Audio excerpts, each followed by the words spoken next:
Honored brothers, gracious sisters, all you charming folks passing by, Shen Lang called out. Take a look, I don't charge for looking, and even touching costs you nothing. Come closer, stroll over here and have a look around. Under the scorching sun, Shen Lang began another day of his street vending life at the roadside. Other people who traveled through worlds became crown princes or royal heirs, at the very least well-born young masters. Shen Lang, however, had ended up in a parallel world resembling the Great Tang and had become the son of a physician. Yet this father was on the brink of death, able to save others but incapable of saving himself. Even though Shen Lang exhausted all the family's wealth, he still could not keep the man's life from slipping away. Having just crossed into this world, Shen Lang found himself an orphan. Because he had activated a street vending system, setting up a stall became his only path forward. Yet that damned system's very first mission was actually to make him find a beautiful maidservant. Where am I supposed to find a beautiful seductive maid, he cursed inwardly. Damned system, show yourself. How could those crooked melons and crack dates possibly qualify as my maidservants? Staring at the women passing along the street, Shen Lang raged in his heart. Though he was penniless, he refused to lower his standards in choosing a maid. When there was work, the maid would do it. When there wasn't, he would tease the maid to pass the time. Naturally, he demanded a high level of beauty from her. Otherwise it would ruin his mood while vending, and even affect his income. Yet in this tiny Wanyan county, whose daughter could possibly catch his eye? Dahej, I brought you a maid, do you want her or not? Someone shouted in the distance. Just as Shen Lang was inwardly cursing the useless system, a breathless shout reached his ears. A wave of heat rolled past and a dark round mass of flesh lumbered into view before him.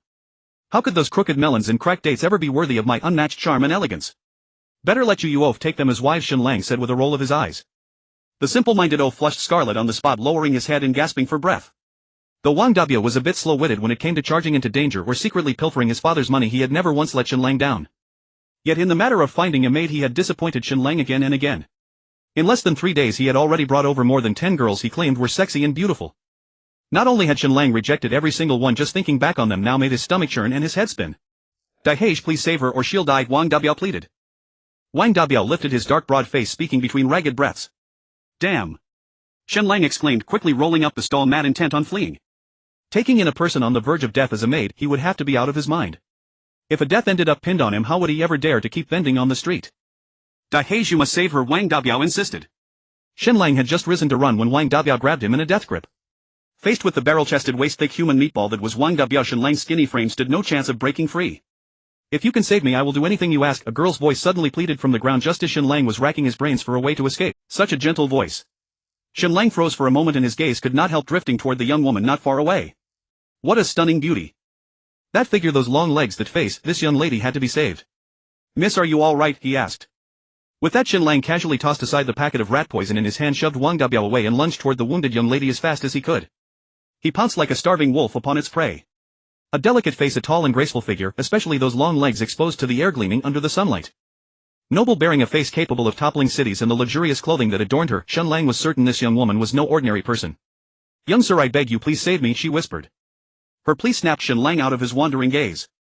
Don't worry, as long as I'm here, he said, bending down to scoop the young woman into his arms. Faced with his complete 360-degree change in attitude, the memory-deficient Wang Dabiao stood there utterly stunned. Put her down, a furious roar suddenly rang out. With that shout, a burly man appeared before them clutching a blood-stained dagger. I was wondering which stray dog was barking, turns out it's you, Wang Sai, Shen Lang sneered. The man's name was Zhou Shizai, son of the landlord Zhou in Wanyan County. He idled his days away running a watermelon stall in the street, using the guise of selling melons to engage in nothing but teasing young wives along the roadside. Shen Lang, are you tired of living? He snarled. Zhou Shizai shook the blood-smeared dagger in his hand, roaring in humiliation and rage. The two servants at his side bared their vicious wolfish grins. Diazi, I'll leave them to you, Shen Lang said. Before the words had fully left his mouth, he had already disappeared around the corner, carrying the wounded young woman in his arms. Not only was Wang Sai's family wealthy, the two servants beside him were notoriously ruthless with their fists. If he didn't run, was he supposed to stay and get beaten? Shen Lang was long accustomed to abandoning his underling and making a run for it. He did not dare return home, but instead carried the injured young woman toward the mountain god temple in the outskirts. Yet in the 6th month the sky was as fickle as a child's temper, changing in an instant. Thunderstorms suddenly burst from the sky, catching him completely off guard. By the time he reached the ruined temple with the wounded girl, he was soaked through like a drowned rat. Bear with it a little. I'll treat your wound now, Shen Lang said, laying the young woman on a pile of dry straw and beginning to examine her injuries. Her wound lay at the root of her thigh, clearly inflicted by a sharp weapon. Shen Lang lifted the hem of her skirt without hesitation and a terrifying gash appeared before his eyes. Such beautiful legs ruined by that damned Wang Kai. Fortunately his family possessed a secret ancestral trauma cell. For him this kind of flesh wound was hardly a challenge. Cursing Wang Sai's ancestors to the 18th generation, Shen Lang took out the family's trauma medicine from his bosom. From applying the salve to bandaging the wound, his movements were fluid and practiced, completed in one smooth sequence. "Thank you, young sir, for saving my life," the young woman murmured, her head tilted, voice as faint as a mosquito's hum. "If you truly must be thanked," Shen Lang replied, "then become my maidservant." He turned his head to look at her and abruptly froze. The rain had soaked her white gauzy skirt, clinging it tightly to her body. Her exquisite cheeks were flushed with shy color as if a light pinch might draw blood. Whether from pain or nervousness, her long eyelashes trembled without cease. So beautiful. Shen Lang swallowed dryly. Lying atop the straw, Lizzie could clearly feel the blazing heat of Shen Lang's gaze. Her little heart sped up, leaving him nearly dazzled. This wretched lecher may have saved her, but he absolutely should not have been staring at a princess so brazenly.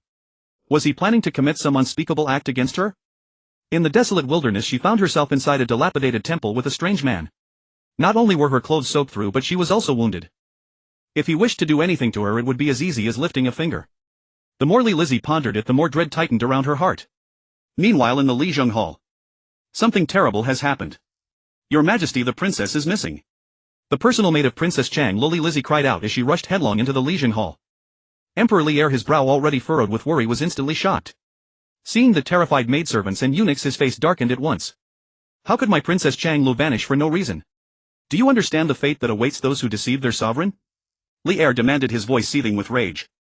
The moment they saw the imperial countenance twisted in fury, the servants collapsed to the floor, one after another, pressing their faces hard against the tiles as though they wished to bury their heads in them. This servant would never dare. Princess Chang Lu vanished after leaving the palace. Lizzie's personal maid stammered, trembling violently. With a loud bang. As her words fell, the enraged Li Er overturned the table before him. The princess had slipped out of the palace in secret. Could it be that she intended to flee her marriage? Though Li Er did not care for that Changsun Chong in the slightest, his empress did. Moreover, Changsun Wuji was not only a powerful minister at court but also his elder brother-in-law. He had only recently ascended the throne and was in urgent need of capable men. Since Changsun Wuji had personally requested this marriage, even though Li Er felt that Changsun Chong was unworthy of his treasured daughter, he had still been forced to agree. After all, Lizzie was already of an age to speak of marriage, and in terms of status she and Changsun Chong were a proper match. Having weighed the pros and cons, Li Er had consented to the betrothal. Yet he had never imagined that his beloved jewel of a daughter would secretly leave the palace to escape the wedding. After a brief shock, the flames of his anger did not merely die away, they were replaced by a faint guilty thrill. She truly was his daughter, just like him, unwilling to bow to the dictates of fate. Though the incident embarrassed him deeply compared with his daughter's lifelong happiness, his pride was hardly worth mentioning. "You are all utterly useless. Stop sniveling and go search at once. If you cannot find my princess, I will have your entire clans exterminated." Li Er bellowed in fury. The maids and eunuchs kneeling on the floor trembled uncontrollably, scrambling and stumbling over one another as they fled from the hall. Although Li Er felt a secret delight at Lizzie's escape from marriage, his worry was far greater. Wuxia dispatched the imperial guards at once to leave the palace and search for the princess's whereabouts. Li Er spoke with grave concern, a kind of unprecedented authority radiating from him. The Xuanwu Gate coup had only recently passed. Though he sat upon the throne, the realm was far from stable. If Princess Chang Lu had truly left the city, would she not be in grave danger? Meanwhile, in the broken temple, Shen Lang faced Lizzie, whose entire body was thoroughly soaked, and could not help but swallow dryly. The girl was like a peeled egg, her beauty and figure both extraordinary. Making her his maid would suit young Master You, what are you trying to do? Lizzie cautiously opened her eyes, stammering as she spoke to Shen Lang. Especially under Shen Lang's burning gaze and lecherous expression, Lizzie instinctively shifted her body, trying to put some distance between them. "Girl, you haven't forgotten what you said earlier, have you?" Shen Lang, every inch the dissolute wastrel, squatted in front of Lizzie and asked, eyes glinting with lust. "What did I say?" At such close range, Lizzie could clearly feel Shen Lang's heated breath. Her small heart pounded wildly in her chest. "You said that as long as I could save you, you would do anything," Shen Lang demanded angrily. Was this Tang-like parallel world also filled with heartless women? Was there truly no trust left between people? "Don't you dare act recklessly." Lizzie was genuinely terrified. She was a princess after the cherished jewel of the reigning emperor. If she were defiled by this lecher in a broken temple, what meaning would there be left in living? At that moment, Shen Lang reached out and seized Lizzie's trembling shoulder.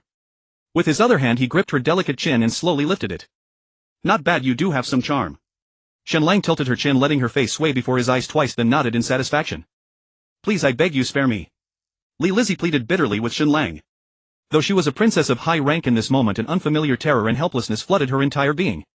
Faced with Shen Lang's lustful expression, she collapsed inside. Her innate pride and nobility were utterly swept away in an instant. "What on earth are you imagining? Young master, as handsome and debonair as I am, do you really think you are worthy of me? From now on you will obediently serve as my maid, otherwise I will have you become Gaozi's wife." Shen Lang raised his hand and slapped Lizzie lightly on the head, speaking in irritation. As his words fell, tears of helplessness and humiliation burst from her eyes, carving wet tracks down her exquisite cheeks. She was the most doted upon princess of the current emperor. When had she ever suffered such insult? This damned scoundrel actually dared strike her highness. He even wanted to make her his maid and claimed she was unworthy of him. This damned scoundrel. Lizzie felt as though her lungs would burst from rage. Yet when she thought of her current predicament she could only swallow her pride and yield. This young lord's surname is Shen, given name Lang style Da Hai. You may call me Lang Yi or Hai Yi. Shen Lang reached up to neaten his hairstyle as he introduced himself. Heads may be severed and blood spilled, but the hairstyle must remain immaculate. My name is Lychee, she replied. Lizzie forced down the fury in her heart, her gaze flickering as she spoke. She had slipped out of the palace in secret to escape her marriage. Naturally she could not reveal her true identity. Yet now this princess of Tang had become the maid of this damned scoundrel. Once I return to the imperial palace I will make sure you pay dearly, she vowed inwardly. Lizzie silently etched Shen Lang's name into her heart, grinding her teeth in inward mutterings. Brother Da Hai, something terrible has happened. At that moment Wang Dabiao's voice came from outside. Before his words had finished his body, like a rolling ball of flesh, tumbled into the temple and landed at Shen Lang's feet. What happened? Seeing Wang Dabiao covered in wounds, Shen Lang felt his anger surge up uncontrollably. He and Biaozi had often suffered wine-size bullying, but until now it had only been minor injuries. That was why he had grabbed the young lady and fled first. Saving her was more important. Never had he imagined that one-size attack this time would be so vicious. Not only had he beaten Biaozi until he was covered in bruises, he had even stabbed a bloody hole in Biaozi's thigh. Brother Da Hai, Wang Kai set your house on fire. Biaozi clutched Shen Lang's arm in a death grip, choking out the words. Did Wang Kai really set my house on fire? Boom. Shen Lang felt as if struck by lightning, frozen in place for a moment. What the hell? After a brief shock, Shen Lang dashed out of the dilapidated temple. At this moment the sky had already cleared and the billowing thick smoke in the distance was painfully glaring. He collapsed onto the ground, staring blankly in the direction of his home. Am I truly a waste? Having traveled to this parallel world similar to the Tang Dynasty for less than half a month, the doctor old dad had died from my anger. Now the only two thatched cottages left had turned to ashes. A wave of unprecedented confusion and self-blame washed over his entire being. Brother Dahu, are you alright? Wang Dabiao, clutching the bloodied hole in his thigh, crawled over to Shen Lang, deeply concerned. Fine, Biaozi, Shen Lang replied, filled with self-reproach. Although Wang Dabiao appeared foolish and naive like an idiot, in this world where he had no one to turn to, he was the only person who brought Shen Lang a shred of warmth. Shen Lang hurriedly helped Wang Dabiao into the dilapidated temple to treat his wound. Seeing the deep wound on Biaozi, Shen Lang panicked, beads of sweat the size of beans dripping continuously. Biaozi, you took this knife for me, I will surely get revenge doublefold. After treating Biaozi's wound, Shen Lang spoke through gritted teeth, suppressing the anger in his heart. Brother Dahu. Wang Dabiao grinned at Shen Lang and then fell into a deep sleep. In a corner Lizzie curled up her body, not realizing when she too had fallen asleep. Ding! Congratulations, Master, for completing the task. Congratulations, Master, for receiving the novice gift pack. Lying on the hay, Shen Lang suddenly opened his eyes wide. Force 80. Intelligence 80. Speed 80. Command 80. Charm 80. As the system's notification faded, a mysterious power surged into his body. His body began to change at a speed visible to the naked eye. He was overjoyed. The young master was finally about to make a comeback. Congratulations, Master, for starting a new task: recruit a prince as a subordinate. What the hell? Make a prince my subordinate? This is simply an SS-level task. Shen Lang's passionate expression instantly froze. Damn system, get out here. I swear I won't kill you. Shen Lang cursed furiously. However, that incredibly mysterious system had already vanished without a trace. His exhilarated mood soaring in the clouds plummeted into the depths of despair. Early the next morning Shen Lang stepped out and effortlessly caught a wild rabbit. The change in his body had him ecstatic. Wang Kai, just you wait. As the saying goes, a gentleman takes revenge 10 years is not too late. But Shen Lang couldn't wait even a second. The three of them enjoyed a delicious roasted wild rabbit before leaving the dilapidated temple. Since Wang Dabiao and Lizzie were both injured, Shen Lang found a cart. Of course there were no horses, just the cart. Although they weighed over 300 pounds combined, Shen Lang pulled both of them effortlessly. Having his older brother pull the cart made Wang Dahai feel guilty. Yet Lizzie wore a look of pride. Making this princess your maid, you must be getting your comeuppance now. She had finally regained some face, which put her in a good mood. An hour later Shen Lang arrived at Wang Kai's watermelon. Hey! Isn't this Shen Lang? Aren't you the one who could run fast? Why are you here voluntarily today? Wang Kai laughed mockingly while playing with a dagger in his hand. Young master, this guy must be scared, otherwise he wouldn't have brought this little lady to you so obediently. Congratulations, young master, on your wedding night. As long as you serve me well, I will treat you to all the good things. Wang Kai eagerly approached Lizzie, speaking lewdly. Faced with his lewd expression, Lizzie quickly hid behind Biaozi in fear. In her heart she cursed Shen Lang as a bastard.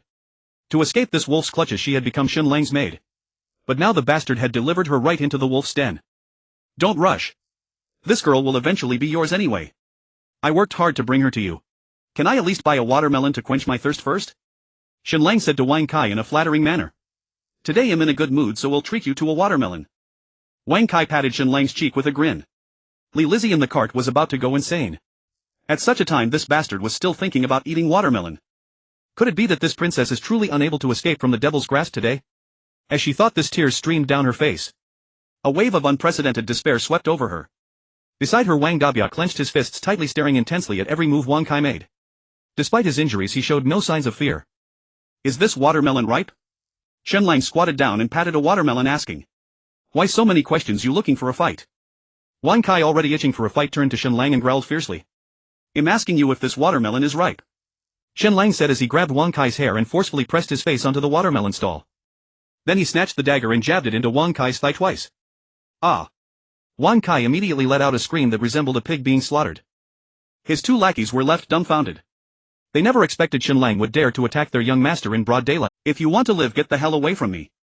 Shen Lang pointed the dagger at the two fidgeting lackeys, warning them harshly. Faced with his wolf-like fierce gaze, the two lackeys involuntarily took 2 steps back. From now on, whenever you see me and my brothers, you must call us master, or else I'll hit you every time I see you. Shen Lang tossed the dagger away carelessly. Bang! With a dull thud, the incredibly sharp dagger plunged between Wang Kai's legs. Watching this scene, those around couldn't help but feel a chill run down their spines, quickly clamping their legs together. Wang Kai stopped screaming, staring blankly at the dagger between his legs, and instantly blacked out. Shen Lang pulled the cart away, leaving in style. The citizens on the street were trembling with fear, hurriedly hiding far away. With a complex expression, they watched Shen Lang leave. This Shen family kid committing murder in broad daylight would likely ruin his life. Shen Lang had injured Wang Kai in the street, and there was no way he could stay in Wanyan County any longer. Wang Kai was not only the son of the wealthiest man in Wanyan County but also the brother-in-law of the county magistrate. How could he let Shen Lang off easily? At this moment, however, Shen Lang was swaggering down the main street of Wanyan County, exuding an air of arrogance and nonchalance. Brother Dahai, you were simply too satisfying just now. Especially that knife, it almost made Wang Kai lose his airs. Wang Dabiao said, grinning foolishly and looking at Shen Lang with deep admiration. As long as you hang out with me, no matter who it is, they must call us brothers when they see us. Whoever likes it can do as they please. Here, have a huazi. Shen Lang said and pulled out a homemade Dijonghua from his pocket, tossing a stick to Wang Dabiao. Nice. The two shouted in perfect sync and then burst into hearty laughter. Wang Dabiao greedily inhaled the pungent smell of tobacco, tightly clutching the huazi in his hands as if it were a treasure, yet he was reluctant to smoke it. Meanwhile, Li Lizzie was coughing persistently from the smoke. Wait until that group of bullies catches up, let's see how proud you are then. Li Lizzie said fiercely, tightly clenching her small fist at Shen Lang. I, the young master, am not only handsome but also possess exceptional skills. How could I fear that, Wang Kai? Hold on tight. Shen Lang shouted, immediately taking off like a wild horse. Ah! With Li Lizzie's scream, Shen Lang went all out, using every ounce of strength he had. He wanted to escape for his life and to test the 80 points of strength the system had granted him. The system certainly did not disappoint him. As he ran, he could clearly feel his physical strength increasing significantly. Thinking of the system's new task, his heart was filled with anticipation. By the time they reached Chang'an, night had already. Even though Shen Lang's body had been enhanced by the system, he was still ravenously hungry and utterly exhausted. I'm hungry. Li Lizzie pouted her enticing little lips and said to Shen Lang with dissatisfaction. Brother Dahai, I'm hungry too, said Wang Dabiao, patting his already empty stomach softly. Shen Lang set down the cart, looking at the injured duo before falling silent. Wait. He fished out the only 2 copper coins left in his pocket and said with resolve. After a short while, he exchanged those 2 copper coins for 2 steaming meat buns. He handed the meat buns to the two and squatted in a corner, lost in thought. The bustling streets of Chang'an were filled with vibrant flowers and bustling crowds. His lonely figure stood out starkly against the lively scene. A man with wealth is a hero, while a man without is a mere. Even with lofty ambitions, he could only endure hunger at this moment. Earning money had become Shen Lang's urgent priority. Although Li Lizzie was a princess, she was now voraciously eating buns. Just as she was about to praise the deliciousness of the meat buns, she suddenly noticed Shen Lang leaning against the wall. But in the next second she realized that this scoundrel looked remarkably like Pannon. With cheekbones as sharp as a knife and a gaze filled with a hint of worry and hesitation. His seemingly frail frame had the strength to beat up bullies and pull a cart for over 30 miles. What a handsome country bumpkin. She was instantly captivated by Shen Lang. What are you staring at? Did I grow flowers on my face? Shen Lang asked, reaching up to touch his chin and rolling his eyes. And no. Why aren't you eating the bun? Li Lizzie's face turned red as she quickly shifted her gaze, stammering. Brother Dahai, let's eat together, Wang Dabiao said, splitting his bun in half and handing a piece to Shen Lang. Though he was a bit foolish, he wasn't stupid. Shen Lang had already spent all his family's savings on treating his father. Where would he find money to buy more buns? Good brother, you have an injury, you should eat it yourself, Shen Lang politely declined. Brother Dahai, didn't you say that fortunes are shared in good times and hardships? If you're a brother, let's eat together, Wang Debiao said, pushing half of his bun into Shen Lang's mouth. The two exchanged a knowing smile and everything was left unspoken. Li Lizzie, witnessing this scene, felt a pang in her heart and her eyes immediately grew moist. She never expected that this seemingly lewd country bumpkin was not only handsome but also had such loyalty. Her attitude and impression of Shen Lang instantly underwent a dramatic transformation. This princess will take you to the best restaurant in Chang'an for a meal, Li Lizzie said, shaking the bulging purse in her hand. What did you say? Shen Lang frowned and asked. I said this maid invites you to dinner. Li Lizzie stammered in explanation. It's good that you know you're a maid, Shen Lang said, snatching the purse from her hand. As a maid, carrying so much money is quite dangerous. Let me keep it for you first. Shen Lang eagerly opened the purse, his eyes sparkling with greed, shamelessly saying. Shameless. Seeing Shen Lang's greedy expression, Li Lizzie was almost furious. The goodwill she felt towards him was instantly replaced by anger. Once this princess returns to the palace, I will have my father cut off your tongue and chop off your hands. Shen Lang completely ignored Li Lizzie's murderous glare and rushed into a nearby restaurant. Waiter, bring out your best food and drink. Shen Lang slammed the table and said extravagantly. Can you afford it? The waiter scoffed, looking down upon them. He had long noticed these three shabby-dressed individuals. They couldn't even afford buns yet wanted the best food and drink. Dream on. Look at this poor and pitiful sight, yet you still want the best. What a deluded fellow. Have beggars become so arrogant these days? Stinking beggar, get lost. Don't ruin the appetites of our esteemed guests. Before the restaurant owner could speak, the patrons around began yelling for Shen Lang and his companions to leave. Shen Lang was instantly stunned. How could I, a dashing and suave gentleman, be mistaken for a beggar? He looked down in confusion at his attire and then turned to glance at the dusty and bloodstained Li Lizzie and Wang Debiao. He suddenly realized. The three of them looked worse than beggars. Who are you calling a beggar? Li Lizzie could no longer hold back and shouted angrily at the surrounding diners. She was the beloved pearl of the current emperor, the princess of Chang'an in the Tang Dynasty. How could she bear being mistaken for a beggar?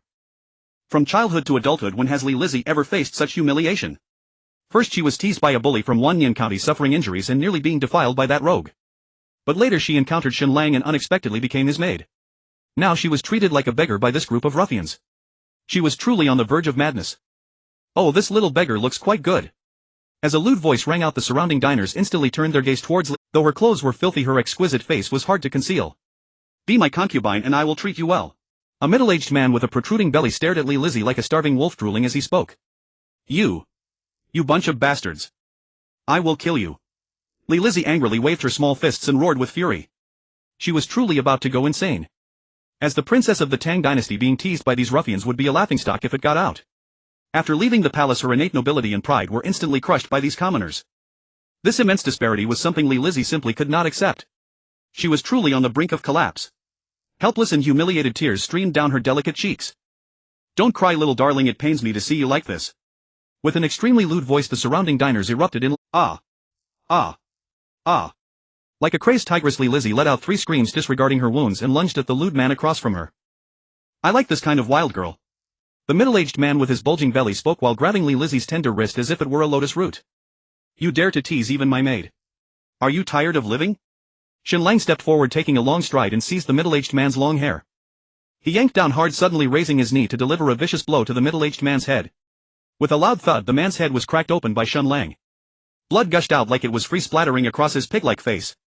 He reached up to touch the blood on his face, but before he could scream, he fainted instantly. Faced with Shen Lang's ruthless strike, the surrounding diners gasped in shock, frozen in fear. They never expected that this seemingly beggar-like Shen Lang would draw blood with his first strike. This guy is definitely ruthless. A deep sense of fear enveloped everyone. Shen Lang shook the blood off his hands, a wicked smile curling at the corners of his. He couldn't be bothered to waste words with these peons, directly lifting his foot to kick a table nearby into the air. Bang! With a loud crash, the flying table smashed down hard onto the crowd. Ah! Cries of terror erupted instantly. The others quickly reacted, retreating in fear, trembling in their boots. At that moment, their arrogance was completely obliterated. So handsome. Li Lizzie on the side gazed dazedly at Shen Lang's effortlessly cool figure, completely frozen in place.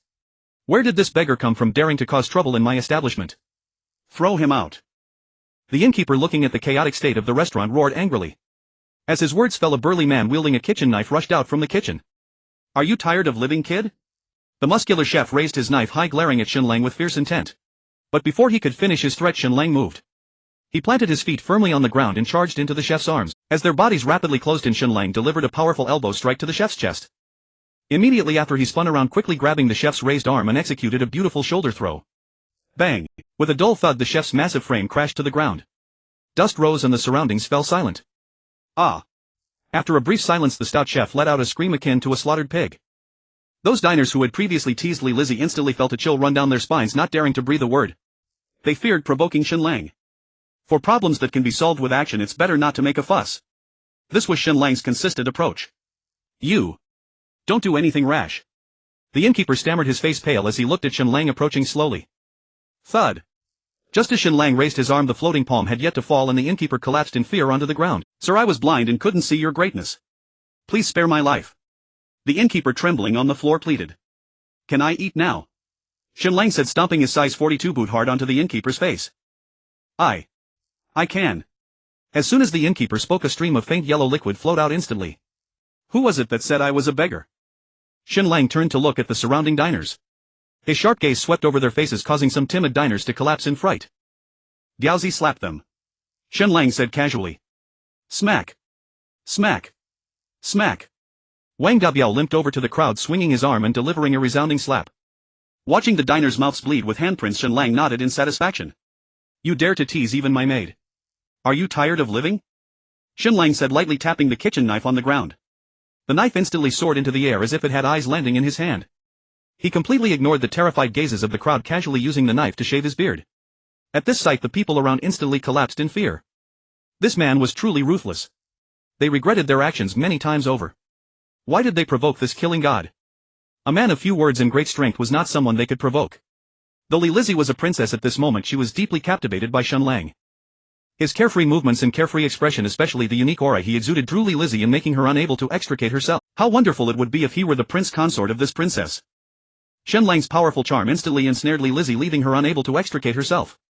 Especially the way Shen Lang used a kitchen knife to shave sent her heart racing uncontrollably. This is so manly. Her fiancé Chang Sun Chong pales in comparison to Shen Lang.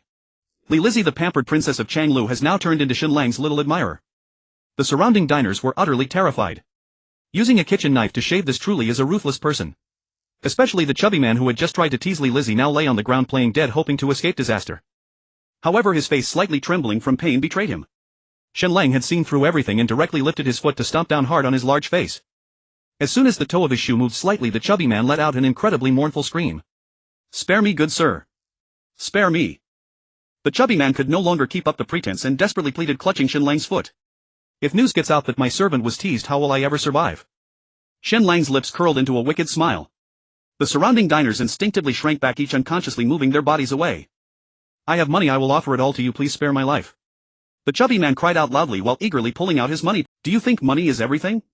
Before Shen Lang's words could finish, the money pouch in the chubby man's hand was already in his grasp. From now on, when you see me and my brothers, you must call us sir. This is the rule. Shen Lang said as he moved his foot away. But before the chubby man could breathe a sigh of relief, an immense force suddenly struck his body. Bang! With a muffled sound, his rotund body was kicked away by Shen Lang. Ah! The shrill scream from outside made the nearby diners gasp in shock, trembling in fear. Spare me, good sir. A perceptive man quickly pulled out his money pouch and trembled as he spoke to Shen Lang. Do you know my rules? Yes, when I see you and your brothers I must call you sir. The man said nervously as he approached Shen Lang and placed the money pouch on the table. Shen Lang nodded in satisfaction. The man turned and fled, fearing that Shen Lang might change his mind. That chubby man named Wei Qi Niu was a distant relative of the Duke of Wei Qi Gong. Though they were distant relatives, he and Wei Qi Baolin's little minion were still a dominant force in the area. Even someone with his background dared not provoke this ruthless man, let alone the ordinary citizens around. Thus the surrounding diners scrambled to produce all the money they had on them to honor Shen Lang. Watching the pile of money grow higher on the table brought Shen Lang immense joy. However, just as he was about to give everyone a lesson on morality, teaching them that money isn't everything, he suddenly noticed that all the restaurant staff had run away. All that remained was a mess. Good sir, I have an elderly parent and young children to support, please spare me. This is all the savings of my small establishment, I offer it to you. After a brief shock, the shopkeeper crawled over to Shen Lang, trembling with fear as he pleaded. Is money so impressive? Shen Lang immediately scowled, coldly questioning money. Can everything be solved with money? Who do you think you are looking down upon? Spare me, good sir. As Shen Lang's words fell, the shopkeeper immediately bowed down to him. If he didn't want money, then surely he wanted my life. Could he not be afraid? Leave the deed and take this money and hurry up and get lost. I don't want to smell the stench of copper on you. Shen Lang declared, treating money as if it were dirt. The shopkeeper was momentarily stunned. This good sir not only didn't want his money but wanted to give him all the money. Could it be that he misheard? What? Is this money not enough? Facing the silent shopkeeper, Shen Lang frowned and asked. Enough, enough. The shopkeeper said gratefully. Although his small establishment was doing well, it was hardly worth that much money. The money on the table amounted to 200 or 300 coins, more than enough to buy his small restaurant in such a remote location. Not only did he escape disaster, but he also made a significant profit. It was like a pie falling from the sky. He didn't bother to collect the rest of his belongings, taking the money and running. As for the waiter and the burly chef, they were directly thrown out by Shen Lang. He had always hated these contemptuous people. This feels so good. Wang Dabiao said excitedly from the side. Aren't you afraid they will retaliate against you? Li Lizzie steadied her racing heart and curiously asked Shen Lang, having managed to live in this world, if I don't do things that others dare not do, wouldn't that be a waste of my life? Shen Lang slightly raised his head, gazing at the dilapidated staircase at a 45-degree angle, speaking softly. It seemed he was answering Li Lizzie's question, yet also speaking to himself. Looking at his chiseled profile, his deep and melancholic expression, and that profoundly discerning gaze, Li Lizzie could no longer tear her eyes away. Who exactly is he? Could he really just be a simple country bumpkin? Li Lizzie's heart was filled with countless curiosities about Shen Lang. Little did she know that Shen Lang was feeling a bit regretful at that moment. Having bought this restaurant, he was now left with no money. Indeed, playing the part required a price. 3 days later, after Shen Lang's renovation, the small restaurant reopened. Rather than a renovation, it was more of a change of sign and the addition of a couplet. Heavenly guests arrive, natural dwelling for guests. With the birth of the natural dwelling tavern, the incident of Shen Lang violently beating up a group of people from 2 days ago also spread. For the sake of a maid, he violently beat up a distant relative of Duke Wei Qijingda. Truly a furious act for the sake of a beauty. Using a kitchen knife to shave and spending hundreds of coins to buy this small restaurant. What a lavish expenditure. Shen Lang's story became a topic of conversation among the common folk during their meals. As for his identity, it was whispered about with great reverence. However, his tavern attracted no customers at all and instead made many tremble with fear, causing people to avoid it. Everyone was afraid of unintentionally offending this ruthless man. Looking at the empty tavern, Shen Lang stroked his remarkably handsome cheek inside. Now he was left with only a few coins. Was his tavern really going to close down right after opening? As the saying goes, a wealthy man is a hero while a man without money struggles. At this moment, Shen Lang had lost his extravagant spirit of spending lavishly, squatting at the entrance of the tavern, lost in thought as he watched the bustling crowd. Why must I rely on strength when I could easily make a living with my looks? Is it because I am so handsome that even the heavens are jealous? Or is it my boundless talent that refuses to succumb to loneliness? Just as he was lost in thought, 2 middle-aged men suddenly approached from outside. Clad in fine silks, it was evident they were no ordinary individuals. Diaozi Lizzie, customers are here. Shen Lang shouted and hurried to greet them. After several days of opening, it was a rare occasion to welcome 2 customers, and he was determined to serve them well. Heavenly guests appear and the heavenly abode welcomes them. Wonderful. Truly splendid.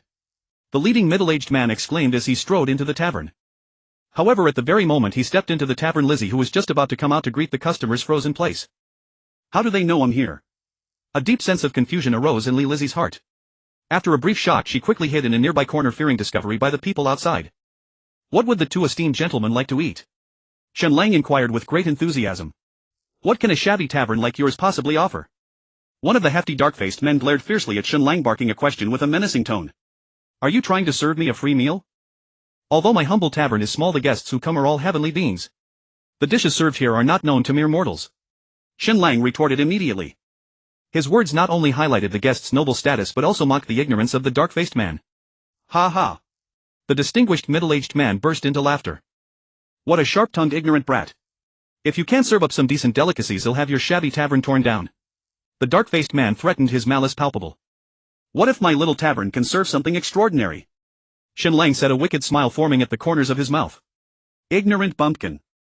I come from the modern world. Any dish I create will be something you, a mere rustic, have never encountered. So just wait for the dark-faced man to fall into my trap. If you can make a dish that doesn't exist in Chang'an, I shall submit to your judgment. The dark-faced man said, pulling a grim face and raising his voice.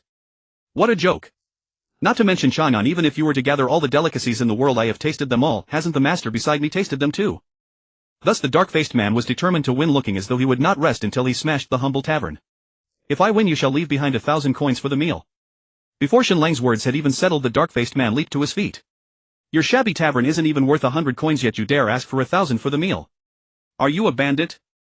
Not only 1,000 coins, but you will also kneel at my feet and shout, grandfather. Shen Lang's gaze shifted to the distinguished man beside him. Earlier, when he was setting a trap for the dark-faced man, the latter had glanced at the distinguished man, only daring to accept the bet once he nodded. Clearly it was this distinguished man who was the true master, while the dark-faced man was merely a servant. Shen Lang then looked at the middle-aged man and extended a provocative middle finger. You dare to disrespect my second brother? Are you tired of living? The dark-faced man roared angrily, grabbing Shen Lang's arm tightly. "Second brother, your servant is too uncouth. Let me teach him a lesson for you." Before Shen Lang finished speaking, he raised his foot and executed a kick. Ah! With a scream akin to that of a tortured pig, the dark-faced man clutched his groin, collapsing to the ground like a limp shrimp. If one move can solve the problem, there is absolutely no need for a second. This was Shen Lang's consistent style. Of course, unless there were ladies present, then it would be a different story. After all, principles are nothing compared to showing off and flirting with girls. The man known as Second Brother stood in shock. This dark-faced brute had dominated the battlefield for decades, defeating countless opponents. Yet today he was taken down in one move by a nameless rookie. This was simply unbelievable. Especially the dark-faced man's mournful scream made him feel a chill between his legs, making it unbearable to watch. "Considering your second brother's standing, I won't make you call me grandfather. Just call me big brother, or I will stomp your dark face into a pancake." As Shen Lang spoke, he stomped heavily on the dark-faced man's chest, grinning as he said, "You little brat are seeking death." However, before he could finish, Shen Lang suddenly exerted force with his foot. The dark-faced man's twisted expression revealed his pain. "Little brother, I agree to the bet, just spare him." The middle-aged man beside him couldn't bear to watch any longer and "You don't know, a few days ago a group of blind fools dared to tease my maid. Guess what happened?" Shen Lang turned to the man with a grin, but his foot continued to apply pressure, showing no signs of letting up on the dark-faced man. As a result, they were thoroughly beaten by Brother Dahai, begging on their knees to call him grandfather. Wang Dabiao chuckled foolishly beside them. The middle-aged man was momentarily stunned. This kid is too arrogant. Here beneath the heavens he dares to strike people, it will completely disregarding the laws of the Tang Dynasty. "I will count to 3. If you don't shout, I will break your ribs." Shen Lang's smile was instantly replaced with a murderous intent. A powerful aura spread out, pressing down on the dark-faced man as if a mountain were lying on his chest, making it hard for him to breathe. Even the distinguished middle-aged man beside him felt an invisible pressure. This kid is no ordinary person. When did such a talent emerge in Shan'an? For a moment the middle-aged man stared intently at Shen Lang, a faint killing intent welling up in his heart. "Big brother, I was wrong." At that moment the dark-faced man beneath Shen Lang could no longer hold back, enduring the pain in his chest, saying in a whimpering tone. As the saying goes, a hero does not suffer immediate losses. "Once I return home and gather my troops, I will not only smash your shabby tavern but also tear you to pieces." The dark-faced man silently vowed to avenge today's humiliation. Li Lizzie, hiding in the corner, witnessed everything that had just transpired. A flower-like smile instantly blossomed on her delicate face. This Dahai Gu is quite capable. From a simple villager to the present Dahai Gu. Li Lizzie's attitude towards Shen Lang suddenly changed in her heart. The distinguished middle-aged man beside her quickly recovered from his shock. This young man is too ruthless, isn't he? He doesn't hold back when he strikes. Today he must be taught a harsh lesson. "If we lose, I will give you 1,000 guan for meals," and he will kneel down and call you master. "I was wrong." "But what if you lose?" The distinguished middle-aged man coldly asked Shen Lang. "Then just as this big black-faced person said, I will smash my shop." Shen Lang decisively declared. "When betting, one must stake their entire worth, otherwise what is the point of the wager?" "Good." The big black-faced man roared with a fierce expression. Not only was he knocked down by an unknown nobody today, but he also had to call him big brother. "I was wrong. This is simply a great humiliation." He would never rest easy without avenging this grudge. He was determined to smash that shop today. Shen Lang felt at ease upon seeing the big black-faced man's terrifying expression. As long as he dared to bet, the 1,000 guan was as good as earned. This money was too easy to make. Shen Lang quickly wandered around the kitchen and found that besides a pig's ear and a small piece of pork rib, the rest were just vegetables. Before long, 2 meat dishes and 2 vegetable dishes appeared before the middle-aged man, 1 braised rib, 1 cold pig's ear and 2 small green vegetables. The enticing aroma wafted over, instantly startling the middle-aged man. "Is this what you call a delicacy?" He steadied himself and pretended to be angry, asking, "Please." Shen Lang replied, bracing himself. Although this world is balanced like the Tang Dynasty, he couldn't be sure if the culinary culture here was indeed the same as recorded in history. If it is the same, then that would be great. A country bumpkin who has never tasted stir-fried dishes would surely be amazed by the food he made in an iron pot. If the iron pot had already been invented, his chances would be only 50%. Although he didn't have absolute confidence, he also had no other options facing the imminent closure of the tavern. Only by going all out could he find a way out. If he wins, please call me Master Shen. If he loses, he can just start over. Facing these 4 seemingly ordinary dishes which radiated an alluring aroma. The middle-aged man glanced at Shen Lang and immediately picked up his chopsticks to grab a piece of crispy yet tender rib. Although it was just the first bite, it shocked him. He couldn't wait to taste it again, and his astonishment quickly turned into shock. What rare delicacies had he not eaten? However, he had never tasted something this delicious. "What kind of meat is this?" the man immediately asked Shen Lang with great confusion. "Pork ribs." Shen Lang answered truthfully. "And this?" "Pig's ear." The middle-aged man was completely frozen. In the Tang Dynasty, pork was food for the commoners. The wealthy primarily ate beef and lamb. When did pork become this delicious? "You dare to let my second brother eat pork?" The big black-faced man yelled in excitement. This young man actually cooked with pork and claimed it to be the best dish in the world. He was bound to lose. The excitement and joy in his heart instantly replaced the pain in his body. He couldn't help but envision the scene of smashing the shop. Young man, don't you know that pork is food for the commoners? You actually let my second brother eat pork, you are dead meat. The big black-faced man gritted his teeth at Shen Lang, wishing he could tear him to shreds with his gaze. How does it taste? Is it unique in the world? Shen Lang directly ignored the big black-faced man's existence and asked the middle-aged man. You won. The middle-aged man said as he stood up and left his sleeves brushing against the air. The big black-faced man was momentarily stunned, his eyes nearly popping out. Won. Just based on these few small dishes. That's impossible. Absolutely impossible. A bet is a bet, give me the money. Shen Lang extended his hand and said with a smile. The big black-faced man quickly reacted from his shock, glaring fiercely at Shen Lang before taking a piece of rib and putting it in his mouth. As the rib entered his mouth, he was immediately astonished. The second piece, the third piece. In the end, the big black-faced man directly picked up the plate and drank the sauce, nearly swallowing his own tongue. He was almost licking the plate clean. What a terrible dish. The big black-faced man said while smashing the plate to pieces. At this point, Shen Lang was completely stunned. Damn it. How could there be such brazen people in this prosperous Tang dynasty? You lost, just wait for me to smash your shop. The big black-faced man dropped a harsh word and turned to leave. Watching his tall figure, Shen Lang's heart was filled with 1,000 racing grassmid horses. Biaozi, go beat him up. Shen Lang, enraged and trembling all over, roared. He felt he had been shameless enough, but he never expected there could be someone even more shameless than him. Biaozi, go beat him up. Shen Lang, enraged and trembling all over, roared. He felt he had been shameless enough, but he never expected there could be. He dashed towards the big black-faced man in a single leap. Although the wound on his thigh had yet to heal, it did not hinder his speed at all. Bang! With a loud crash, the big black-faced man was knocked to the ground by Biaozi.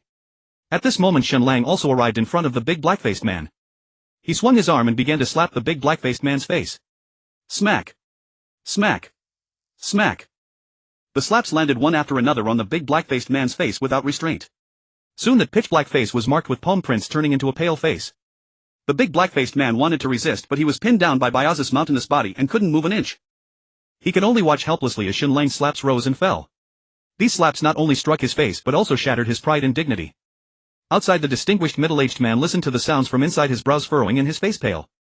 This young man is too arrogant. However, due to his status, he couldn't step in to stop it. After all, the big black-faced man had breached the contract first. They were in the wrong. If this got out, it would not only be a loss of face but also a disgrace to the nation's prestige. Outside the house, a middle-aged man with a remarkable aura had a pale face. Inside, the big black-faced man had already been beaten into a pig's head. Yet Shen Lang showed no signs of stopping, repeatedly raising and lowering his arm. A bet is a bet, where's the money? Finally, Shen Lang was too exhausted to continue beating him, panting as he questioned. No money but one life. The big black-faced man glared at Shen Lang, speaking indistinctly. Biaozi, search him for me. I don't believe he doesn't have a single coin. Shen Lang said as he reached out and violently tore apart the big black-faced man's clothes. Rip. Rip. The sound of tearing clothes was incessant. In no time, the big black-faced man was stripped bare. Shen Lang weighed the money bag in his hand, nodding with satisfaction. Though it wasn't 1,000 coins, there were at least 500 or 600 coins. However, for the utterly broke Shen Lang, this sum was astronomical. Throw him out. Shen Lang said as he opened the money bag, eyes gleaming as he began to count, having no mind left to care about the big black-faced man's fate. As his words fell, Biaozi directly tossed the big black-faced man out. Bang! With a dull thud, the big black-faced man's pig-like face brutally kissed the scorching earth. The middle-aged man nearby saw the big black-faced man left in nothing but his underwear and instantly turned his head, striding away. The middle-aged man silently decided never to bring him along again. After a while, the big black-faced man finally got back up from the ground. What are you looking at? Don't you know that fists and kicks have no eyes? He touched the blood at the corner of his mouth and roared angrily at the onlookers. The onlookers quickly stepped aside, clearing a path for the big black-faced man. Though he was left with only his underwear, he showed no sign of embarrassment. He rubbed his face while swaggering out of Taiping Square. The great demon Wei Qi is here.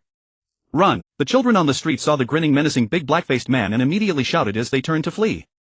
The children of Chang'an feared not the hungry wolves but the great demon Wei Qi. Especially the sight of the demon in just his underwear made not only the children but also passing women blush and flee. In no time, the news of the great demon Wei Qi running naked in the streets spread throughout Chang'an. However, the main character of the event remained unaware, troubled in a tavern about how to spend his money. Brother Dahua, you were so handsome just now. Li Lizzie exclaimed in admiration as she rushed out from a corner after the As a maid, one must have the awareness of being a maid. Shen Lang turned to reprimand Li Lizzie. What awareness? Li Lizzie asked in confusion. Why don't you hurry up and massage my legs? Shen Lang said, feeling quite speechless. This maid of his was beautiful, yet she had no sense at all. Brother Dahui, the dishes you made just now smelled amazing, can we try some tonight? Biaozi asked, swallowing hard. I want to eat too. Li Lizzie shouted, dancing in excitement. If you serve me well, I'll grant your request. Shen Lang shot a fierce glance at Li Lizzie, smirking as he spoke. Upon hearing this, Li Lizzie immediately began to massage Shen Lang's legs and knead his shoulders, being overly attentive. After a brief rest, Shen Lang took Biaozi out to buy food, leaving Li Lizzie behind to clean up the mess in the tavern. After some inquiry, Shen Lang arrived at the Eastern market, buying whatever he saw without hesitation, like a foolish child from a wealthy family. Only after spending the last copper coin did Shen Lang return to the tavern, feeling satisfied. What is money for? It's for spending. Only those without abilities would save money. Thus Shen Lang's principle in life was to indulge in barbecues and baths, enjoying every moment. He not only bought a pig and a sheep along with various seasonings, but also treated himself to a set of high-end clothes. After all, compared to working hard for money, enticing a rich lady was much faster. By the time he returned to the tavern, the slaughtered pig and sheep had already been delivered. Tonight he decided to show off his skills with a whole roasted sheep. After all, in the heat of summer, barbecue and wine are the perfect match. Meanwhile, inside the palace, Li Er was fuming with rage. That Wei Qi Jingda has made me lose face today. Li Er roared, suppressing his anger. Calm down, my dear brother, the Empress Changsuan consoled him. Li Er immediately recounted the day's events, prompting a smile from Changsun. That little shopkeeper is indeed cunning to be able to handle Wei Qi Jingda. He has some skills. Changsun remarked with a you don't know how delicious that kid's dishes are. Even the palace chefs can't compare. Remembering the exquisite meal he had today, Li Er couldn't help but swallow hard. I wonder if Lizzie is full and where she is. As soon as eating was mentioned, worry filled Changsun's face and she sighed. Lizzie will have news soon, there's no need to worry. Li Er comforted her, feeling mixed emotions. Meanwhile, inside the Yigua Duke's residence, the old demon Wei Qi was applying medicine while grimacing in pain. Get me some skilled men from the military tonight, I want to smash that Tianran house. The old demon Wei Qi roared fiercely without a shred of ferocity. Today not only was he beaten badly by that unknown little punk, but he was also stripped of his clothes, utterly humiliating. Although a shameless person like him naturally wouldn't care about others' opinions, he had to regain the lost face. Otherwise, how could he live up to the title of the old demon Wei Qi?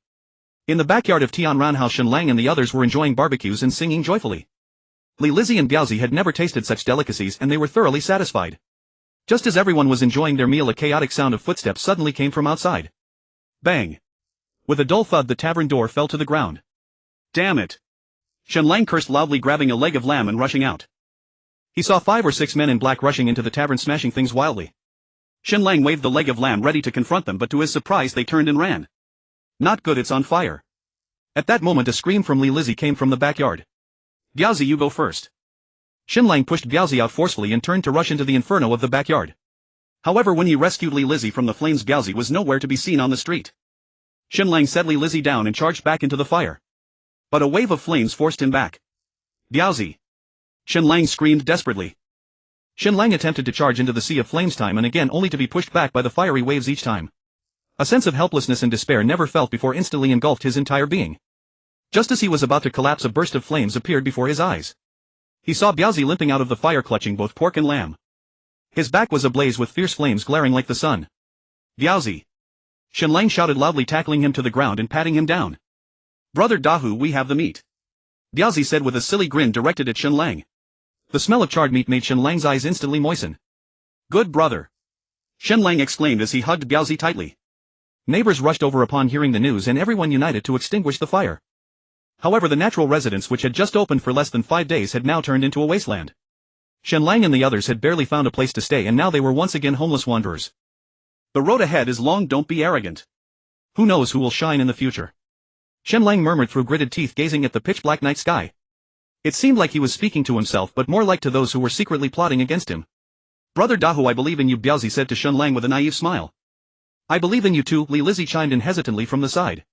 She was not only naturally beautiful but also exceedingly intelligent, clearly knowing who was behind this. But she couldn't speak up, nor did she know how to. Shen Lang fell silent, deep in thought. Since he had crossed over to this parallel world resembling the Tang Dynasty, the number of people he had offended was few. It was either Wang Kai from Wanyang County or the black-faced man from the day. However, this peaceful square was under the emperor's feet near the palace, so Wang Kai likely didn't have the audacity to set fire recklessly. Apart from Wang Kai, there was only the black-faced man from the day. Damn that black-faced man, no matter what identity or status your master holds you, dog, I have sworn to take you down. Shen Lang secretly vowed in his heart that today's grudge must be repaid double. But now, without a single coin to his name and without even a place to land, seeking revenge was easier said than done. Just when he felt lost and helpless, a notification sound from the system suddenly echoed in his mind. Congratulations, Master, for completing the task. Would you like to claim your reward? Shen Lang was taken aback, frozen in place. Wasn't this damn system supposed to have him recruit a prince as a subordinate? How had he completed it so muddledly? Forget it, let's see what rewards are available first. After a brief shock, Shen Lang eagerly entered the system in his mind. Congratulations, Master, for completing the task and receiving the Zhao Yun gift package. Would you like to claim it? The system's voice brought Shen Lang immense joy. Zhao Yun was a renowned general from the Three Kingdoms. Surely his gift package wouldn't be lacking. Claim. Shen Lang eagerly chose to receive it. Congratulations, Master, for obtaining the Zhao Yun gift package. Congratulations, Master, for activating the 10,000 kill task. As the system's voice faded, Shen Lang was left stunned. Where was the promised Zhao Yun gift package? What the hell is this? 10,000 kill. This was under the Emperor's feet. Even killing one person would cost a life. Let alone killing 10,000. Did he have 10,001 lives? Just as Shen Lang was filled with confusion and wanted to curse, the system in his mind suddenly vanished without a trace, as if it had never appeared. Damn it. The damned system. Where's my Zhao Yun gift package? Not only did he not receive the package, but he also accepted such a ridiculously troublesome task. In Shen Lang's heart 1,000 grass mud horses galloped past. At this moment he wanted nothing more than to chop off his own head, smashing it into a meat paste. Just then a flash of silver light darted past and instantly disappeared at the spot on his chest. Shen Lang hurriedly opened his collar only to see a vividly lifelike image of Zhao Yun appearing on his chest. Is this what they call the Zhao Yun gift package? Looking at the tattoo on his chest, Shen Lang wished he could find a voluptuous girl to crash into and end it all. As he finished speaking, a silver spear, a full set of silver armor, a white steed and a worn-out book materialized out of thin air in front of him. Shen Lang was immediately astonished, his eyes nearly popping out. Wasn't this Zhao Yun's dragon dagger silver spear? He felt like he had struck gold. After a night of research, he not only acquired all of Zhao Yun's equipment but also learned a divine skill, dragon soaring. Anyone familiar with the game would know that dragon soaring was Zhao Yun's ultimate move. Bathed in the first rays of morning sunlight, Shen Lang laughed heartily while holding the dragon dagger silver spear. The imposing aura that once looked down upon the world now spread outwards. To avoid unnecessary panic, he quickly stored away all of Zhao Yun's equipment. Naturally, only the Zhao Yun tattoo on his chest could contain these items. Although the natural residence had been reduced to ruins, life had to go on. Shen Lang promptly cleaned up and began his street stall career once again. But this time he was selling not rat poison but roasted lamb. The lamb and pork that Biaozi had risked his life to retrieve were now being roasted by Shen Lang. As the sun rose, the enticing aroma spread throughout the peaceful square. Inside the palace, just after the morning court, Li Er was about to have breakfast when his personal eunuch Wutong rushed in a panic. Your Majesty, we have news about Princess Changlu. Wutong said excitedly to Li Er. Where is my princess? Li Er immediately rejoiced, asking impatiently, the Imperial Guard just reported that they have found the whereabouts of the princess in peaceful square. That's great. Simply wonderful. Li Er shouted excitedly. But after a brief moment of joy he calmed down. If Princess Changlu was found, she would have to be brought back to the palace and ultimately she would have to marry that bloodless Chang Sunshone. But after a brief moment of joy he calmed down. If Princess Changlu was found, she would have to be brought back to the palace and ultimately she would have to marry that bloodless Chang Sunshone.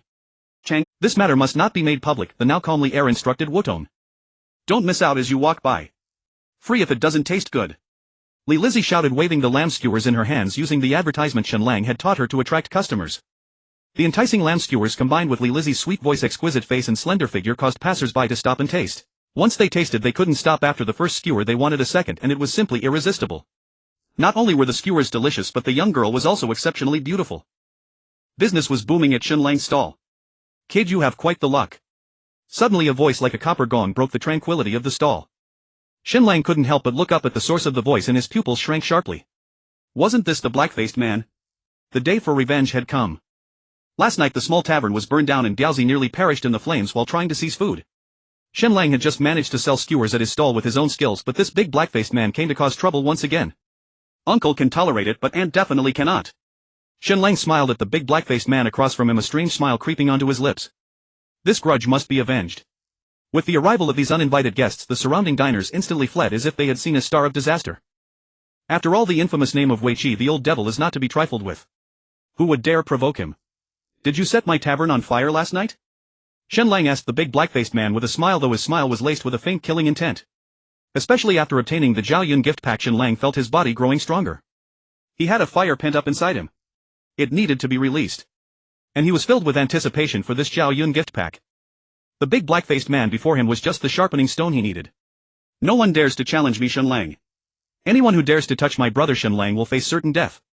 No matter the identity status or role of the big black-faced man, Shen Lang had no intention of going easy on him. He had to teach him a severe lesson. Do you have any evidence? The big black-faced man sneered at Shen Lang, provocatively asking. Do I need evidence to beat you? Before Shen Lang's words even finished, he dashed forward to the big black-faced man. He reached out and tightly grasped the big black-faced man's neck while forcefully shoving a scorching skewer into his mouth. Ah! A piercing scream echoed as Shen Lang kicked the big black-faced man away. Bang! A dull thud resounded as the big black-faced man crashed to the ground. The burly men he brought along were instantly frozen in place. This kid is too arrogant, isn't he? Just as they were in shock, Shen Lang charged toward the big black-faced man. Bang! Bang! Bang! Shen Lang swung his fists mercilessly at the big black-faced man on the ground. As his fists rose and fell, blood splattered everywhere. At that moment, the burly men standing around finally reacted. Kill him! The burly men roared as they rushed toward Shen Lang. They were all hand-picked by the big black-faced man's seasoned warriors who were good at fighting. However, Shen Lang showed no fear. Instead, he was eager to engage. Charge! The leading burly man launched the first attack on Shen Lang. His fist like a hammer came crashing down towards Shen Lang's face. Clean and decisive. Facing the incoming punch, Shen Lang did not dodge but swung his own fist to meet it. Clashing with brute force. The onlookers were taken aback by Shen Lang's choice. One was a hulking brute, the other seemingly frail. Isn't this like using an egg against a rock? Some timid onlookers couldn't bear to watch the impending brutal scene and quickly averted their gazes. Li Lizzie at the back of the crowd gasped, her face filled with deep concern. Shen Lang didn't know the identity of the big black-faced man, but Li Lizzie did. He is Wei Qi Jingda of the Duke of Yi Nation. The subordinates he brought along are all skilled fighters. How could Shen Lang gain any advantage against them? Crack! Just as everyone secretly worried for Shen Lang, the two vastly different fists collided. The sound of bones cracking followed, sending shivers down everyone's spines.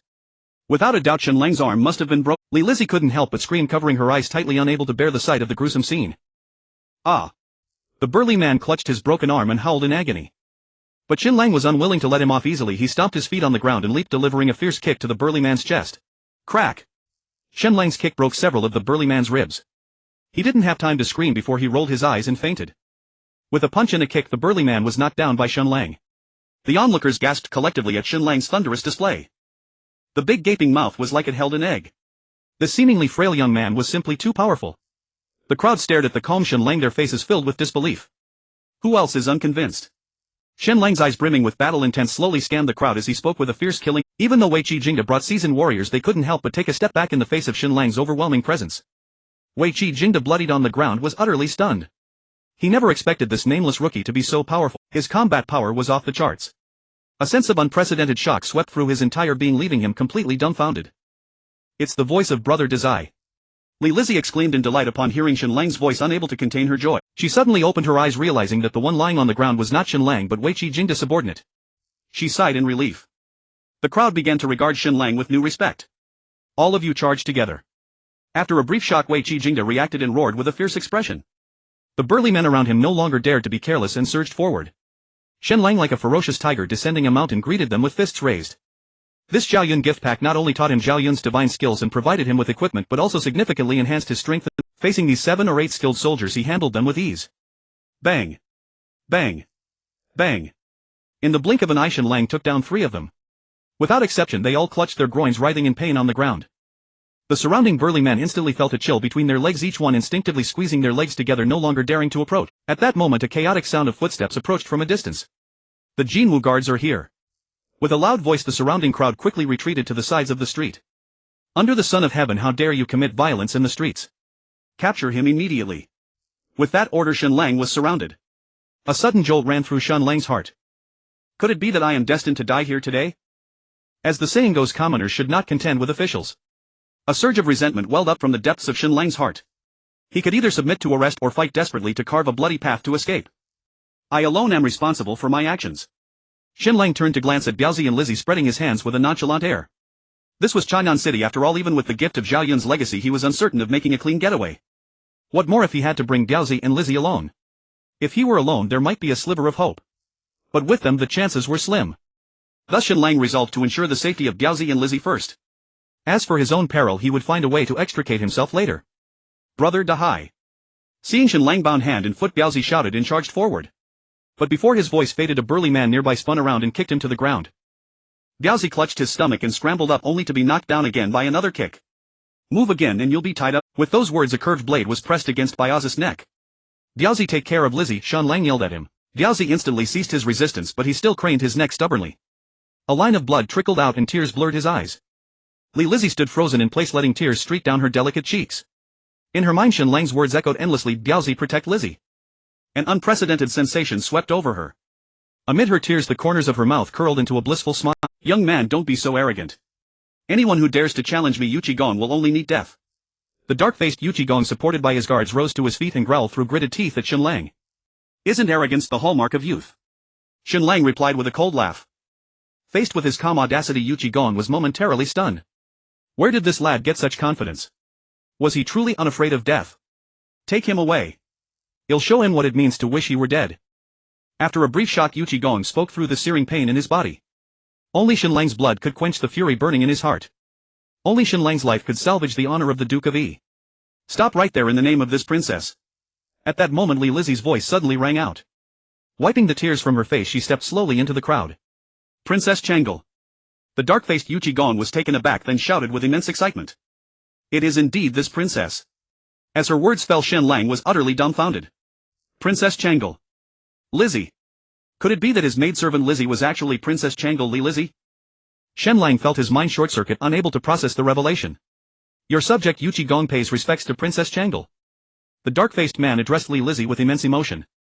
"Uncle Yuqi, no need for formalities. He is under my protection." Lizzie pointed at Shen Lang and spoke coldly. Though young, she possessed an innate commanding aura.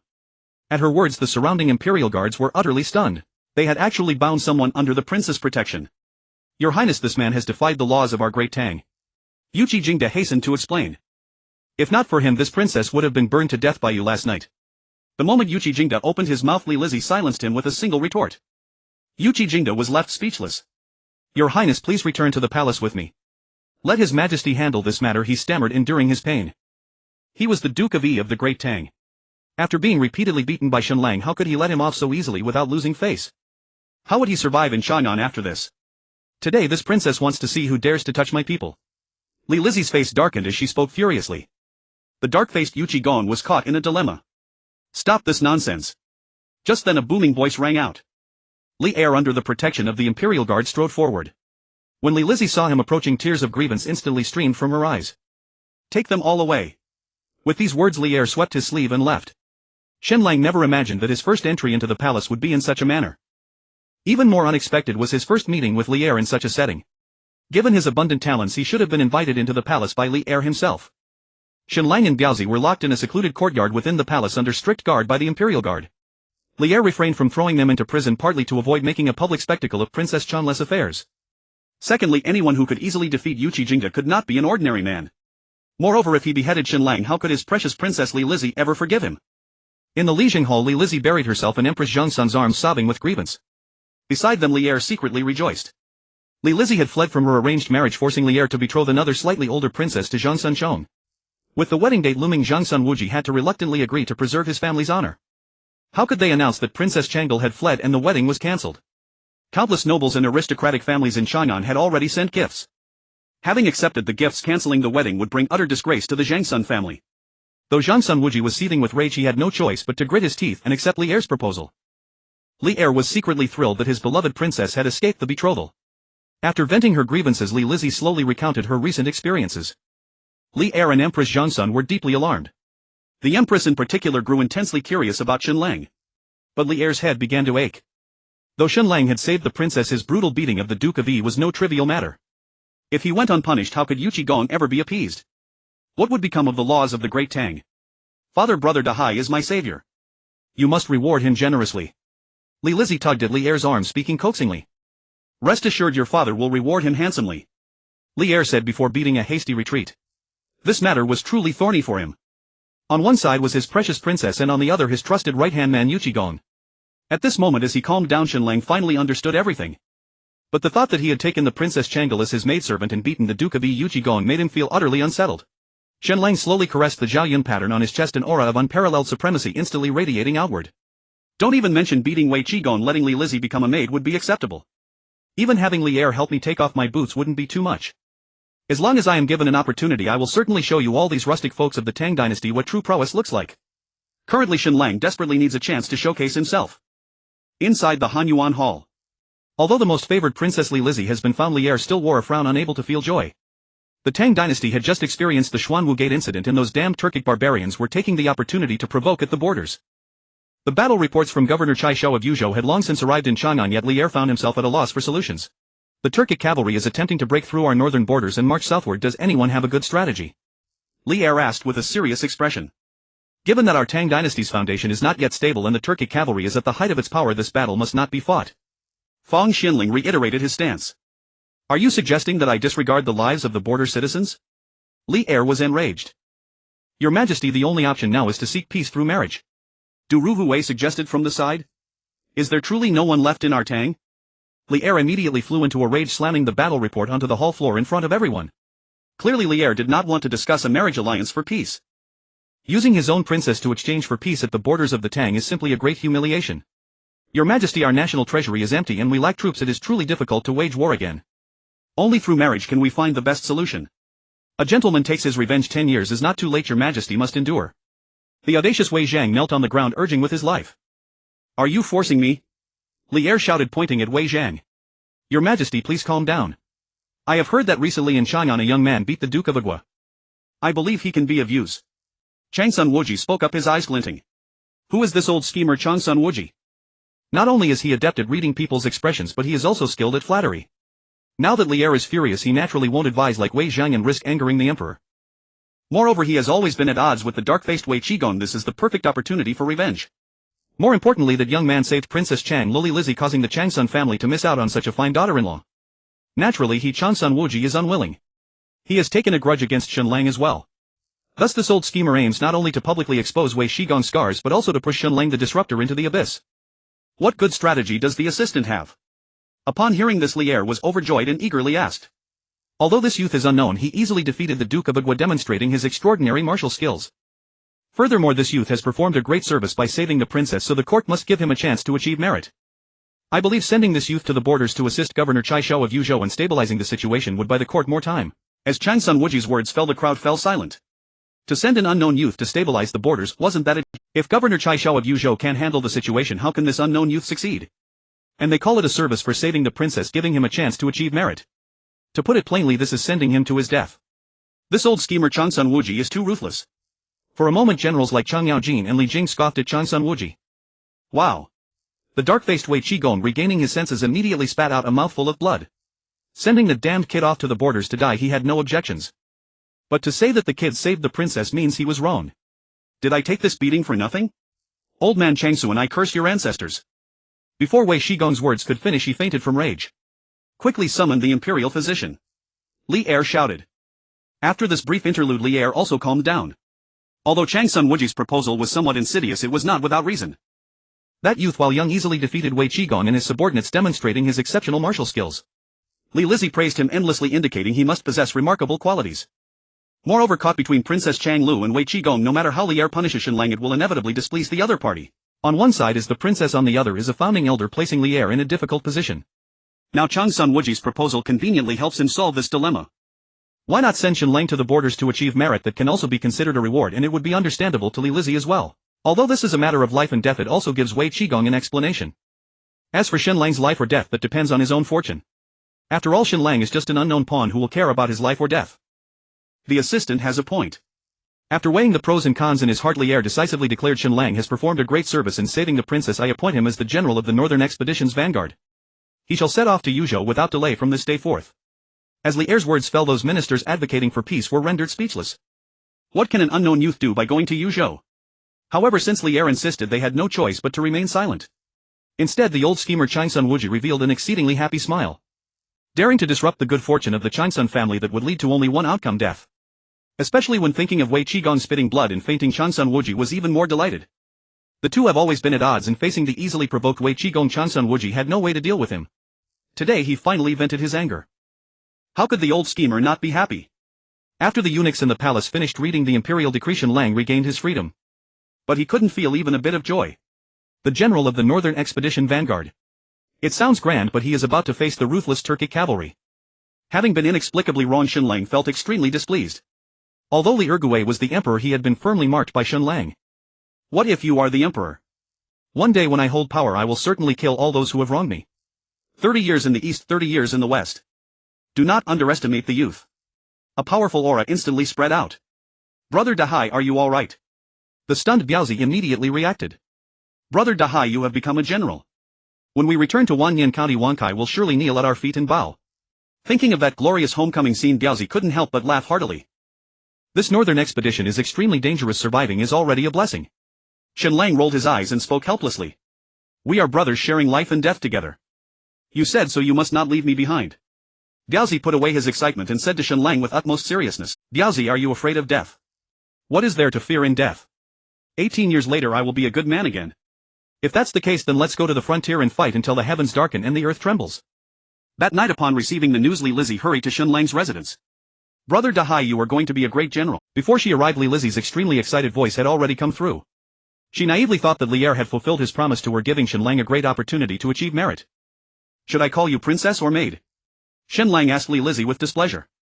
After all the effort to find a beautiful maid, she turned out to be a princess. Would he have to salute his own maid in the future? You will always be my brother Dahai. As Li Lizzie spoke, she leaped into Shen Lang's embrace. Since Shen Lang was imprisoned in the palace, even though she was a princess, she could not come to visit him. Although they had known each other for a short time in the days apart, Li Lizzie's mind was filled with Shen Lang's figure. Now that they met again, how could Li Lizzie care about her identity and the modesty of a woman? As a maid I must not be Shen Lang immediately pulled a long face and pretended to reprimand her angrily. I do not want to be your maid. Li Lizzie rolled her eyes as she spoke. Do you want to be my sister-in-law? Biaozi asked foolishly while rubbing the back of his head. Is it not possible to be your sister-in-law? Li Lizzie angrily asked Biaozi. But as her words fell, she suddenly realized something and a blush crept up her exquisitely delicate cheeks. What are you thinking? I am a man you cannot have. Shen Lang said as he gave Li Lizzie a playful slap on the head. Tomorrow I'm heading north as your maid, shouldn't you quickly serve me well? As Shen Lang spoke, he propped up his leg. Li Lizzie diligently massaged Shen Lang's legs and shoulders and even ordered good wine and dishes to be brought. As he was about to go north to face death the next day, he naturally had to enjoy the night without returning sober. Shen Lang enjoyed Li Lizzie's massage while feasting on meat and drinking wine, with Biaozi feeling quite happy. Early the next morning, Shen Lang was awakened by Wu Shi. As this general heading north to face death had not even had breakfast, he led 1,000 soldiers and hurriedly set off on the northern expedition. When Li Lizzie woke up, Shen Lang had already left the palace. She ran to the palace gate, gazing in the direction of the frontier, tears streaming down her face. Brother Dahai, you must come back alive. When you return victorious, it will be the day I ask my father to arrange our marriage. This princess will never be your maid. I will definitely make you my prince consort. Li Lizzie gazed dreamily in the direction of the frontier, murmuring to herself. Shen Lang's expedition did not attract much attention. After all, he was just an unnamed soldier who cared about his life. As Shen Lang led 1,000 soldiers out of the city, he halted his horse. This northern expedition is fraught with danger. If anyone has wives or children at home, you can still return now. I, the general, can allow you to remove your armor and return to your fields. Shen Lang said to the 1,000 soldiers behind him in a calm tone. Now, with the Turkic cavalry rampaging at the frontier, this journey was perilous and the hearts of the soldiers were as clear as a mirror.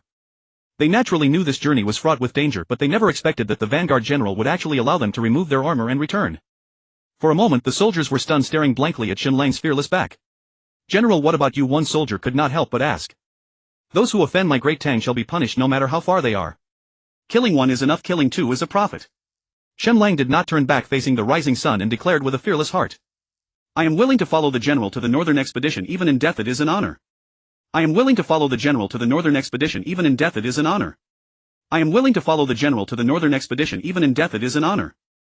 1,000 soldiers of the northern expedition shouted in unison, each one embracing death with resolve. With the frontier unstable, His Majesty had sent Shen Lang to lead 1,000 soldiers as the vanguard of the northern expedition. It sounded nice to say they were the vanguard army, but in reality who could return alive? 1,000 soldiers also wanted to remove their armor and return to their fields, but Shen Lang's words ignited their blood. Killing one is enough, killing two is a profit. To remove their armor now would be no different from fleeing from the battlefield. This young general had never been afraid, so why should they? They knew they were going to the frontier to face death, yet no one removed their armor. Blood stains the frontier, I will repay my country with my life. Shen Lang shouted, embracing death. Blood stains the frontier, I will repay my country with my life. The fervor of the 1,000 soldiers heading north was instantly ignited by Shen Lang's words. Everyone shouted defiantly, their cries piercing the clouds and shaking the mountains. The citizens leaving the city stopped to witness the scene. Hearing their cries of embracing death, tears silently fell from the citizens' eyes. The Turkic cavalry rampaged at the Great Tang's frontier, and news of the impending breach of the northern gates had already spread throughout Chang'an. The citizens of Chang'an, seeing these 1,000 soldiers prepared to face death, couldn't help but shed tears. They were the true heroes of the Great Tang. Facing the slowly rising sun, the citizens of Chang'an watched as Shen Lang and the others galloped away. "General, you must come back alive." A scholar gazing in the direction where Shen Lang and the others had left spoke with a trembling voice. "General, you must come back alive." The citizens at the city gate shouted while silently praying for Shen Lang and his 1,000 soldiers. Shen Lang rode his horse filled with fighting spirit. Initially he was resistant to this duty as the vanguard general for the northern expedition. That was why he had allowed the soldiers to remove their armor and return. Shen Lang rode his horse filled with fighting spirit. Initially he was resistant to this duty as the vanguard general for the northern expedition. Shen Lang led 1,000 soldiers of the northern expedition racing to provide swift support to Yuzhou. However, at this moment Yuzhou was already besieged by the Turkic cavalry. Bang! Bang! Bang! Outside the city of Yuzhou the war drums were thunderous and corpses lay scattered everywhere. Khan Sheli personally led 100,000 iron cavalry marching south. He aimed to wash the central plains in blood. And Yuzhou became his first target. Warriors from the grasslands kill. Charge into the city and capture the two-legged sheep inside alive. The tender two-legged sheep in the city are all ours. This group of Turkic barbarians stepping on the corpses of Yuzhou soldiers launched their attack on the city. In their eyes the citizens within the city were no longer human. They were delicious two-legged sheep. Males the elderly roasted and eaten to stave off hunger. As for those tender two-legged sheep, they would be enjoyed by them. This group of barbaric Turkic cavalry set up ladders, raised shields and rushed to climb the walls of Yuzhou. On the crumbling city walls the soldiers of Yuzhou fought desperately. They had long forgotten how many times the Turkic cavalry had charged. They only remembered to hold the line and not retreat. Behind them were their wives, children and tens of thousands of civilians of Yuzhou. They had no choice but to fight to the death. Hold the line and do not retreat. Because with every step back the civilians of Yuzhou would perish. They roared and fought. As one soldier fell in front, another rushed up. They used their own flesh and blood to protect the crumbling city walls. They fought for the sake of the civilians of Yuzhou, buying time for their escape. But as the last rays of the setting sun disappeared from the horizon, the crumbling city walls could no longer hold. Boom! With a massive sound the gates of Yuzhou collapsed. Countless soldiers of Yuzhou were buried beneath the walls. The northern gate has been breached, everyone run. Damn Turkic bastards have broken in, run. Father and mother, run quickly, I'll hold them back. Husband. My son. Shen Lang led 1,000 soldiers of the northern expedition heading north straight towards Yuzhou. But the closer they got to Yuzhou the stronger the faint smell of blood became. Had the Turkic cavalry really advanced south? Had Yuzhou truly fallen? Diaozi, you and the brothers must be careful, I'll go ahead to scout the military situation. Shen Lang shouted with immense worry, but before his voice fell he had already vanished. Da Haigu, you must be careful. General, you must survive. The soldiers gazed in the direction where Shen Lang had disappeared, shouting, their blood boiling. Could they not know the dangers ahead? Could they not know this journey was one of no return? Yet this young soldier, fully aware of the death that awaited, charged forward without hesitation. To march with such a general, even death would be an honor. Glory! I am the uncle of Chahan. As Shen Lang left Diaozi and the others far behind, he hauled skyward. Then a flash of silver light appeared as he summoned Zhao Yun's equipment. Clad in silver armor, riding a white dragon horse, he wielded the dragon's spear. With Zhao Yun's equipment in hand, an overwhelming aura erupted forth. Shen Lang could clearly feel that his body had become stronger. Damn Turkic bastards, wait for me with your asses up. I'll make your butts bloom all over the mountains. Shen Lang gripped the dragon's spear tightly, filled with fighting spirit. The white dragon horse beneath him seemed to sense its master's endless killing intent, letting out a roar as it galloped. Amidst the swirling yellow sand a silver light sped past. At this moment the city of Yuzhou was already filled with corpses, rivers of blood. The wounded soldiers of Yuzhou, battered and bruised, fought endlessly against the invading Turkic cavalry to cover the civilians' escape. In foot battles against cavalry, the already exhausted soldiers of Yuzhou were no match for the Turkic cavalry. This was a one-sided massacre. Brothers, kill. Fight the Turkic bastards. Defend Yuzhou, we vow not to retreat. This group of fewer than 10 soldiers of Yuzhou, while shouting, charged towards the oncoming Turkic cavalry. Knowing they were outmatched, knowing it was a dead end. Yet not a single person retreated. They charged forward boldly. On their faces there was no fear, only endless glory. For them dying in battle was the best fate. Puff. Puff. Puff. After one charge they all lay in a pool of blood. Governor, I did not bring you shame. Governor, you must survive, survive. This group of fearless soldiers of Yuzhou lay in the blood, whispering at the dark night sky. It was not that they were foolish. Nor was it that they did not wish to live. It was that their love for this city, for this land, ran deep. In the city of Yuzhou, as one defender after another fell, the slaughter began. Warriors, there's a group of two-legged sheep ahead. There are females. Tonight we can enjoy them to our heart's content. The Turkic cavalry laughed wildly, whistling excitedly as they eagerly pursued the group ahead. Want to escape? No way. What tender two-legged sheep? Us sons of the grasslands are the true warriors, only we deserve to enjoy these tender two-legged sheep. A Turkic cavalryman shouted, drooling. Faced with his beast-like savage gaze, the woman trembled in fear. You beastly bastards, come at me if you dare. A wounded man screamed, spreading his arms wide, tightly protecting his wife and child behind him. You ignorant fool. As the words of the Turkic cavalry echoed, the sharp curved blade slashed across the man's throat. A jet of blood spurted forth and the man fell into the pool of blood, filled with resentment and worry. Father. The child in the woman's arms cried out loudly. You must survive in the next life, I will still marry you. The man waved his arms, desperately grasping at nothing. Puff.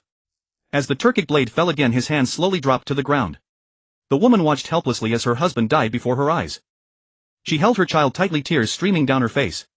What tender two-legged sheep. Don't be afraid, I will be gentle. This Turkic cavalryman swallowed hard, eagerly speaking to the woman. Stop. At that moment a group of battered soldiers from Yuzhou charged in. Damn two-legged sheep, kill them for me. The Turkic cavalryman roared in anger. How could he not be furious when his pleasant moment was suddenly interrupted?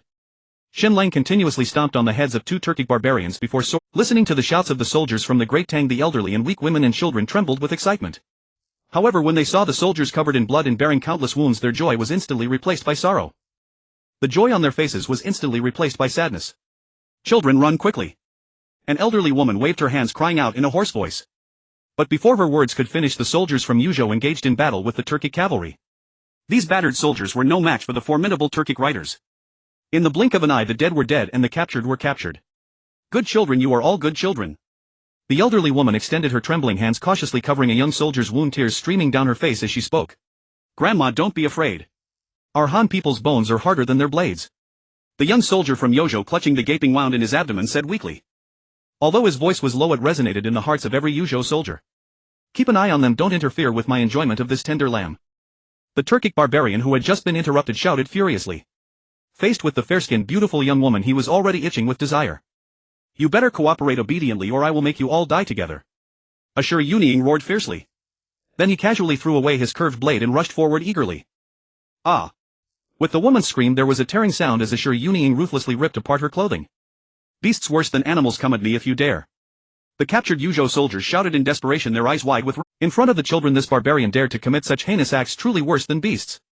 Turkic scum, ill take. With a roar of anger, a blood-soaked soldier pushed aside the Turkic barbarian in front of him and charged at Ashur Yunying. He was Zhao Aro, the deputy general of Yu's Grand Commander Chai Shao. Bang!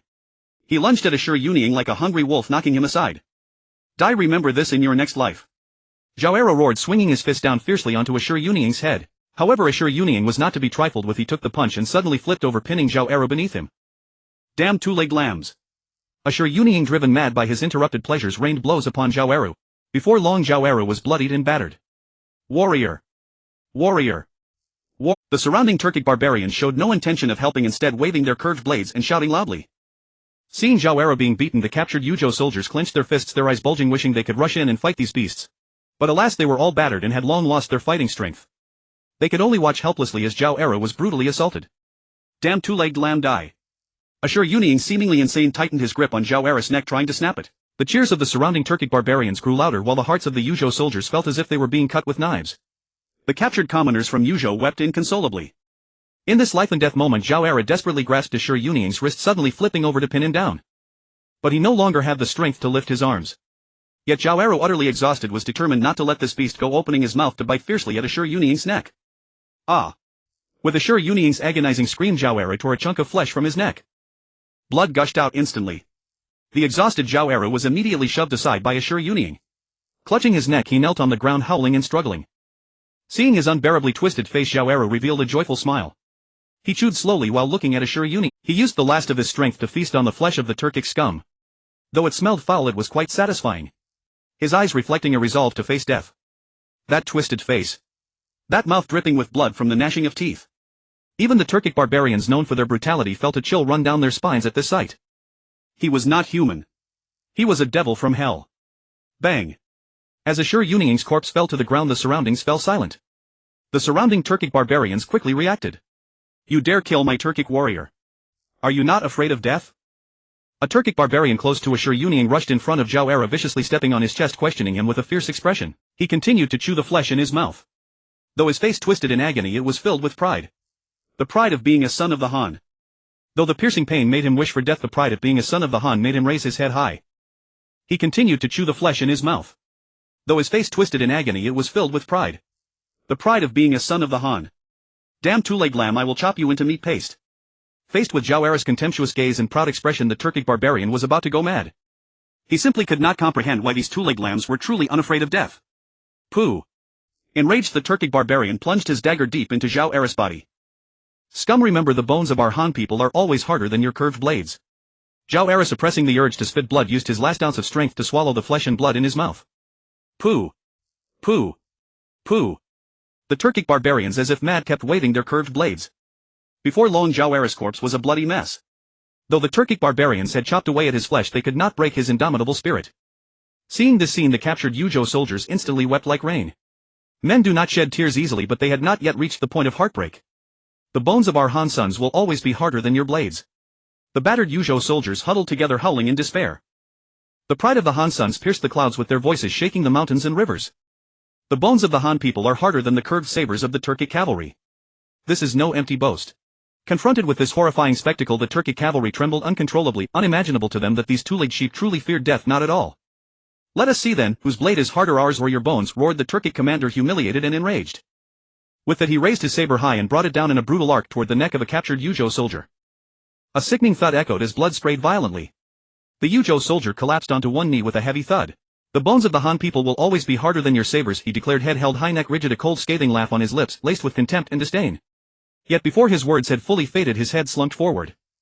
Yet the Turkic brute's saber was wedged fast, jammed solid by the unyielding bone of his neck. With his life he bore witness to an irrefutable truth. The bones of the Han people are far harder than the sabers of these Turkic vermin. Den Nyo. Brother. Captured Yuzhou soldiers screamed in raw guttural anguish. Scalding tears carved paths through their blood-streaked, weathered cheeks. Cursed Han dogs, bellowed the Turkic savage, wrenching his saber free in furious rage. Cursed Turkic vermin, dare you kill me? Beasts. I curse your ancestors. Come on. Every Han son's bones grow harder than the last. Though battered and broken, the captured Yuzhou soldiers summoned every last shred of strength, not to beg but to provoke, to taunt, to defy.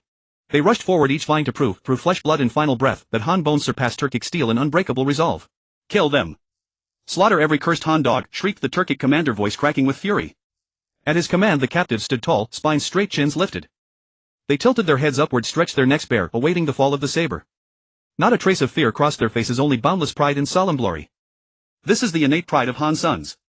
This is the sacred honor of being Han. Side by side they leaned upon one another, awaiting death, yet facing it without flinching. Then, suddenly, a wave of death surged forth, chilling the air. A killing intent so fierce it seemed poised to rend the heavens sent the Turkic warhorses into frenzy, terrified whinnies. Hooves reared high, panic seized every mount. What in the world was happening? An unprecedented dread flooded the Turkic cavalry's hearts. For never before had they encountered such uncanny horror. As nerves tightened and eyes darted wildly across the darkness, a flash of silver streaked past, swift, silent, lethal. Thwack! The gleaming Dragonheart silver spear, laden with murderous intent, ripped through the black night and pierced the Turkic commander's chest. Blood bloomed like crimson flowers. The raging commander, now impaled, hung pinned to the wall, his body skewered by the silver spear. The shaft still quivered, blood still streamed. His eyes bulged wide, filled not with pain but bewilderment, confusion. To his dying breath he could not comprehend how or why he had fallen. The Turkic cavalry stared transfixed at that silver spear, its origin unknown, its presence unnerving, its tip still trembling. They gazed numbly upon their commander's mangled corpse, upon the steady drip of blood. Even these blood-soaked, merciless savages stood stunned, stricken mute by the sheer awful majesty of the scene. For they knew not whence the spear came, and knew not whose turn would come next. The unknown breeds deepest terror. A dread unlike any they'd ever known swept over them like a frozen tide. Was this divine retribution descending from heaven? Had even heaven itself grown weary of their cruelty? The Lord sees all, cried the aged grandmother, collapsing to her knees in fervent, tear-choked exultation. Heaven has finally opened its eyes, echoed the Yuzhou soldiers, and the elders, women and children beside them, in weeping, jubilant unison. Who dares? Reveal yourself. Show yourself, coward, face your doom for slaying our Turkic warriors. Clutching their sabers tightly, the Turkic brutes roared in mounting panic. Then, cloppity-clop, hoofbeats approached, steady and deliberate, echoing through the night. Yet those distant, unknowable hoofbeats struck like death knells, each beat hammering deep into the Turkic brutes' chests. Who are you? Step forward, meet your end. Their frantic cries betrayed only escalating terror, desperate attempts to mask the fear devouring them from within. From the shadows of night emerged Shen Lang, armored in gleaming silver. An aura of absolute solitary supremacy radiated from him, forcing the Turkic brutes instinctively to stagger 2 steps backward. The nearer they drew, the more palpable grew the overwhelming tide of slaughter intent. Even their warhorses sensed it, whinnying wildly, pacing restlessly, unable to stand still. Along the path here Shen Lang had been shaken to his core by mountains of corpses piled high. A wrath unlike any before ignited deep within his soul. That infernal fury burned so fiercely it made his blood boil, his very body threatening to burst from its own seething heat. Only blood could quench such rage. And so, with one thrust, he had nailed the Turkic commander to the wall. Yet that was far from enough. Only one man. A startled cry broke the silence, and instantly the Turkic brutes exhaled in collective relief. Just one man, what threat could he pose? Kill him. Avenge our warriors. Kill him. Kill him. Kill him. They brandished their sabers roaring at Shen Lang with feral hatred, their eyes bestial, their faces twisted in savage hunger as if they longed to devour him whole. Blood for blood. Shen Lang bellowed to the heavens. The Dragonheart silver spear, still pinning the dead commander to the wall, shuddered violently as though resonating with its master's wrath. In an instant Shen Lang launched himself skyward, leaping atop the Turkic brutes' heads hurtling toward his silver spear. Crunch. Crunch. Skulls exploded like overripe melons beneath his boots, scarlet blood and ivory brain matter bursting forth in grotesque violent bloom. The sight was utterly horrific. Shen Lang continuously stomped on the heads of two Turkic barbarians before soaring into the air, reaching the wall. With a furious roar Shen Lang's body rebounded off the wall, performing a 180-degree spin in midair. The bright silver dragon spear exuding endless killing intent slashed down with a bloodthirsty glow towards the Turkic barbarian on the ground, a strike from the sky. Poochie. With a single thrust Shen Lang split a Turkic barbarian in half. Blood and flesh splattered everywhere. At that moment the wall behind Shen Lang collapsed with a thunderous crash. Faced with this overwhelmingly domineering strike, the surrounding Turkic barbarians stood frozen in place. They stared blankly at the horrific scene before them, their hearts filled with deep shock. They were like statues, allowing blood and flesh to fly into their mouths. Bang! With a loud crash a man and a spear fell to the ground. The surrounding Turkic warriors immediately reacted, trembling in fear. Even though they were merciless killers, they could not believe the scene before them, nor could they accept that such feats were possible for a human. A single strike that could kill enough to instill terror in all beings. Is this really true? Could it be a dream? The surrounding Turkic cavalry couldn't help but rub their eyes, hoping to discern whether the silver-armored general before them was human or ghost. But just as they were puzzled, Shen Lang moved again. He swung the spear in his hand, executing Zhao Yun's spear technique with utmost proficiency. The silver spear in his hand glimmered with a bloodthirsty light, continuously reaping the lives of the surrounding Turkic barbarians. In the blink of an eye no Turkic barbarians stood, all lay in pools of blood. Those Turkic barbarians until their deaths could not comprehend whether this silver-armored general was human or ghost. In the center of the corpses a man and a spear continuously dripped blood onto the ground. At this moment Shen Lang, clad in blood armor and wielding a spear, looked like a war god descending to the mortal realm. Seeing this scene the soldiers and civilians of Yuzhou could not help but drop their jaws, their faces filled with astonishment and disbelief. Is this really true? A single spear cleaving a Turkic barbarian in half. In the blink of an eye over 10 Turkic cavalry were slaughtered. Could this silver-armored general be a war god descending from the heavens? Or have we already died with King Yama punishing these heartless Turkic barbarians? After a while a Yuzhou soldier finally reacted from his shock. He rubbed his eyes vigorously and pinched his thigh hard, as pain surged through and joy instantly spread across his face. The war god has descended, we are saved. With his exclamation the surrounding Yuzhou soldiers and civilians also reacted. War god! War god! War god! The joy of surviving the calamity made them unable to hold back their loud shouts. They felt fortunate to be alive. They were even more joyful that Yuzhou was saved. The war god has descended, there is hope for Yuzhou. The deafening cheers gradually brought Shen Lang back to his senses. His gaze slowly swept over the faces filled with joy, and the killing intent on his face faded slightly. Can we fight? He shook the blood from the spear's tip and shouted to the surrounding Yuzhou soldiers. Fight! Fight! Fight! The Yuzhou soldiers immediately shouted. Though they were all battered and bruised, Shen Lang's appearance reignited the warmth of their once cold blood. The descent of the war god was a chance given to them by the heavens to take revenge. How could they not fight? Their blood boiled completely with Shen Lang's arrival. The Turkic barbarians have invaded our borders, slaughtering our Yuzhou. Blood debts must be repaid with blood. Shen Lang tightly gripped the silver spear in his hand and roared with battle intent. Those damned Turkic barbarians dared to kill our Han sons. While uncles can bear it, aunties cannot. Though Shen Lang was just a nameless nobody who wanted to set up a stall, complete tasks, earn some small rewards and then enjoy life with multiple wives, yet the damned Lier made him lead 1,000 soldiers to support the border. Even using their corpses could not stop the Turkic cavalry. All I wanted was to set up a stall, yet you want me to go to my death. Anger filled his heart. He must survive, only by living can he avenge this betrayal. But when he arrived in Yuzhou and saw the bodies everywhere and the blood flowing like rivers, the blood of a Han son ignited within him. Not only must I survive, but I also need to achieve merit. Let Lier take off his boots and make those bureaucrats kneel and lick. Thus Shen Lang decided not only to make the Turkic barbarians pay a bloody price, but also to let those big shots in the court, even Lier, know what it means to be truly formidable. In an instant his overwhelming aura of supremacy deeply affected every Yuzhou soldier around him. Blood debts must be repaid with blood. Blood debts must be repaid with blood. Blood debts must be repaid with blood. The surrounding Yuzhou soldiers tightly gripped their weapons, shouting hysterically. That fearless spirit soared into the sky. Though they were all battered and bruised. Though they were all exhausted. But at this moment they forgot about life and death. Their hearts were only set on battle. Even if they died on the battlefield, so what? To follow this silver-armored general into battle and die gloriously is an honor. How many Turkic cavalry are there? Shen Lang looked at the crowd and asked calmly. The exact number is unknown, but there are at least tens of thousands attacking Yuzhou. How many of us are left? Less than 100. Of the 20,000 guarding Yuzhou, now only less than 100 remained. How tragic. Are you afraid of death? Shen Lang asked the 10 or so Yuzhou soldiers in front of him. Not afraid. The crowd shouted in unison, ready to face death. Since you are not afraid of death, then stab them in the ass. Shen Lang said as he mounted his horse. Stab them in the ass. The surrounding soldiers shouted with battle intent.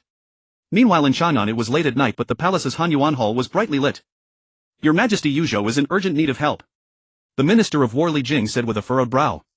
How many troops does the Turkic cavalry have this time? Li Er suppressed the anger in his heart and asked. The Turkic cavalry had provoked the Tang border repeatedly. Li Er had previously thought that Xie Khan wanted various benefits for the Tang princess. But now it seemed that these Turkic barbarians were serious about attacking. Could it be that Xie Khan really intends to march south? A surge of fury instantly ignited in Li Er's heart. And that accursed Khan Jelia had dared to invade the borderlands and sack Yuzhou. Khan Jelia himself leads 10,000 ironclad cavalry. The fall of Yuzhou city is inevitable, and if the frontier continues to crumble, the Turkic cavalry will sweep southward, their blades pointed straight at Chang'an, staining the central plains in blood. Li Jing declared, his fists clenched tight, voice trembling with lingering dread. Those wretched Turkic savages, how perfectly they choose their moment. And Li Er ground his teeth, roaring in unbridled rage. And to summon Fang Xuanling, Duruhui Zhangsun Wuji and Qin Xiong immediately. Also summon Yuqi Jingda and the others to the palace for urgent counsel. And suppressing his seething wrath, Li Er commanded the mute attendant beside him. And meanwhile within Yuzhou city, Turkic marauders roamed freely, the slaughter raged on. Beneath an ancient gnarled tree in the city, a group of elderly men, women, children and scholars stood bound together. And warriors from the grasslands, we feast tonight. What tender two-legged sheep, and they rival even the Khan's own consort in delicacy, and once I've had my fill, I'll slowly savor this tender morsel in the pot. A band of Turkic savages, curved sabers gleaming in hand, leered lasciviously at the bound women while shouting brazenly. And saliva dripped from their lips, restraint had long since shattered. You beasts, less than dogs. Dare face me instead. Nan, imprisoned Yuzhou soldier, could no longer contain his fury and spat out the curse. Worthless vermin, daring to defy the warriors of the steppe and send him straight to Yama's court. Nas the Turkic words fell a sickening thunk echo. The Yuzhou soldier collapsed instantly into a pool of crimson, and monstrous savages, barbarians without conscience, and you were lower than beasts. Scholars nearby wept openly, screaming in anguish. And when the gates of Yuzhou fell to the Turkic invaders, they had not fled, but stayed to shepherd the elderly women and children to safety. While soldiers bled on the ramparts defending the city with their lives, these sons of Yuzhou refused to abandon their people for mere survival. And now, however, escape was no longer possible, for them or for those they sheltered. Silence, you cursed two-legged sheep, and soon you delicate morsels will boil in our pots. And the Turkic savages brandished their curved blades, snarling viciously at the scholars. Children, do you fear death? Nan, aged scholar, white-haired and stooped, rasped hoarsely to the students surrounding him. Master, we do not fear, and indeed. As sons of Han, how could we tremble before such barbarians? And yes, we fear. The young scholars formed a protective ring around their master, raising their voices with resolute courage. And good children, if you fear not death, then let us swear we shall perish with Yuzhou.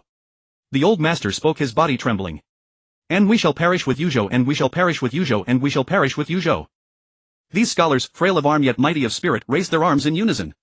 And though they bore no weapons and could not fight alongside the garrison, they chose to die defending Yuzhou as one. My child, do you fear death? Na, young woman whispered softly to the infant cradled in her arms. Mother, do not weep, I am not afraid. And the child stretched out his tiny tender hands and clung tightly to his mother's neck.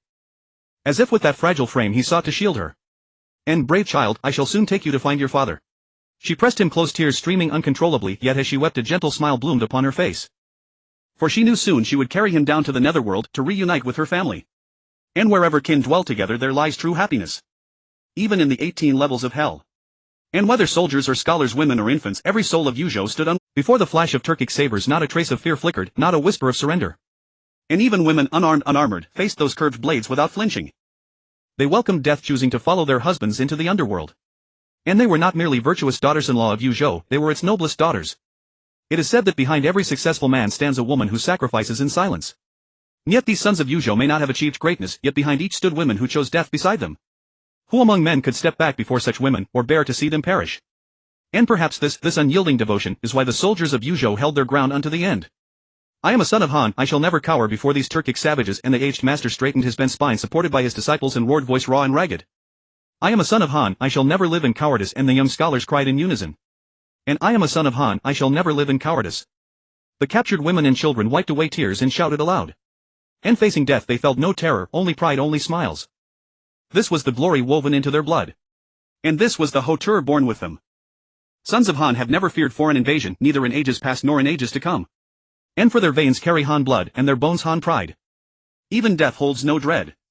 And before this captive throng, undaunted, unbroken, the Turkic savages erupted in towering fury. They sensed with visceral clarity contempt and mockery. And how dare these Han people remain so arrogant on the very brink of death? And did they truly fear nothing? Cursed Han dogs, I refuse to believe you feel no fear, and let us see if your bones are as hard as your tongues. Kill them, feast on their flesh, and keep the tender two-legged sheep for our warriors' pleasure. And the Turkic horde could contain themselves no longer, raising their sabers high they howled in furious unison. Only blood could quench the shame of being scorned. Nonly slaughter could prove their valor. Ignorant savages, and the venerable master stepped slowly forward from the center of the crowd. And he stood at the very front, head raised high, and laughed a deep resonant ha-ha. Foolish savages, do you truly believe we would bow, and you may seize our lives, but never our indomitable spirit, the unbreakable backbone of Han sons? Come then, raise your sabers. Let you witness the unyielding pride of Han sons, and today I shall show you, whose bone is harder, ours or your wretched Turkic blades. The master stood fearless before death, his voice thunderous with heroic fervor. Though the old scholar's back was already stooped beyond straightening, his spine remained as erect as ever. His snow-white beard fluttered in the wind, and the pride of being a son of Han was etched deeply upon his weathered face. At that moment the old scholar bore an air of celestial grace. Though unarmed, his words struck like daggers, each syllable piercing the hearts of the Turkic barbarians with the sharpness of a blade. It was not the man himself that was fearsome, but the words that cut to the soul. The surrounding women, children, and young scholars could not help but throw back their heads and roar with laughter. That thunderous laughter was like a series of invisible slaps striking fiercely across the faces of the Turkic barbarians. What did it matter that you wielded scimitars? What did it matter that you outnumbered us? Come on. Come and kill us. Even if you slay us, the sons of Han will never yield. You may take our lives, but you cannot sever the indomitable spirit of the Han people. The scimitars and battle prowess that the Turkic cavalry prided themselves on now seemed utterly pathetic before this crowd of unarmed, weak, and elderly. How could they not be enraged? This was not merely mockery, it was contempt. The Turkic barbarians who deemed themselves warriors of the steppes found their dignity and pride trampled underfoot by these sons of Han, ground into dust. Kill. Slaughter them all.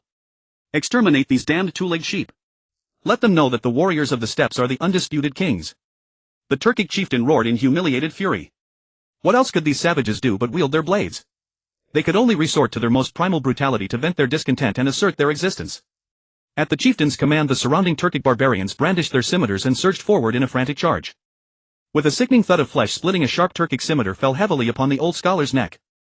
Yet to the Turkic barbarians' astonishment, their blade failed to sever the old scholar's head in a single stroke. Instead, it became lodged in his bones. How could this be? This was an indestructible, razor-sharp Turkic scimitar. You undying old wretch. After a brief moment of shock, the enraged Turkic barbarian kicked the old scholar's corpse viciously. With a dull thud, he finally wrenched the scimitar free from the old man's neck. Damn it! How can this old bastard's bones be so hard? Staring at the notch in his blade, the Turkic barbarian cursed loudly. Another sickening thud. Another. Another. As the Turkic barbarians continued their massacre, the fearless scholars fell one by one into pools of blood. They say scholars are the most useless of all. Yet these unarmed, frail scholars defended the honor of the Han people with their very lives. Facing death, they showed not a trace of fear, nor did a single one retreat. The sharp Turkic scimitars struck their bodies again and again, but each time they became embedded in their bones. With their flesh and bone they forced notches into those deadly blades. Bearing the pride of those who scorned death, they forged the backbone of the Han people with their blood and sacrifice. These bloodthirsty, slaughter-addicted Turkic barbarians would never understand why the bones of the Han people were so unyielding. Before long, the scholars of Yuzhou were completely annihilated, lying lifeless in the cold pools of blood. As the slaughter ended, silence fell over the scene. Yet the Turkic barbarians clutched their scimitars tightly, their scalps tingling. They could not shake the shock that gripped their so many tender two-legged sheep, all prepared for the warriors of the steppes. Warriors, it's time for us to savor the delicacy of these tender two-legged sheep. After a long moment, they snapped out of their daze and burst into unbridled laughter. Their eyes gleamed with a bestial ferocity, fixed hungrily upon the captive women of Yuzhou. Their faces twisted with lust, their savage stares, their blood-dripping scimitars. These beastly Turkic barbarians were nothing less than demons from hell. Yet the women of Yuzhou showed no fear or hesitation. Sisters, even if we must die, we will preserve our chastity. Yes. We must not let these beasts defile us. Holding their children in their arms, the women of Yuzhou cried out as one, rising slowly to their feet. They would defend their honor with their lives. Sisters, my ergo can't cook and his hands are clumsy. I'm going to join him now. One woman spoke as she walked slowly toward the Turkic barbarians. My Juzi is afraid of the dark at night. My Daniel is the messiest, he doesn't even know when his clothes are dirty. The women of Yuzhou spoke softly, smiles of happiness gracing their lips. Holding hands they chatted as they walked toward the barbarians. I don't believe you're not afraid of death. The Turkic chieftain seeing this lost all interest and roared in humiliated fear. The Han men feared not death, could the women be fearless too? If any of you takes another step we'll split her in half. The Turkic barbarian screamed, nearly broken. To join our husbands in the afterlife. To join our husbands in the afterlife. To join our husbands in the afterlife. They shouted with the valor of those who scorn death, wearing blissful smiles of imminent family reunion. Step by step they advanced toward the Turkic barbarians, drawing closer to death. Yet their faces bore no trace of fear or cowardice, only happiness and joy. It was as if they faced not death but a blissful paradise. Perhaps in their hearts where their husbands and families awaited was a heaven of pure beauty. The Turkic chieftain, as if reading their intent, took a step back. Warriors of the steppes, it would be a waste to kill such tender two-legged sheep. Chief, we must not kill them, we should keep them for our pleasure. Yes. Let us enjoy them first, we can kill them later. Killing them now would be too merciful for these tender two-legged sheep. The surrounding Turkic barbarians shouted, their eyes gleaming. Let them witness the might of the steppe warriors. Let them know what real men are. The Turkic chieftain bellowed as he tore off his clothes in haste. Gripping his scimitar in one hand, he reached for the foremost woman of Yuzhou with the other. With a tearing sound he ripped apart the woman's garments, intent on committing his vile deed.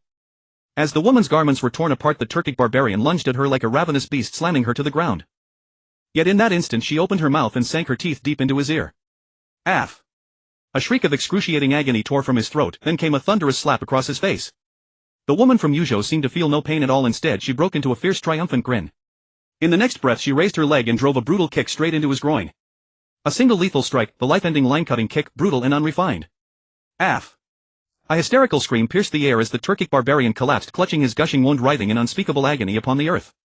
Within moments his cries ceased, his fate unknown. The surrounding Turkic warriors stared at the scene, icy sweat prickling their spines, a chilling numbness spreading between their legs. Though they slaughtered without mercy and reveled in bloodshed, now unbidden, they clenched their thighs tight. What a ferocious woman of Yuzhou! Damn two-legged sheep!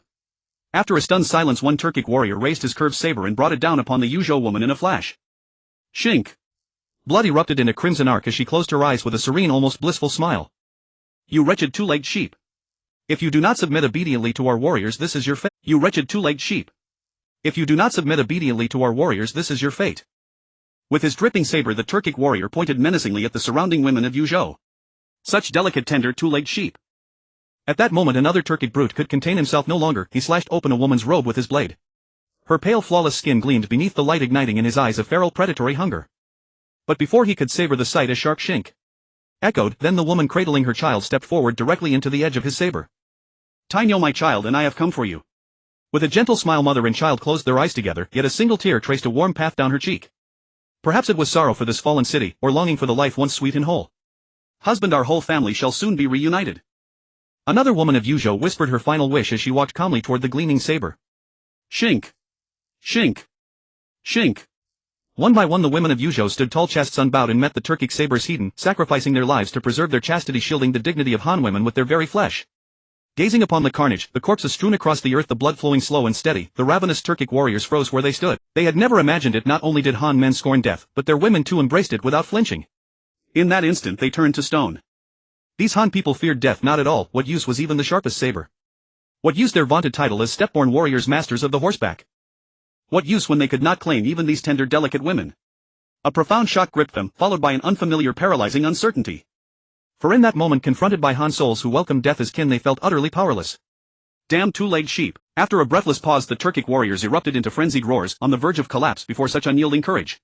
Humiliation burned hot, the sting of contempt, the shame of mockery. Their lust evaporated, replaced only by boundless seething rage. Aff! Aff! Aff! Like maddened virgins denied they howled thrice. Damn two-legged sheep! Kill them all! If we cannot take them willingly, leave none alive, slaughter every last one. With those words the inhuman horde descended upon the remaining elders, children and women, in a slaughter beyond mercy. Blood for blood. Charge! Blood for blood. Charge! Blood for blood. Charge! From afar a thunderous cry of battle rolled across the land. The doomed elders, children and women paused, then threw back their heads and laughed loud and wild. For they heard it clearly, that voice unmistakably Han. Sisters!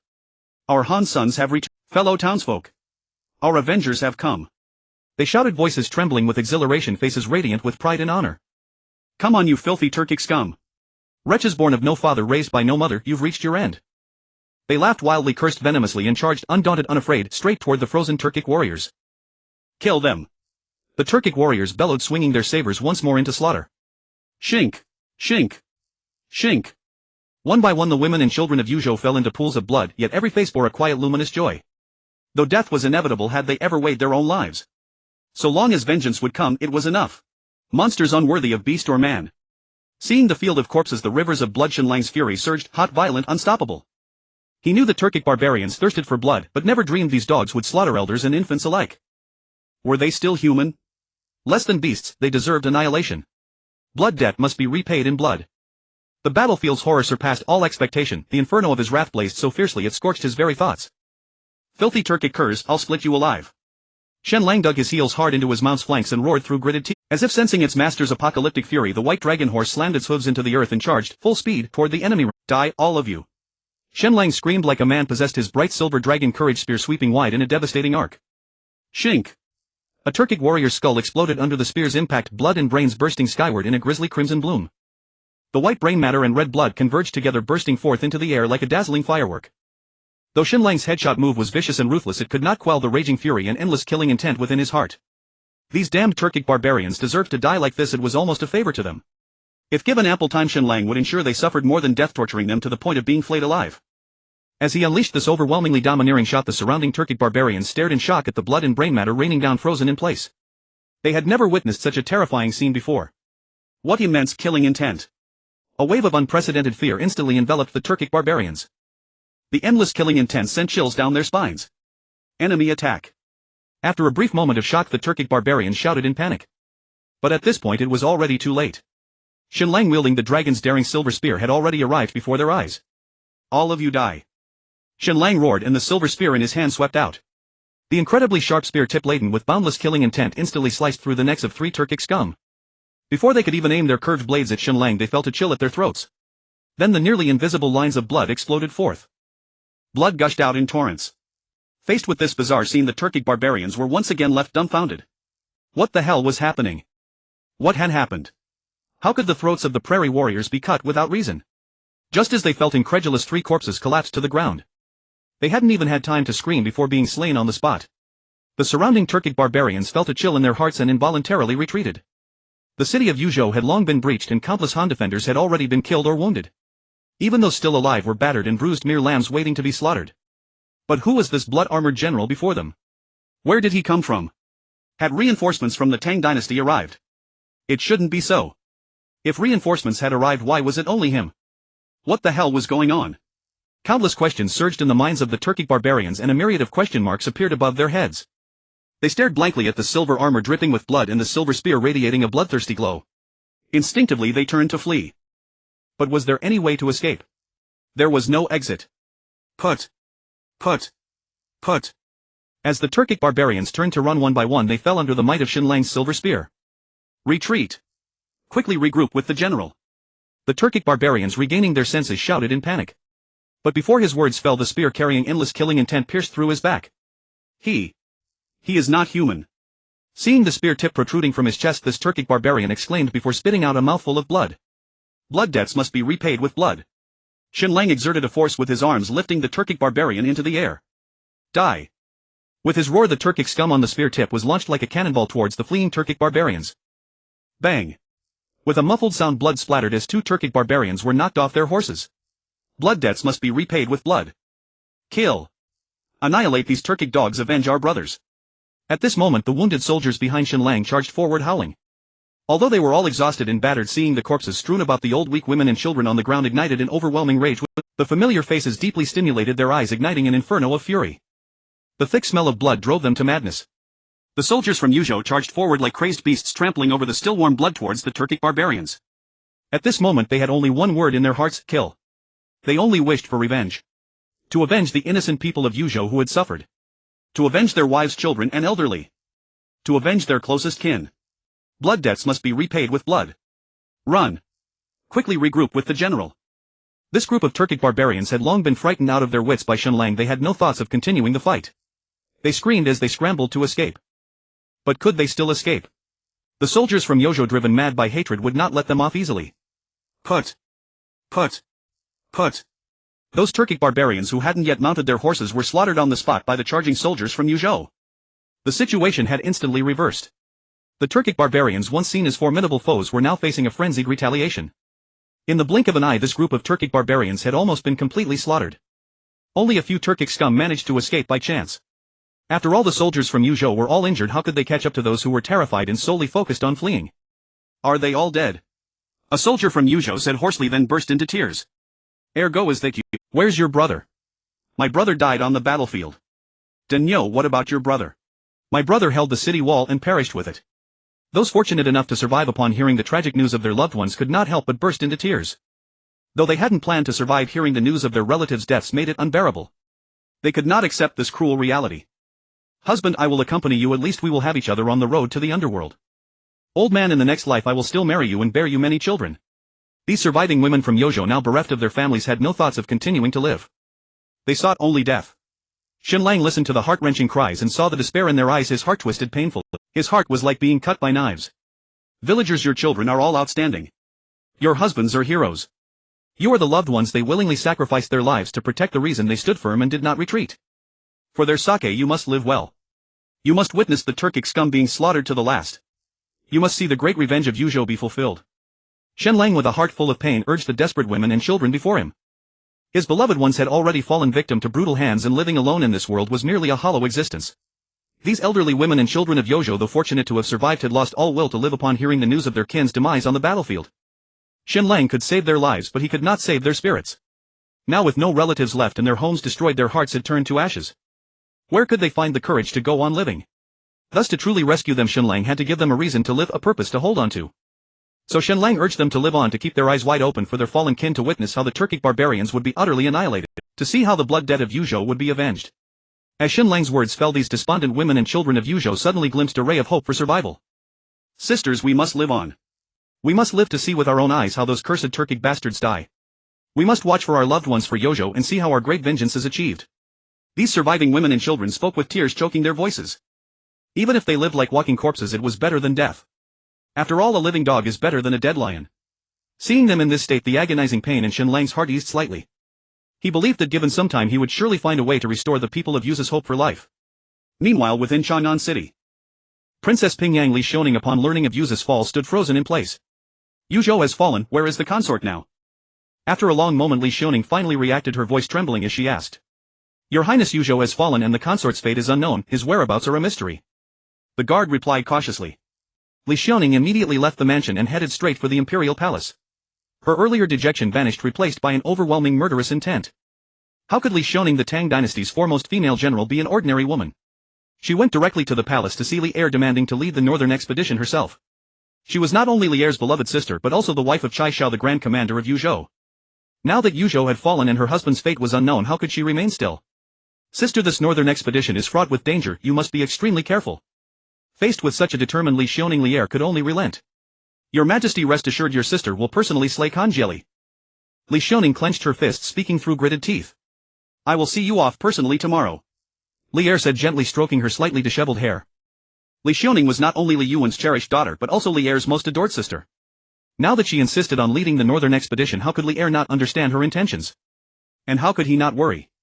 Yet, having just ascended the throne, the Tang Dynasty's foundations were still unstable. It was a time of internal strife and external threats, a season of turmoil. Otherwise would he ever allow his sister to lead the northern expedition? Now that Yuzhou has fallen and my husband's fate is unknown, how can I wait until tomorrow? I will lead the troops north tonight. As Li Ziyuning's words fell, Li Er could only sigh. His sister was still as decisive and swift as ever. This northern expedition is exceedingly perilous and I am truly uneasy.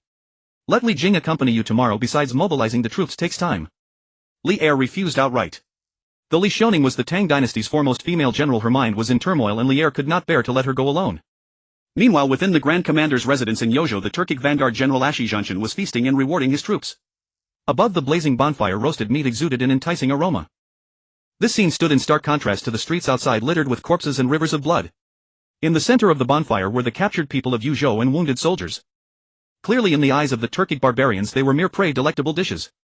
You are all warriors from the grasslands, whoever kills the most Han today shall be the first to enjoy the finest two-legged sheep. Ashi Zhanshan laughed boisterously at the surrounding Turkic barbarians. Evidently the roasted meat over the fire was just an appetizer. The Han in the center of the bonfire were their main course. War God! War God! War God! As his words fell, the surrounding Turkic barbarians erupted in thunderous cheers. Hearing the deafening roar, Ashi Zhanshan was instantly intoxicated. He reveled in the feeling of being worshipped. He relished being called the war god, for in his heart he was the undisputed war god of the grasslands. As the Turkic vanguard general he had breached Yuzhou within 3 days. Even though the massacre continued outside, he could not wait to celebrate his triumph. To him, slaughtering every Han in the city was merely a matter of time. General, how should we divide these tender two-legged sheep? A Turkic barbarian asked, his eyes fixed on one woman, drooling with desire. He could no longer contain himself. Ashi Xionying is not only my brother but also an eagle soaring over the grasslands. Today he has slain countless Han and deserves a reward. Go! Let this tender two-legged sheep taste the might of our grassland warriors. Ashi Zhanshan patted Ashi Xionying's head and laughed heartily. Clearly he doted on his younger brother. Thank you, General. Ashi Xionying took a big gulp of wine, tossed aside his wineskin, and rushed eagerly toward the woman opposite him. Such a tender two-legged sheep. I wonder what she'll taste like. Ashi Xionying said, grabbing the woman's arms firmly. Ah! The woman screamed in terror. Rip! As she struggled, her thin clothes were instantly torn apart. Seeing her exposed delicate skin, Ashi Xionying's mouth watered. Let my sister go. Come at me if you dare. Just then a boy of 7 or 8 shouted loudly. He held his head high, staring intently at Ashi Xionying. Despite the barbarian's ferocious face and beast-like gaze, the boy showed no fear or timidity. Gooden, go back, the woman said, trying to pull him into her arms. But Gooden slipped between them, spreading his arms to shield his sister. He tried to protect his sister with his frail body. Get lost. Ashi Xionying grabbed Gooden's arm and lifted him into the air. Strip and kneel at my feet or I'll tear him in two. Ashi Xionying snarled, his face twisted with malice. Confronted by the ferocious visage of Ashi Xionying, whose gaze resembled that of a beast, the woman's heart sank instantly. This group of heartless Turkic barbarians, what atrocities are they incapable of committing? No doubt this beast before her would truly tear Godan apart. Looking at her young brother, the woman slowly shed unwilling tears. Let go of my brother, I will agree to your demand. She spoke through gritted teeth to Ashi Xionying, her nails digging deep into her palm. After all, she was merely a 17 or 18-year-old maiden. Now she was to be defiled by this beast. How could she accept such a fate? Rest assured, I will ensure you enjoy it. Ashi Xionying could hardly contain his laughter. Sister, don't be afraid, I will protect you. Godan said, removing his pants. A stream of liquid shot forth, aimed right at Ashi Xionying's gaping mouth. Caught off guard, Ashi Xionying drank a couple of mouthfuls of urine. What is that taste? He asked, wrinkling his brows. As the strong flavor spread throughout his body, he couldn't help but gag. Is boy's urine tasty? Seeing that he had actually hit his target, Godan couldn't help but burst into laughter. He was being held upside down by Ashi Xionying by his right leg. Thus his restless left foot struck fiercely against Ashi Xionying's fierce face. Although it felt like a mere tickle, it left a dirty footprint on Ashi Xionying's face. Ah! Ashi Xionying roared in a fit of rage like a crazed old virgin. I will tear you to pieces. He reached out to grab Godan's other leg, intent on tearing him apart. No! In this critical moment, Godan's sister shouted and lunged at Ashi Xionying with all her might. Due to their proximity and Ashi Xionying's towering stature, as she bent down, her head slammed into the man's most vulnerable area. Ah! A sharp pain coursed through Ashi Xionying's entire body, making him cry out in agony.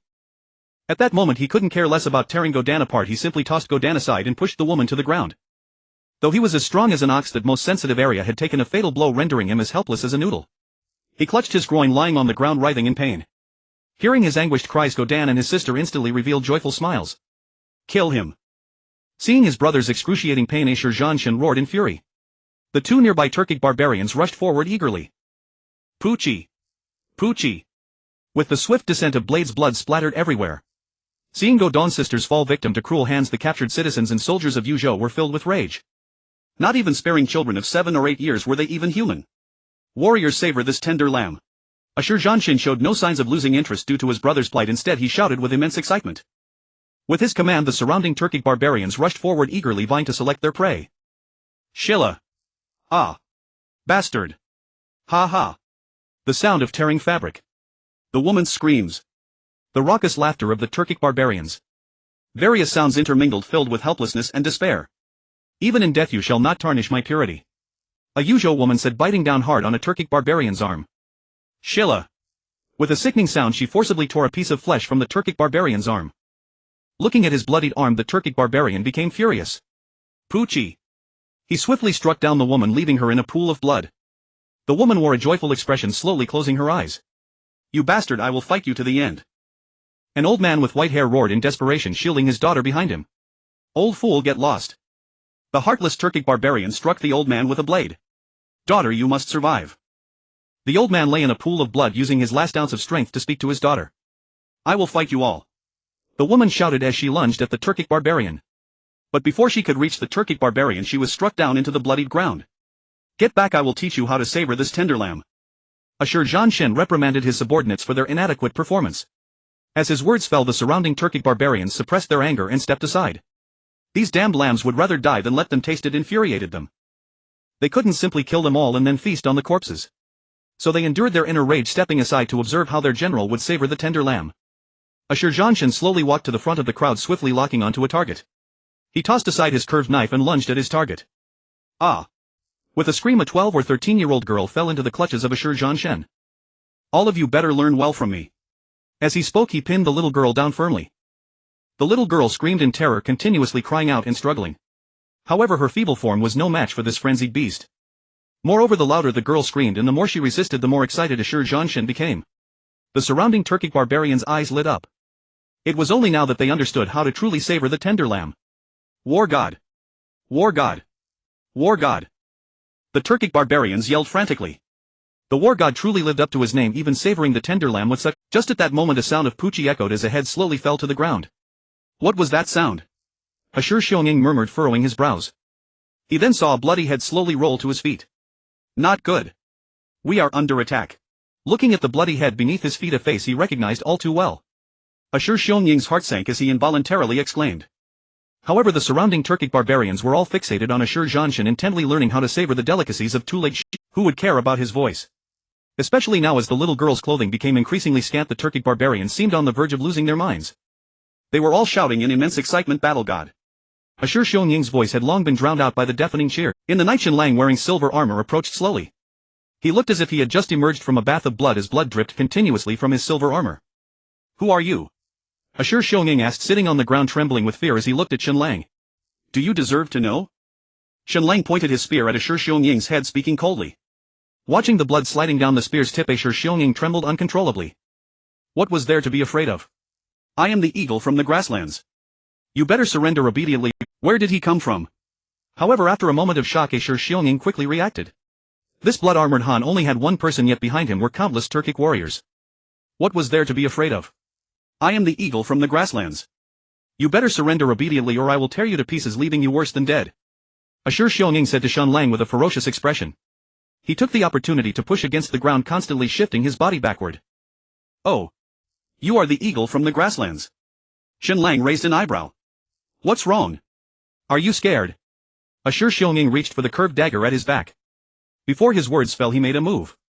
But just as he gripped the curved dagger preparing to ambush Shen Lang, he never expected that Shen Lang had already seen through everything. Pooh! The sharp tip of the spear stabbed fiercely into Shen Lang's right shoulder. With a slight twist of Shen Lang's wrist, the spear tip began to rotate within his shoulder. "Ah!" Shen Lang let out a hysterical scream, no longer caring about his ambush. The curved dagger in his hand was already discarded as he desperately clutched Shen Lang's spear. Shen Lang smiled slightly, suddenly yanking back his silver spear. The sharp tip instantly sliced through Shen Lang's palm, splitting it in two. "Ah!" Shen Lang screamed again in desperation. As the saying goes, the fingers are connected to the heart, and now he had his palm severed by Shen Lang. Pooh! Pooh! Pooh! Shen Lang showed no mercy, striking like lightning, severing all of his limbs. "Aren't you the eagle from the grasslands? Why don't you fly for me to see?" Shen Lang said, a wicked smile creeping across his face. "Who?" Shen Lang's mournful scream finally drew the attention of the Turkic barbarians. "Who the hell is yelling, disturbing the general's enjoyment of two-legged sheep?" The surrounding Turkic barbarians turned to glare angrily.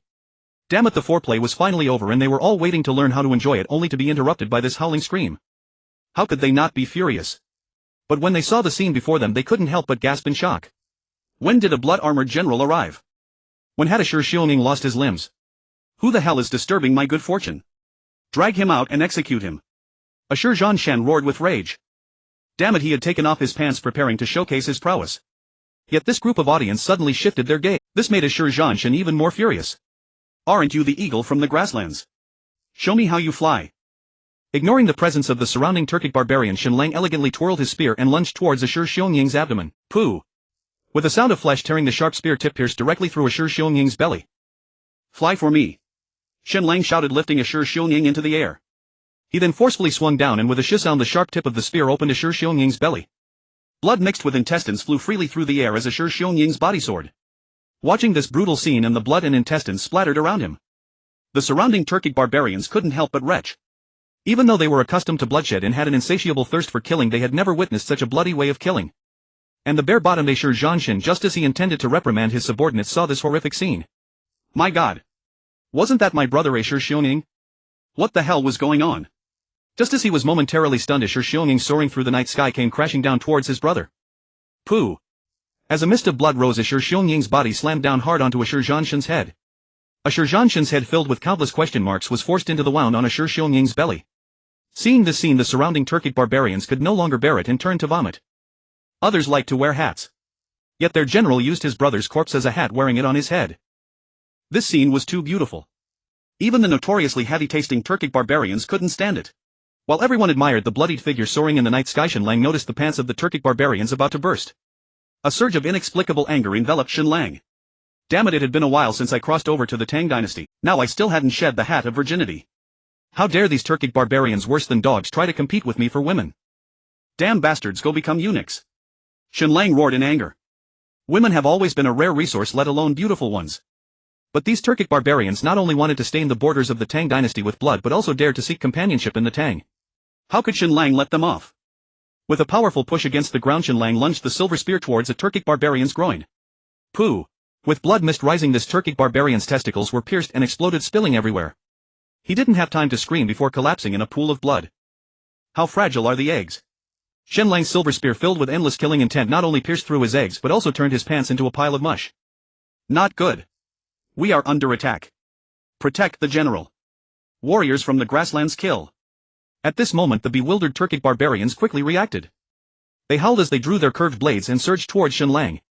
From Shen Lang helping Ashur Xionying soar through the night sky to piercing the Turkic barbarians' eggs. This was accomplished in the blink of an eye. Yet the Turkic barbarians reacted quickly, immediately launching an attack on Shen Lang. Facing the charging Turkic barbarians, a wicked smile crept onto Shen Lang's lips. You blind fools, how dare you snatch our women? You must be out of your minds. I am still a virgin, yet you wish to be men. Stay virgins for life. As Shen Lang cursed to himself, he thrust his silver spear fiercely towards the Turkic barbarian's eyes and eggs. Pooh! Pooh! Pooh! The bloodthirsty silver spear struck true, popping like blood mist erupted in the night sky, dazzling like fireworks. Just as Shen Lang was having fun, a sudden cacophony of footsteps echoed. Blood debts must be repaid with blood. The rescued soldiers from Yuzhou shouted hysterically, brandishing their weapons. Each of them covered in blood, their eyes red, they charged at the Turkic barbarians. They fought desperately against the Turkic barbarians, adhering to the principle of killing one to break even and killing two to profit. The sudden appearance of Yuzhou soldiers shocked the Turkic barbarians. They had long been frightened into submission by Shen Lang's ruthless attacks, lacking the courage to continue the fight. What the hell is happening? Ashur Xianshan wiped the blood from his face and roared furiously, General, it's bad. We're under attack. General, come save me. General, he is not human. He is a demon. The Turkic barbarians, terrified by Shen Lang, cried out and retreated repeatedly. Shen Lang's attacks were not only ruthless, he either aimed for the eyes or shattered the eggs. The battlefield was littered with broken eggs. Even though these Turkic barbarians were bloodthirsty, they had never encountered someone so vicious. The sudden appearance of wounded Yuzhou soldiers threw them into chaos. Whoever dares to retreat, I'll kill him. Ashur Xianshan bellowed. He held up his pants with one hand while seizing a curved blade from a nearby Turkic barbarian. Who dares approach? I am the war god of the grasslands. Ashur Xianshan, he shouted at Shen Lang with immense fury. As his voice thundered, the surrounding Turkic barbarians found their backbone and quickly gathered around him. The calm Turkic barbarians then realized that this group of Han were all wounded soldiers and their numbers were insufficient to match theirs. Their fear dissipated significantly. War god. Shen Lang looked at Ashur Xianshan with disdain. Who dares to approach? State your name. Although Ashur Xianshan was arrogant, it didn't mean he lacked intelligence. This blood-armored general had unknowingly slain his brother Ashur Xionying in such a brutal manner. How could he be an unknown nobody? Although they held an advantage, they still dared not let their guard down. My last name is Qin, my first name is Daddy. Shen Lang said, extending his middle finger in disdain. Daddy! Ashur Xianshan blurted out. He was suddenly filled with confusion. There was no such figure in the Tang Dynasty. If I had known you were such a beastly son, I should have shot you against the wall back then. Shen Lang feigned a thrust charging at Ashur Zhanshen. As Shen Lang's words fell, Ashur Zhanshen reacted instantly. This brat was insulting him. He became furiously indignant. But at this moment Shen Lang's silver spear was already in front of him. Kill! Ashur Zhanshen yelled, no longer caring about holding his pants, grabbing a Turkic barbarian and using him as a shield. Pooh! With blood spraying out, Shen Lang's silver spear pierced through the Turkic barbarian's body, the spear tip creating a small hole in Ashur Zhanshen's chest. Charge! Annihilate these two-legged sheep! Ashur Zhanshen shouted, retreating repeatedly. Don't worry, I will save your backside. Looking at Ashur Zhanshen's rapidly disappearing backside in the crowd, Shen Lang scornfully cursed, anyone wishing to survive, leave your eggs. Shen Lang roared, sweeping his silver spear. Pooh! Pooh! With 2 arcs of blood soaring, he killed 2 Turkic barbarians in one strike. He rode on the white dragon, mercilessly slaughtering the Turkic barbarians from a height. The spear tip smeared with egg liquid would occasionally pop an egg. In the blink of an eye, the bodies beneath his horse piled up like a mountain. At this moment, this group of so-called grassland warriors had turned into the two-legged sheep they mocked, allowing Shen Lang to ravage them. This is our Han army. Our reinforcements have arrived. We are saved. Yuzhou is saved. The captured Yuzhou commoners couldn't help but cry tears of joy. Blood debts must be repaid with blood. Blood debts must be repaid with blood. Blood debts must be repaid with blood. The wounded soldiers from Yuzhou, as if pumped with adrenaline, howled and slaughtered the Turkic barbarians. Every time they killed a Turkic barbarian, they shouted. It was as if they were reminding themselves that the Turkic barbarians must die. Driven by their indomitable will, they exhausted their last ounce of strength to avenge their loved ones, their brothers and Yuzhou. Blood debts must be repaid with blood. As the Turkic barbarians fell one by one, Shen Lang suddenly became anxious. He realized that the so-called grassland war god was nowhere to be found. Indeed, he abandoned his men and fled.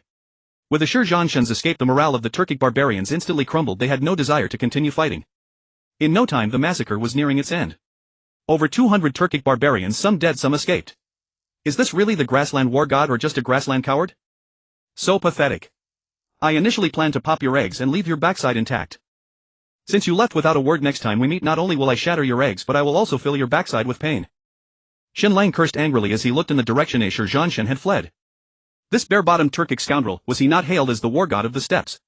Why then did he turn tail and flee before battle even began? Shen Lang sneered at such cowardice, slipping away without even leaving his testicles behind. Weren't you proclaimed the war god of the grasslands?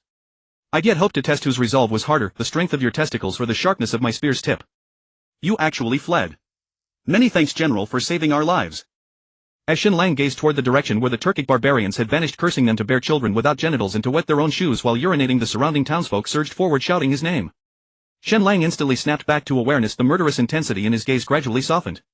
His eyes swept slowly across the crowd, lingering briefly upon the little girl. Though now clothed, the girl trembled violently, curled tightly into herself, sobbing uncontrollably. You must all live on. Open your eyes wide and bear witness on behalf of those who perished. Witness how these Turkic scoundrels are utterly slaughtered. Witness how Yuzhou avenges its blood debt. Shen Lang spoke hoarsely.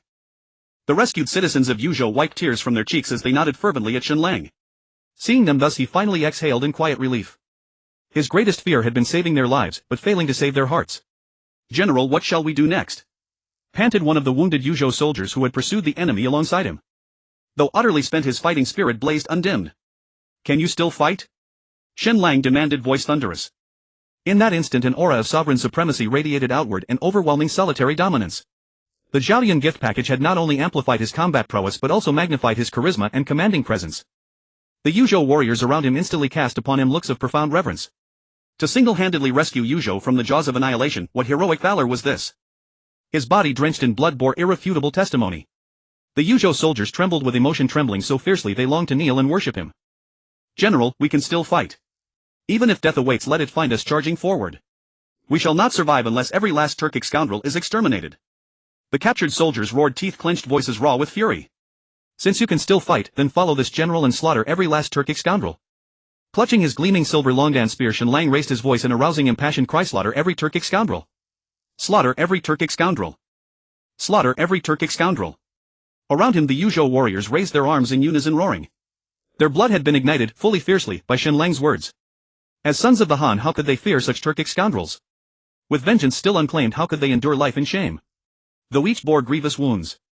Though each was utterly drained, now their blood burned white-hot and their hearts held only one resolve, to fight to the death. Even in death let it come mid-charge. Let death find them upon the battlefield, upon the sacred path of avenging their kin. Slaughter every Turkic scoundrel, blood for blood. Shen Lang bellowed, spurring his mount with fierce pressure from his thighs. Bai Long Horse, sensing its master's boundless martial ardor, let out a triumphant resonant neigh. Slaughter every Turkic scoundrel, blood for blood. The Yuzhou warriors roared in unison, surging after Shen Lang once more along the road of retribution. Did you see that? Our great vengeance for Yuzhou draws near. The rescued citizens of Yuzhou stood transfixed, gazing wordlessly after Shen Lang's retreating figure, whispering softly to themselves, praying silently, tears streaming down their faces. Shen Lang led the Yuzhou forces straight toward the south gate. Seal the city gates, slaughter every Turkic scoundrel with— Shen Lang shouted, and with one fluid thrust of his spear claimed another Turkic life. Behind him the Yuzhou soldiers charged forward like madmen, vying to be first into battle. For days past they had endured countless assaults by the Turkic barbarians, had watched too many brothers fall upon the field of war. Now Yuzhou had fallen, they were slaughtered, enslaved, forced to watch helplessly as countless lives perished beneath the curved blades of the Turkic horde. Yet now retribution was at hand. Now vengeance was possible. This moment, they had yearned for it far too long. Shen Lang rode at the vanguard, drawing fire upon himself. He knew full well, the Yuzhou soldiers behind him were already spent like bows drawn beyond breaking point. That they still followed him into battle stemmed solely from the burning fervor in their hearts. Thus Shen Lang fought relentlessly, using only the simplest, most efficient techniques to reap Turkic lives, minimizing casualties among his weary comrades. His gleaming silver Longdan spear, radiating endless killing intent, became a grim reaper's instrument, each swing severing another Turkic head. Confronting Shen Lang armored in blood, a demon risen from hell, the Turkic barbarians drew sharp collective breaths. Watching comrades fall one after another, cold sweat broke out across their spines. Fall back, quickly. Hurry, report to the general. Brave warriors, flee. They're no mortals, they're demons from the abyss. The Turkic barbarians screamed, shrieked, and stampeded toward the city gates, yet did they truly have a chance to escape? Shen Lang granted them none. Alone he charged toward the gate. From the heart of the Turkic ranks to the very threshold of the gate, corpses lay thick and heavy along his path. Thwack! Thwack! Shen Lang felled 2 fleeing Turks in swift succession, then stood alone blocking the gate. One man. One horse. One silver spear, standing defiantly at the city gate. As panicked Turks surged desperately toward the exit, Shen Lang held the line, slaughtering all who dared approach. A single warrior guarding the pass, no 10,000 could break through. With every sweep of his silver spear another Turk fell. In the blink of an eye, bodies carpeted the ground before him, blood flowed like rivers. Yuzhou was reclaimed, restored to the sons of the Han. Wounded soldiers, hidden townsfolk, armed with swords, hoes, and bare hands, poured into the streets, joining the purge. Within moments the Turkic detachment, fewer than 100 strong, lay slaughtered to the last man. A night wind stirred, carrying the thick coppery stench of blood. Shen Lang gazed upon the mountain of corpses at his feet and released a long deep sigh. General, you are Yuzhou's greatest benefactor. An elderly man, hair snow white, leaned heavily on his cane and called out to Shen Lang, voice trembling, General, you are Yuzhou's savior. Then he sank to his knees. Soldiers and civilians alike knelt in mass, tears streaming as they cried out in heartfelt gratitude to Shen Lang. General, you are our great benefactor in Yuzhou. The deafening shouts mingled with a heavy scent of blood soared into the sky. Listening to their heartfelt cries, watching their weathered faces stained with tears of age. A sense of honor unprecedented and overwhelming surged within Shen Lang's heart. So this is what it feels like to be a hero. It's exhilarating. Yet as the tension in his nerves relaxed, fatigue suddenly swept over him. Being a hero may be exhilarating, but it is truly exhausting. As a son of the Han, this is what I should do. Shen Lang fought against his fatigue, speaking with great pretentiousness. Not good. They are chasing south. Just as Shen Lang was reveling in the glory of being a hero, a sudden cry rang out. That's the direction everyone is fleeing. A soldier from Yuzhou exclaimed in alarm. As his words fell, the hearts of the crowd which had just settled leaped into their throats. To the south lies the escape route for the people of Yuzhou. It is filled with the old, weak, sick, and children of Yuzhou. These ruthless, heartless Turkic brutes, do they intend to wipe out everyone? These scoundrels. Yuzhou has already been slaughtered by them, can't they spare our wives and children? These damned Turkic scum, they are aiming to eradicate Yuzhou. The crowd shouted in despair, tears streaming down their faces. The elderly, weak women and children fleeing south represent the most vulnerable aspect of these people. For not only are they the wives and children of the soldiers, but also the descendants and future of Yuzhou. If they are further slaughtered by the Turkic scum, Yuzhou will truly become extinct. Let's fight them to the death. Even if it means our demise, we absolutely cannot let Yuzhou be without heirs. The battle-worn soldiers of Yuzhou wiped away their tears and roared in desperation. The Turkic brutes could kill them and they were unafraid.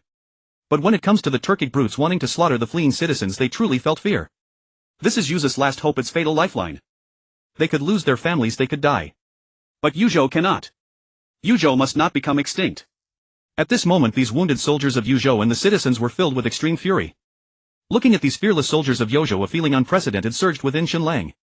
Could this be the sentiment of patriotism? Can we fight? Shen Lang suppressed his anger and hoarsely asked. Fight! Fight! Fight! The soldiers of Yuzhou shouted with bulging eyes. Leave the citizens to guard the city, the rest of us will kill every Turkic brute, no retreat, no surrender. As Shen Lang spoke, he turned his horse around. No retreat, no surrender. No retreat, no surrender. No retreat, no surrender. The deafening shout soared into the sky. At this moment they forgot about their own lives. At this moment their hearts were filled only with raging fury. At this moment they only wished to leave a spark of hope for Yojo, even if it meant dying on the battlefield. Under the watchful eyes of the citizens of Yojo, Shen Lang embarked once again on the path of vengeance. Yet this time he felt the weight of responsibility on his shoulders heavier than ever. For he felt that he must not only save the citizens of Yojo but also save Yojo itself. In the blink of an eye, blood-soaked Shen Lang along with the wounded soldiers of Yojo vanished into the vast night. The saved citizens of Yojo stood at the city gate, tears streaming down as they watched the direction they departed. They knew in their hearts that this time they might never return. How could these 300 to 400 wounded soldiers possibly stand against tens of thousands of Turkic cavalry? Knowing it was death, they still marched forward without hesitation. They walked with such composure. They are doing this for Yojo. Close the gates, defend Yojo to the death. An elder from Yojo said, his voice trembling. The citizens of Yojo immediately closed the gates and ascended the wall with the severely injured soldiers. Now it was their turn to guard the city gate. They would defend Yojo with their lives, sharing its fate. They awaited the return of their benefactor. The next day the sun rose. When the first rays of morning sunlight shone upon this blood-soaked land, the scattered corpses appeared so glaring. Once a homeland, now transformed into a hellish landscape. On the city wall a veteran who had lost his arm gazed at the scene before him, unable to hold back his tears. Brothers, may you rest in peace. He knelt atop the wall and the familiar faces instantly surfaced in his mind. Not long ago they were still drinking and boasting together. Yet now they are separated by death, families shattered. How sorrowful this is. Brothers, rest assured I have not forgotten our initial vow. To defend Yojo to the death, sharing its fate. This was a veteran's final promise to his fallen brothers. Days later. Our Yojo can no longer withstand any more storms. The one-armed veteran looked at the crumbling city wall, speaking with great helplessness. As his words fell, a gust of yellow sand suddenly blew in from afar. Then the sound of warhorses' whinnies followed in the wind. Not good. There's an enemy attack. The experienced one-armed veteran shouted immediately. Now the northern gate of Yojo has been breached and the southern wall is on the verge of collapse. But at this moment the enemy attacked. The very thing everyone feared had happened. In an instant their hearts turned to ashes. Yojo truly cannot be defended. Yet even so they had no intention of abandoning the city and fleeing. They all stood firm on the wall, looking at the swirling yellow sand with a determination ready to face death. They would coexist with Yojo. This is not an empty phrase but a vow they are willing to uphold with their lives. Old Wang, they are getting closer and closer, what should we do? Dog Egg tightly gripped the wooden sword in his hand, clutching the one-armed veteran's clothing as he asked. This was the wooden sword his father made for him before he died in battle. His father perished on the battlefield, now it was his turn. Though he was only 8 years old, he stood like a man before the women. Yojo cannot withstand any more storms, are you afraid? The one-armed veteran gently patted Dog Egg's head with the back of his knife, looking down and asking. Afraid of what? Dog Egg waved the wooden sword in his hand, speaking in a childish voice. Ha ha. The people on the wall burst into laughter. Dog Egg was right, afraid of what? Good. Then let's fight to the death, defend Yojo. Await the return of the heroic spirits. The one-armed veteran roared at the approaching yellow sand. Fight to the death, defend Yojo. The people on the wall shouted in unison. Their voices were deafening, yet the scene was so tragic. They knew full well that Yojo could not be defended. Yet there was not a trace of fear or cowardice. Nor was there any thought of abandoning the city and fleeing. Because they had not forgotten their promise to this city. In the face of impending death the crowd showed no signs of fear or cowardice. The severely wounded soldiers and the citizens of Yojo all stood upon the city walls. They were determined to use their lives to fulfill their final vow to the city. Doesn't it look like we're facing the Turkic scum? Muttered the one-armed veteran, his brow furrowed. Outside Yojo city. Li Xiaoning, clad in red armor, still could not hide her delicate figure. With a spear in hand she exuded an aura of killing intent. Her demeanor was striking. As she gazed at the battlefield littered with corpses in the distance, her eyes instantly reddened. Yojo was not only a vital frontier of the Tang Dynasty but also the place her husband Chai Shao had pledged to defend with his life. Now that she had arrived it was too late. General Chai Shao will surely be fine, Li Jing comforted. Li Er was unable to put his mind at ease regarding Li Xiaoning's safety, so he sent Li Jing to accompany her, ensuring her safety. As Li Jing's words fell, Li Xiaoning immediately snapped out of her sorrow. In its place was an unending intent to kill. All troops, listen up. Take back Yojo. Li Jing shouted loudly. Kill all the Turkic scum, take back Yojo. Kill all the Turkic scum, take back Yojo. 1,000 Tang soldiers shouted hysterically. Li Xiaoning led the charge at the forefront, leading 1,000 troops into Yojo. The yellow sand swept through the air, hooves thundered, and the atmosphere was filled with killing intent. As they drew closer to Yojo city, Li Jing began to sense something was amiss. The soldiers on the city walls did not appear to be Turkic barbarians. Could it be that these Turkic barbarians were massacring the city? Princess, hold on. Li Jing shouted at the vengeful Li Xiaoning, then raised his hand. The 1,000-strong army immediately halted their advance, gathering their strength. The military discipline was strict and orderly. It was evident that Li Jing was a capable trainer truly deserving of the title war god of the Tang Dynasty. Why did we suddenly stop the attack? Li Xiaoning quickly reined in her horse, turning her furrowed brow toward Li Jing. Princess, please look. The defenders on that city wall do not seem to be Turkic barbarians. Li Jing immediately expressed his doubts. Li Xiaoning slightly frowned and focused her gaze on the Yuzhou city wall. Sure enough, the city wall was in a state of disrepair and the defending soldiers were not Turkic barbarians. Raise the banner.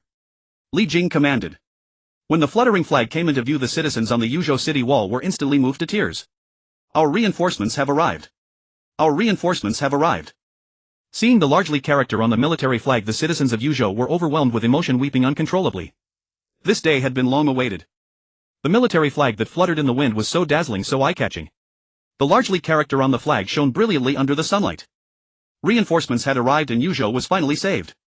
This is our Tang army. Quickly open the city gates, shouted the one-armed veteran, his voice trembling. The soldiers and citizens of Yuzhou on the city walls immediately opened the gates, rushing out to welcome them. We pay our respects to the general, the one-armed veteran and others shouted excitedly. Li Jing and Li Xiaoning furrowed their brows. How could there be so few people? They were either the old, weak, sick or wounded. Who are you? Replied the one-armed veteran. We are soldiers under the command of the Grand Commander of Yuzhou, Chai Xiao. Where is your Grand Commander, Chai Xiao? Li Xiaoning asked impatiently. The Grand Commander led us to resist to the death, holding the city without retreat. However, Yuzhou city fell and we were brutally slaughtered. The Grand Commander's whereabouts are unknown and his life and death remain uncertain. The one-armed veteran recalled the previous massacre, still feeling a lingering fear.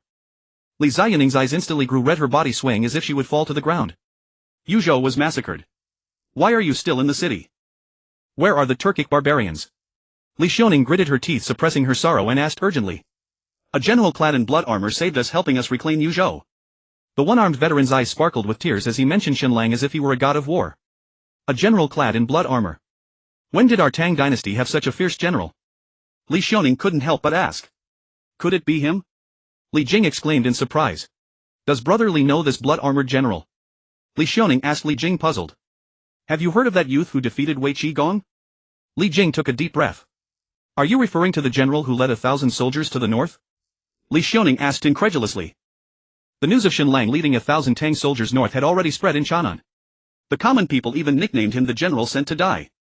They said he was a vanguard general not merely because he defeated Wei Qigong and was punished for it at the frontier. Otherwise, how could the emperor only send him 1,000 troops to the north? This matter was as clear as day in the hearts of the people of Chang'an. Has the emperor sent a vanguard general to support Yuzhou? Have you seen him? Li Jing asked the one-armed veteran. Yuzhou has never seen even a single soldier of reinforcements, otherwise we wouldn't. The one-armed veteran's eyes dimmed as he spoke. If only the emperor had sent some reinforcements to Yuzhou earlier, it would not have reached this dire situation. Who exactly is this blood-armored general? With his own strength he managed to reclaim Yuzhou from the Turkic barbarians. Could this person be a god of war descended to earth? Li Xiaoning was instantly filled with deep curiosity about this blood-armored general. Li Jing, known as the war god of the Tang dynasty, was also left dumbfounded on the spot. Even he did not possess such ability. Yet this mysterious blood-armored general achieved it. Li Jing's heart was filled with deep shock. Where is this blood-armored general? After a brief moment of astonishment, Li Jing curiously asked. The blood-armored general has gone to rescue others, said the one-armed veteran, his eyes growing misty. He said he went to save people, but it was probably nothing less than a death mission. Save people? Who is he going to save? Li Xiaoning asked impatiently. Perhaps her husband Chai Xiao was among those people. A glimmer of hope ignited in her heart. The Turkic scum are heartless, not only slaughtering the citizens within the city but also pursuing the fleeing citizens and children wanting to leave Yuzhou completely without descendants. The one-armed veteran's eyes turned red, gritting his teeth as he spoke. Li Jing and Li Xiaoning were both shocked. In their hearts they felt deep respect for this blood-armored general whose origins were unknown. Now even Yuzhou could not be defended and he dared to pursue the Turkic cavalry. The Turkic cavalry was reputed to number 100,000. How many men did he take? Li Xiaoning asked with great concern. Only a little over 300 wounded soldiers, said a nearby citizen of Yuzhou, his voice choked with emotion. As the words fell, tears streamed down everyone's faces. They understood all too well that the blood-armored general and his men were no different from hitting a stone with an egg. It was feared that they would never return. The Turkic army boasted 100,000 iron cavalry, yet General Shueijia had brought only over 300 injured soldiers. More importantly, they had just emerged from a bloody battle reclaiming Yuzhou from the Turkic barbarians. However, before they could rest, they set off on their journey once more. With such a meager force, how could they face the formidable Turkic cavalry? Though the Turkic barbarians were bloodthirsty and ruthless, it must be acknowledged that their cavalry was indeed powerful, unmatched by the cavalry of the Tang dynasty. Li Jing and Li Xiaoning both understood that the actions of General Xue were less about saving lives and more akin to a death march. With their forces, it was as futile as striking a stone with an egg. Does General Xue not realize the strength of the Turkic cavalry?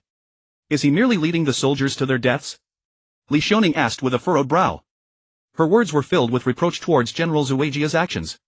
Was this General Xue merely brave yet foolish, a reckless man? General, you misunderstand General Xue. The fleeing civilians are the women and children of Yuzhou. They are the last hope of Yuzhou. If they too fall victim to the Turkic barbarians, then Yuzhou will truly have no future, the surrounding civilians said, choking back their tears. Li Xiaoning stood stunned on the spot. A deep sense of guilt washed over her. It turned out that General Xue was fighting to protect the future of Yuzhou. Beside her, Li Jing's expression turned grave, filled with immense respect for General Xue. We must support General Xue and save the people of Yuzhou from peril. As he spoke, the one-armed veteran knelt at Li Jing's feet. General, please save General Xue and the people of Yuzhou. The civilians around them knelt on the ground, pleading desperately with Li Jing and Li Xiaoning. This scene deeply pierced the eyes of both. The civilians please laid bare the crucial importance of General Xue in the hearts of the people of Yuzhou. Single-handedly reclaiming Yuzhou from the Turkic barbarians was nothing short of audacious. Leading over 300 injured soldiers to pursue the Turkic cavalry was a feat that could shake the heavens. Such a heroic figure could not be left to perish. Princess, you shall lead 2,000 soldiers to guard Yuzhou while I go to support General Xue. Li Jing decisively declared. No. I will go with you. Li Xiaoning insisted, mounting her horse. Li Jing, well aware of Princess Pingyang Li Ziyuning's stubborn temperament, chose not to argue further. If even Li Er could not persuade her, how could Li Jing? He immediately led 8,000 soldiers galloping toward the direction in which the civilians of Yuzhou had fled. General, you must bring our benefactor back alive. The one-armed veteran and the civilians of Yuzhou gazed at the direction Li Jing and his men had departed, murmuring anxiously and praying silently. 30 miles outside Yuzhou city. The terrain here was elevated, suitable for escape, and there was a forest for cover, making it an ideal resting place. The civilians and injured soldiers fleeing Yuzhou had gathered here. Yuzhou's Governor Chai Mingrui and his deputy Chen Tinyu were discussing strategies, yet they found themselves at a standstill. With enemies in front and pursuers behind, and most of the group being elderly, weak women and children, their progress was exceedingly slow. Over the past few days they had deliberately taken a roundabout route to evade the Turkic barbarians' pursuit and encirclement. Otherwise they would not have only made it this far. Although they had evaded the Turkic barbarians' pursuit for several days, Governor Chai Mingrui remained vigilant. The Turkic barbarians were ruthless, who could tell if they had given up the chase. More importantly, on this escape from Yuzhou there were fewer than 100 soldiers to escort them. If they encountered the Turkic barbarians, all their previous efforts would surely be in vain. Not good, my lord. We have spotted the Turkic barbarians in the distance. As Governor Chai Mingrui pondered his next steps, a scout suddenly reported back. His heart sank at once. After all their dodging, they still could not escape the clutches of the Turkic barbarians. At this moment he was as anxious as an ant on a hot pan. My lord, you must take the civilians by water and detour through Shandong. I will hold the rear. Deputy Chen Tinyu said, resolutely ready to face death. No. You are fewer than 100 men, how can you hold the rear? Isn't this equivalent to courting death? Governor Chai Mingrui firmly rejected. My lord, do we have a better plan now? As Chen Tinyu's words fell, Chai Mingrui fell silent on the spot. Let us die so that everyone else may live, that would be a gain. Chen Tinyu said, breaking into a hearty laugh. Tinyu. Chai Mingrui was about to persuade him but was interrupted by Chen Tinyu. My lord, please convey to the emperor and tell the world that our Yuzhou soldiers are not cowards. Chen Tinyu said, vigorously wiping the sharp tip of his spear with his sleeve. Faced with his expression of fearless determination, Chai Mingrui's eyes immediately turned red. In less than 3 days the seemingly impenetrable Yuzhou city was breached. Although the Yuzhou soldiers held their ground, they could not stop the Turkic cavalry. Countless civilians became displaced and many perished under the Turkic curved blades. Many Yuzhou soldiers held their ground until the end, ultimately dying on the battlefield. What a tragic scene. How could they be called cowards? Tinya, you are not yet married, you must survive. You escort the civilians while I hold the rear. Chai Mingrui patted Chen Tinyu's shoulder, a slight smile appearing on his face. My lord. That is an order. Look. In the woods ahead there are traces of two-legged sheep. So this group of two-legged sheep is hiding here. Surround them, not a single one can escape. The general's orders are to keep two-legged sheep alive to breed for the Turkic warriors. The warriors from the grasslands, the hunt begins.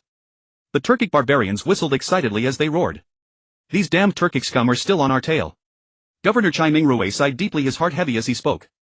Brothers, are you afraid? Chen Tinyu gritted his teeth and roared. Not afraid. The soldiers shouted, resolutely ready to fight to the death. Let's go to battle. To battle. The soldiers determined to fight to the end prepared for a fierce clash. Brothers, for the civilians of Yojo we swear not to retreat. Chai Mingrue shouted with bloodshot eyes. Although literati may lack physical courage, their bones were still strong. Swear not to retreat. The soldiers roared with fighting spirit. Kill all the Turkic scum, we will not rest until we die. Governor Chai Mingrue yelled, leading the charge toward the Turkic barbarians. We will not rest until we die. The soldiers followed closely behind, preparing to fight with all their might. At that moment the encirclement by the Turkic barbarians was rapidly closing in. Before long, Chai Mingrue and the others were completely surrounded. There was no escape. Slaughter this group of two-legged sheep. The Turkic barbarians waved their curved blades, whistling as they slowly began the massacre. The soldiers of Yojo swiftly encircled the commoners. Yet with too many civilians and fewer than 100 escorts, how could they possibly protect everyone? Helpless, the people shielded the children in the innermost circle, followed by the elderly, then the young women. Such tender two-legged sheep. Warriors, indulge yourselves tonight. The charging Turkic barbarians roared with wild excitement, their eyes gleaming as if they had discovered boundless treasure, drooling as they began their revelry. Slaughter all those troublesome two-legged sheep. At the Turkic chieftain's command, these depraved barbarians brandished their curved blades and commenced the massacre. Thud. Thud. As the sound of flesh splitting echoed one by one, the soldiers of Yojo fell under the Turkic scimitars. Blood for blood. Chai Mingrue, the governor of Yojo, roared as he charged toward the Turkic barbarians before him. Ah! The razor-sharp Turkic scimitar slashed across his body. Scalding blood instantly soaked. Ah! The razor-sharp Turkic scimitar slashed across his body. Scalding blood instantly soaked his garments. Cursed Turkic bastards, repay my people of Yojo with your lives. Ignoring his wounds, Chai Mingrue roared in fury and swung his blade at the horse's legs. Thud. With all his might, Chai Mingrue's strike severed the steed's leg. Amid the horse's agonized neigh, both rider and mount crashed to the ground. Governor Chai Mingrue was crushed beneath the warhorse, blood splattering everywhere. Who says scholars are useless?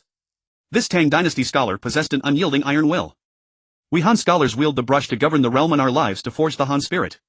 Brothers, for the people of Yojo we die without regret. Kill. Deputy General Centini roared to the heavens and thrust his spear toward a Turkic barbarian atop his steed. Thud. Alas, before his spear could reach the foe, he was struck by a blade. Scalding blood gushed forth, spilling across the ground. Turkic scum, go to hell. He roared, plunging his spear deep into the warhorse's belly. The beast screamed, rearing high, then stomped down upon Chen Tainius' body. Crunch. With blood spurting, Chen Tainius' sturdy ox-like frame was crushed into a pulp of flesh. A bloody mess. Yet his unscathed face bore a smile, the pride and honor of a Han son. We are not deserters, the soldiers of Yojo are no cowards. He murmured, swallowing his last mouthful of blood. Even if his teeth were shattered, he would grind them down with blood. Such is the unyielding spirit of our Han sons. Though dead, the soul endures. One by one the soldiers of Yojo fell beneath Turkic blades, along with defenseless civilians and aged women. With their own flesh and blood they blocked the barbarians' sharp scimitars, shielding the young children of Yojo. For these children were not only their last hope but also the final hope of Yojo itself. Erden, take your mother and child and flee now. Father. We die together or live together. Get the hell out of here. Leave a seed for Yojo. The old man roared as he charged at the Turkic warhorse. Thud. Blood-sprayed flesh flew. The old man fell instantly beneath the Turkic steed. Go. You must live on. A lame man of Yojo shouted, wrapping his arms around the horse's leg. He would use his own body to halt the massive hoof. Thud. With the sound of tearing flesh, the barbarian scimitar plunged deep into his back. Yet the man's hands clung stubbornly to the horse's leg, refusing to let go. He knew that every extra moment he held on gave his loved ones a greater chance to escape. Damn these two-legged sheep. Even the bloodthirsty Turkic barbarians felt a chill run down their spines. They never imagined these sheep would truly have no fear of death. Countless Han sons used their mortal bodies to block the advance of Turkic hooves, forging the backbone of the Han nation with their very lives. Slaughter every last two-legged sheep. The barbarians roared as they butchered the people of Yojo. Thud. The razor-sharp scimitar struck a civilian. But it lodged firmly in his neck. Damn. These sheep have tough necks. Enraged and humiliated, the barbarian dismounted. He yanked the blade from the bone and hacked wildly at the already cold corpse. Fight them. Two women of Yojo charged at the dismounted barbarian. Though women, they showed no less courage than men. One threw herself at the barbarian, locking her arms around his waist, while the other hacked at his head with a kitchen knife. Soon the barbarian fell beneath the blade. But nearby another barbarian charged with his scimitar. Thud. Thud. With swift strokes the two heroines collapsed in a pool of blood. The surrounding people of Yojo watched, their eyes burning with rage.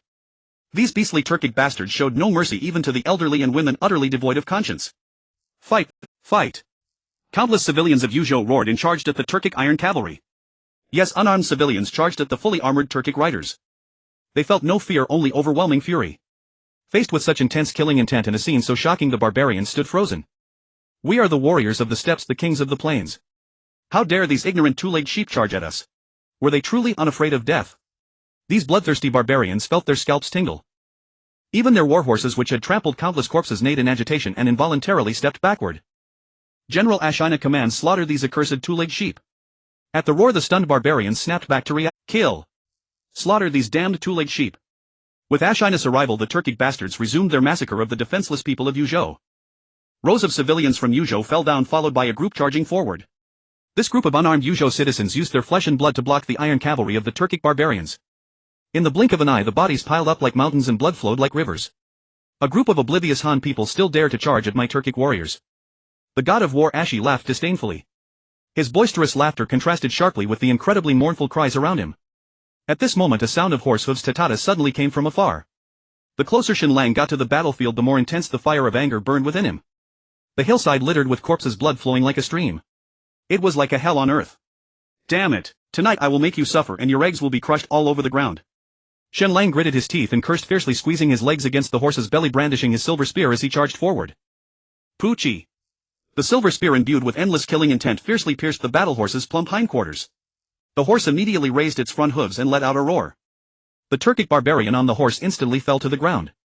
A sinister smile appeared at the corner of Shen Lang's mouth. The silver spear in his hand seemed to possess a soul of its own, filled with endless killing intent, aiming for the Turkic barbarian's rear. Poochie! As the sound of flesh being pierced echoed, the spear tip firmly pinned the Turkic barbarian's rear to the ground. Ah! The extremely mournful scream immediately drew the attention of surrounding Turkic barbarians. Shen Lang, as if he had discovered a treasure, grinned and pulled out his silver spear, charging towards another battle horse. Poochie! Poochie! With waves of blood mist rising, the Turkic battle horses were left battered by the silver spear. Shen Lang's goal was clear: to injure the Turkic battle horses, not to kill the barbarians. When the battle horse was injured, the Turkic barbarian on its back fell to the ground. Shen Lang seized the opportunity, wielding his silver spear and stabbing towards the Turkic barbarian's rear. Did you think it was that simple? After constant attempts and explorations, with one thrust not only could Shen Lang pierce the Turkic barbarian's rear, but he could also burst their eggs. It was simply killing two birds with one stone. Ah! Ah! The Turkic barbarians immediately let out extremely mournful screams, instilling fear in all who heard them. This method of killing without severing the head was simply too brutal. Even though the Turkic barbarians were ruthless killers, they could only stand frozen in place, unable to match Shen Lang's ferocity. Not good. We have an enemy attack. Just as Shen Lang was having a great time, the Turkic barbarians who were frozen in place finally reacted. Kill him. The god of war Ashi recognized Shen Lang at a glance, growling through gritted teeth. With his command, the surrounding Turkic barbarians instantly turned their horses and charged at Shen Lang. As Shen Lang spoke, he tilted his head back and laughed heartily. Before his voice even faded, the silver spear in his hand fiercely stabbed towards the nearest battle horse. Poochie! As a spray of blood erupted, the silver spear pierced the horse's head. So it can be played this way too. Shen Lang excitedly murmured. Previously, with the Turkic barbarians facing away from him, he could only pierce the battle horse's rear. But now that the Turkic barbarians were charging at him, that previous position was no longer feasible. This new skill was truly exhilarating. Poochie! Poochie! Shen Lang seemed to be in a frenzy. Each thrust of his silver spear would surely hit a Turkic barbarian's rear. His deadly and ruthless moves caused the surrounding Turkic barbarians to break into a cold sweat. For a moment, none of the Turkic barbarians dared to advance. The blood-armored general's ruthless strikes had long shattered their courage. Who would dare to approach?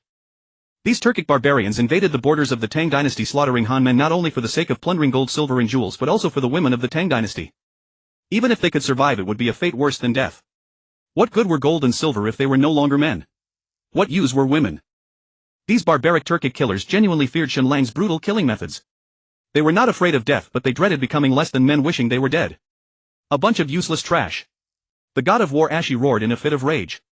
Damn Han, you killed my brother and my Turkic warriors, and yet you still dare not dismount and die. The god of war Ashi yelled at Shen Lang, still haunted by the recent spear thrust. If he hadn't used the bodies of his subordinates to block that spear, he would have been the one dead. He instinctively touched the small scar left on his chest, harboring immense hatred for Shen Lang. This small wound was entirely due to Shen Lang. Are you the Turkic god of war? Shen Lang's eyes lit up with excitement as he asked. Damn, too late, you. The god of war Ashi was almost driven to the brink of rage. I am a warrior from the grasslands. You are not afraid, but you are so excited. What the hell does this mean? It is disdain. It is mockery. What do you mean? Hurry up and dismount and stick up your rear. Shen Lang rolled his eyes and shouted disdainfully. Kill him. The god of war Ashi was truly enraged. His overwhelming fury clouded his mind and he urged his horse to charge at Shen Lang. Now the only word in his mind was kill. Shen Lang was overjoyed. He was afraid that this guy would hide among the crowd and not dare to come out and then run away upon seeing he couldn't win. Now this fellow had taken the initiative to come forward. In the blink of an eye the distance between them shortened. Shen Lang immediately raised his right hand, the silver spear aimed at the Turkic battle horse's head. Poochie. With a spray of blood Shen Lang struck true, instantly blowing the head off Ashi's battle horse. Shen Lang was ecstatic. The cunning god of war Ashi was not to be underestimated. Though his battle horse's head had been pierced, he remained unfazed and swung his knife fiercely at Shen Lang's head. Due to their close proximity, the sharp Turkic curved blade reached Shen Lang's head in an instant. Shen Lang was taken aback. Good heavens! Staring at the curved blade hovering mere inches above his head, Shen Lang instantly drew a sharp breath. Careless. He was still far too young and inexperienced. Although he had received the Zhao Yun gift pack inheriting all of Zhao Yun's lifelong knowledge, his practical combat experience was an absolute. After all, this was his first time on a battlefield, yet his debut was a life and death struggle. The so-called Ashina war god who claimed to be a deity from the grasslands was not merely boasting. He indeed had some real skills. His sheer composure and rapid response to unexpected events far surpassed that of any ordinary Turkic barbarian. His warhorse had its skull shattered by a spear and was thrashing in its death throes. Yet despite his body trembling violently and being on the verge of falling, he seized the opportunity and swung his blade at Shen Lang. He launched a fatal strike. Trading a horse's life for a man's, a worthy exchange. Swift and decisive. At that critical moment Shen Lang's forehead was beaded with cold sweat. Dodging this blow was clearly impossible. What could be done? Was he to die helplessly beneath this damned Turkic barbarian's blade? A surge of deep resentment flooded Shen Lang's entire being. Damn it all, fight to the death. Life and death be damned, if you're not convinced then battle. Shen Lang steeled his resolve, gritted his teeth and made up his mind. In an instant his aura swelled dramatically and he thrust his silver spear fiercely toward Ashina Wargod's chest. A life for a life. Ashina Wargod was instantly alarmed. Though his curved blade was already at Shen Lang's head, Shen Lang's spear, which had just shattered the horse's skull, was also right before his chest. Faced with the descending blade, Shen Lang chose not to evade but to press the attack. This was a desperate gamble. Even Ashina Wargod, who had roamed battlefields for decades, felt a surge of panic. Faced with the descending blade, Shen Lang chose not to evade but to press the attack. This was a desperate gamble. Even Ashina Wargod, who had... This was a mutually assured destruction move. He was the war god of the grasslands. And this blood-armored general. Nothing but an unknown nobody. Perish together with him. Do you take me for a fool? In that split second Ashina Wargod made a subconscious choice. Abandoning his attack, he lurched backward. As his warhorse collapsed with a crash, his prone body hit the ground swiftly. With a dull thud, Ashina Wargod and his mount slammed heavily into the earth. Shen Lang's spear missed, but he felt no frustration, only elation. He was still alive. On a narrow path the brave prevail. At the critical moment Ashina Wargod had flinched. Die, you coward! Shen Lang roared with wild excitement, thrusting his spear fiercely at the fallen Ashina Wargod. Ashina Wargod rolled sharply on the ground, dodging the spear and preparing to flee. Elation surged within him. Little did he know Shen Lang had deliberately let him evade. Only then would Ashina Wargod expose his rear to Shen Lang's silver spear. Seeing his slightly raised backside, clearly a prelude to escape, Shen Lang grinned slyly. Twirling his spear, he thrust it viciously toward Ashina Wargod's rear. You claim to be the war god of the grasslands. This young master will defile the war god's very core. The Dragon Gall silver spear, brimming with murderous intent, swept in instantly. Ashina Wargod felt a chilling draft on his backside as if he wore no trousers. An inexplicable terror made his entire body shudder. Kill him! Ashina Wargod roared through gritted teeth. Only the Turkic Iron Cavalry could hold back this blood-armored general and buy him a chance to escape. But before his words faded, a squelch was heard. The bloodthirsty spear tip plunged deeply into his core. Ah! Ashina Wargod let out a most miserable scream. A heart-wrenching pain surged through his entire being. The chilling sensation, seemingly piercing into his very gut, made his veins bulge and his face contort in agony. Instinctively he clamped his hand over his wounded rear, enduring the excruciating pain, and rolled desperately toward the slope. Seeking to flee using the advantageous terrain. Ashina Wargod was truly cunning and sly. But Shen Lang had seen through everything. He had escaped once before in Yuzhou. How could he be allowed to flee again today? Without killing him, the blood debt of Yuzhou could never be repaid. Without his death, the spirits of Yuzu's warriors could never find peace. This man must die. No matter if he's the Turkic frontline general or the grassland war god. Tonight this young master will not only defile your core but also shatter your very manhood. Leave your manhood behind. Shen Lang bellowed, thrusting his spear at Ashina Wargod's limbs. With two swift strikes in a single breath, Shen Lang severed Ashina Wargod's tendons in both hands and feet. Ashina Wargod lay on the ground emitting agonizing screams. Aren't you the war god of the grasslands? I'll give you a chance, get up and fight me for 300 rounds. Shen Lang looked down, pointing his spear at Ashina War God's nose with contempt. Ashina War God, enduring the piercing pain, glared at Shen Lang with a twisted face. Damn you. Why didn't you say so earlier? Now that my tendons are severed, how can I stand and fight? This was sheer humiliation. At that moment Ashina War God wished he could flay Shen Lang, devour his flesh and drink his blood. But he no longer had the chance. I gave you a chance, but you're utterly useless. Shen Lang said, tapping Ashina War God's chest with his spear tip, his tone dripping with disappointment. Just as Shen Lang was about to continue his triumphant taunts, the surrounding Turkic barbarians, frozen in shock, snapped back to reality. Shameless. The same word echoed in their minds upon hearing his words. They thought themselves the pinnacle of shamelessness. But they never imagined this blood-armored general could be even more shameless and brazen than a Turk. Kill him. Save the general. Warriors of the grasslands, slaughter these accursed Han. The surrounding Turkic barbarians roared at Shen Lang with unbridled fury. Yet despite their loud and imposing shouts, these grassland warriors hesitated, one and all turning into cowards. For they had already been utterly terrified by Shen Lang's brutal methods of killing. The silver spear in the hands of the blood-armored general is designed to pierce the most vulnerable parts of a man. Who can withstand such brutality? This method of killing is simply too cruel. Even this group of bloodthirsty and ruthless Turkic barbarians felt a burning sensation with a chilling breeze blowing between their legs, especially upon seeing the fallen Turkic warriors on the ground. They felt a chill running down their spines. Even the war god of the grasslands, the god of war Ashur, was lying before them. Isn't this a lesson learned from the past? Thus the surrounding Turkic barbarians, while howling ferociously at Shen Lang, did not dare to step forward. The barking dog does not bite. The reason they shouted so mightily was merely to dispel the fear within themselves. However, as their screams echoed, Shen Lang was momentarily taken aback. Damn, he had gotten so carried away that he forgot about these mongrels. Shen Lang immediately revealed a lecherous smile at the surrounding Turkic barbarians. Upon facing his exceedingly wicked grin, their hearts skipped a beat. A bad premonition swept over them instantly. This kid surely must be up to no good. Just as they were slightly stunned, Shen Lang moved. Die. Before Shen Lang's words could finish, the sharp spear tip fiercely lunged at the most vulnerable spot of the god of war. Watching the approaching sharp spear tip, the god of war Ashur was immediately astonished. In that moment he seemed to forget the piercing pain in his body and stopped his screams. His pupils constricted violently, filled with endless fear. No. Before the god of war Ashur's desperate scream could finish, a thud sound was heard. As a spray of blood shot out, the lower half of the god of war Ashur turned into a puddle of mud. Filled with unwillingness and infinite terror, he stared wide-eyed as Shen Lang ended his life as a man. Brothers, slaughter this group of Turkic scum. Blood for blood, we will not die in vain. Just then a thunderous battle cry erupted from behind Shen Lang. 300 injured soldiers from Yuzhou charged forward. Brothers! Shen Lang shouted while brandishing his bright silver spear, rushing towards the Turkic barbarians. Thud! Thud! Shen Lang slaughtered like a fierce tiger descending the mountain. Every thrust of the silver spear resulted in bloodshed. Our reinforcements have arrived, we are saved. The Yuzhou civilians who had been stunned finally reacted to Shen Lang's merciless killing methods. They shouted in joy, releasing their emotions. Brothers, kill! Avenge the governor, avenge the Yuzhou civilians. Brothers, kill! Exterminate the Turkic barbarians. The soldiers of Yuzhou roared and charged at the Turkic barbarians.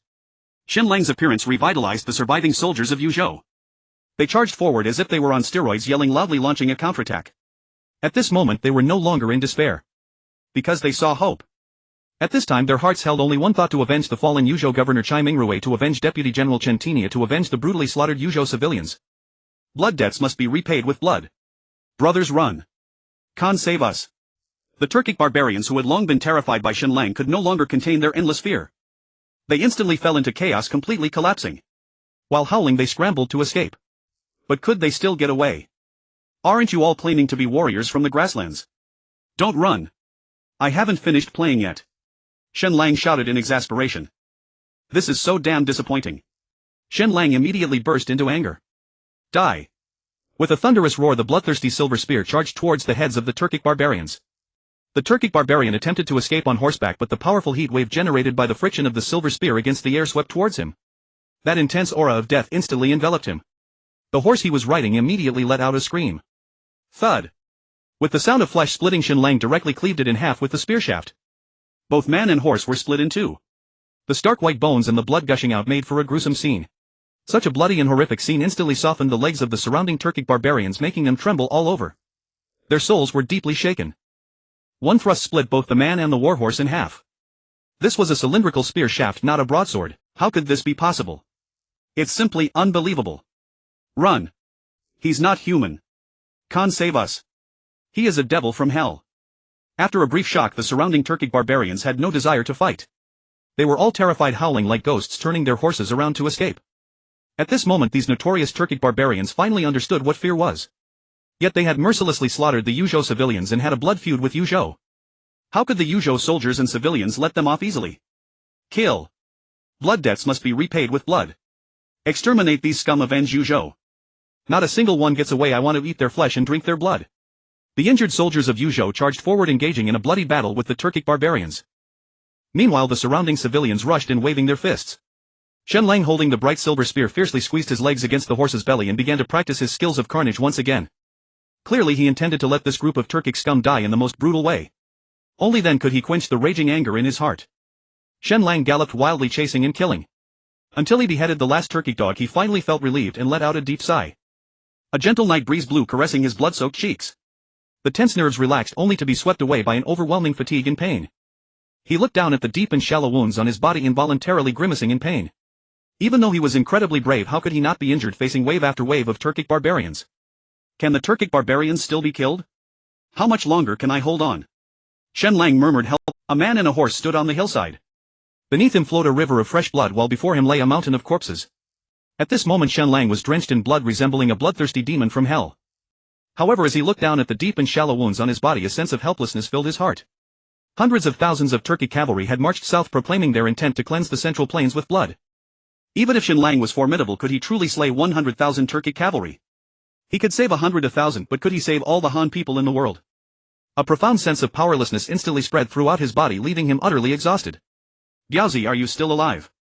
Shen Lang gazed at the pitch-black night sky, whispering his worries. Ever since he reclaimed Yuzhou, he had been relentlessly pursuing the Turkic barbarians. Yet he saw no sign of Biaozi and the others. By now they should have arrived in Yuzhou.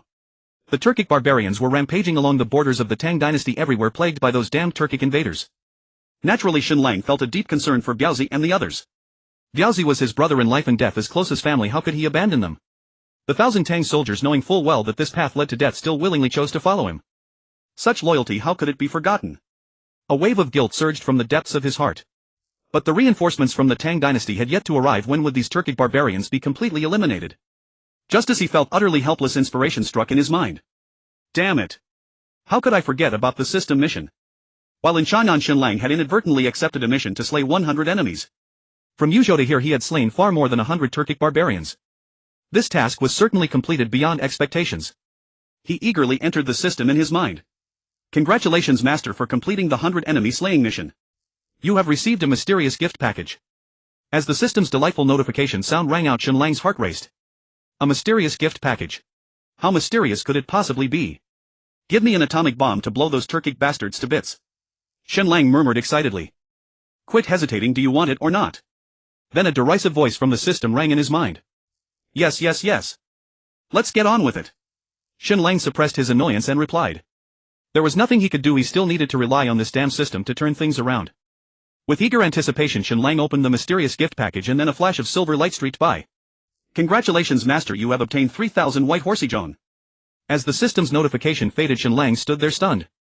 A storm of shock surged within him, refusing to calm. 3,000 white horseyjon. This was an incredibly powerful special force. With this small army, wouldn't he be able to sweep across the central plains, kicking Lier off the dragon throne and making him kneel at his feet to massage his legs? As for the damned Turkic scum currently around him, they could just wait for their demise. Ha ha. Shen Lang could no longer contain himself and laughed heartily towards the sky. At this moment an aura of supreme dominance spread out. His heart surged with eagerness, longing to slaughter the enemies and sweep across the entire grassland. Damned Turkic scum, just wait for your doom. Lier, you let me come to Yuzhou to achieve great deeds. I thank your ancestors for 18 generations. And those treacherous officials, just wait for your death when I return to Chang'an. Shen Lang murmured, fiercely gripping the dragon egg bright silver spear. No matter who it was, as long as they dared to scheme against Shen Lang would surely retaliate. No matter your identity, status, or role, it wouldn't matter. He wanted to be Loki, but his strength wouldn't allow it. Just as he felt smug, eager to eliminate the Turkic barbarians and return to Chang'an for revenge, a chaotic sound of footsteps suddenly came from behind him. Thank you, General, for saving our lives. The soldiers and civilians of Yuzhou who had caught up fell to their knees before Shen Lang, tears streaming down their faces. This general not only saved you but also helped us reclaim Yuzhou. The soldiers who had first followed Shen Lang out of Yuzhou said excitedly from the side. What? Reclaimed Yuzhou? Hadn't Yuzhou already fallen into the hands of the Turkic barbarians? The surviving civilians and soldiers around were all stunned. Could he truly reclaim Yuzhou single-handedly from the Turkic barbarians? How was this possible? Is this for real? General, did you really reclaim Yuzhou? Yuzhou has been reclaimed, but those soldiers who died in battle, the civilians who were slaughtered, they can never return. The scene of corpses littering the ground and rivers of blood in Yuzhou instantly flashed before Shen Lang's eyes. Those vivid images were etched in his memory. It was all a bitter debt of blood.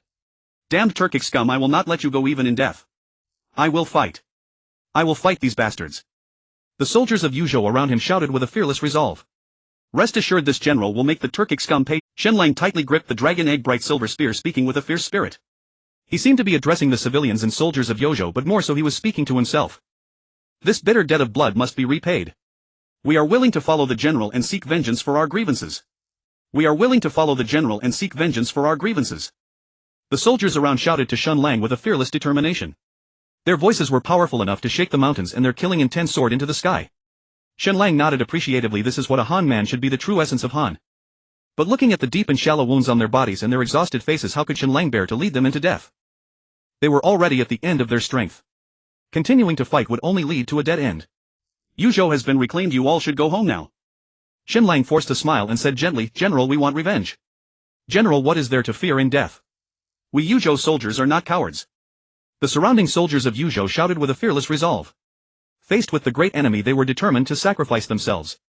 They were willing to die so that the descendants of Yuzhou would no longer suffer this humiliation. Yuzhou has been reclaimed and needs people to defend the city that is in order. Shen Lang commanded loudly. General, what about you? A soldier of Yuzhou asked Shen Lang with tears in his eyes. A bunch of rabble, how can they run rampant on the borders of our Tang Dynasty? Shen Lang said as he turned his horse around. General, please rest with us in Yuzhou. General, let's go home together. The civilians of Yuzhou looked at Shen Lang's blood-dripping boots, tears streaming down their faces. At this moment, listening to their deeply concerned words, Shen Lang felt warmth in his heart. They genuinely cared for him.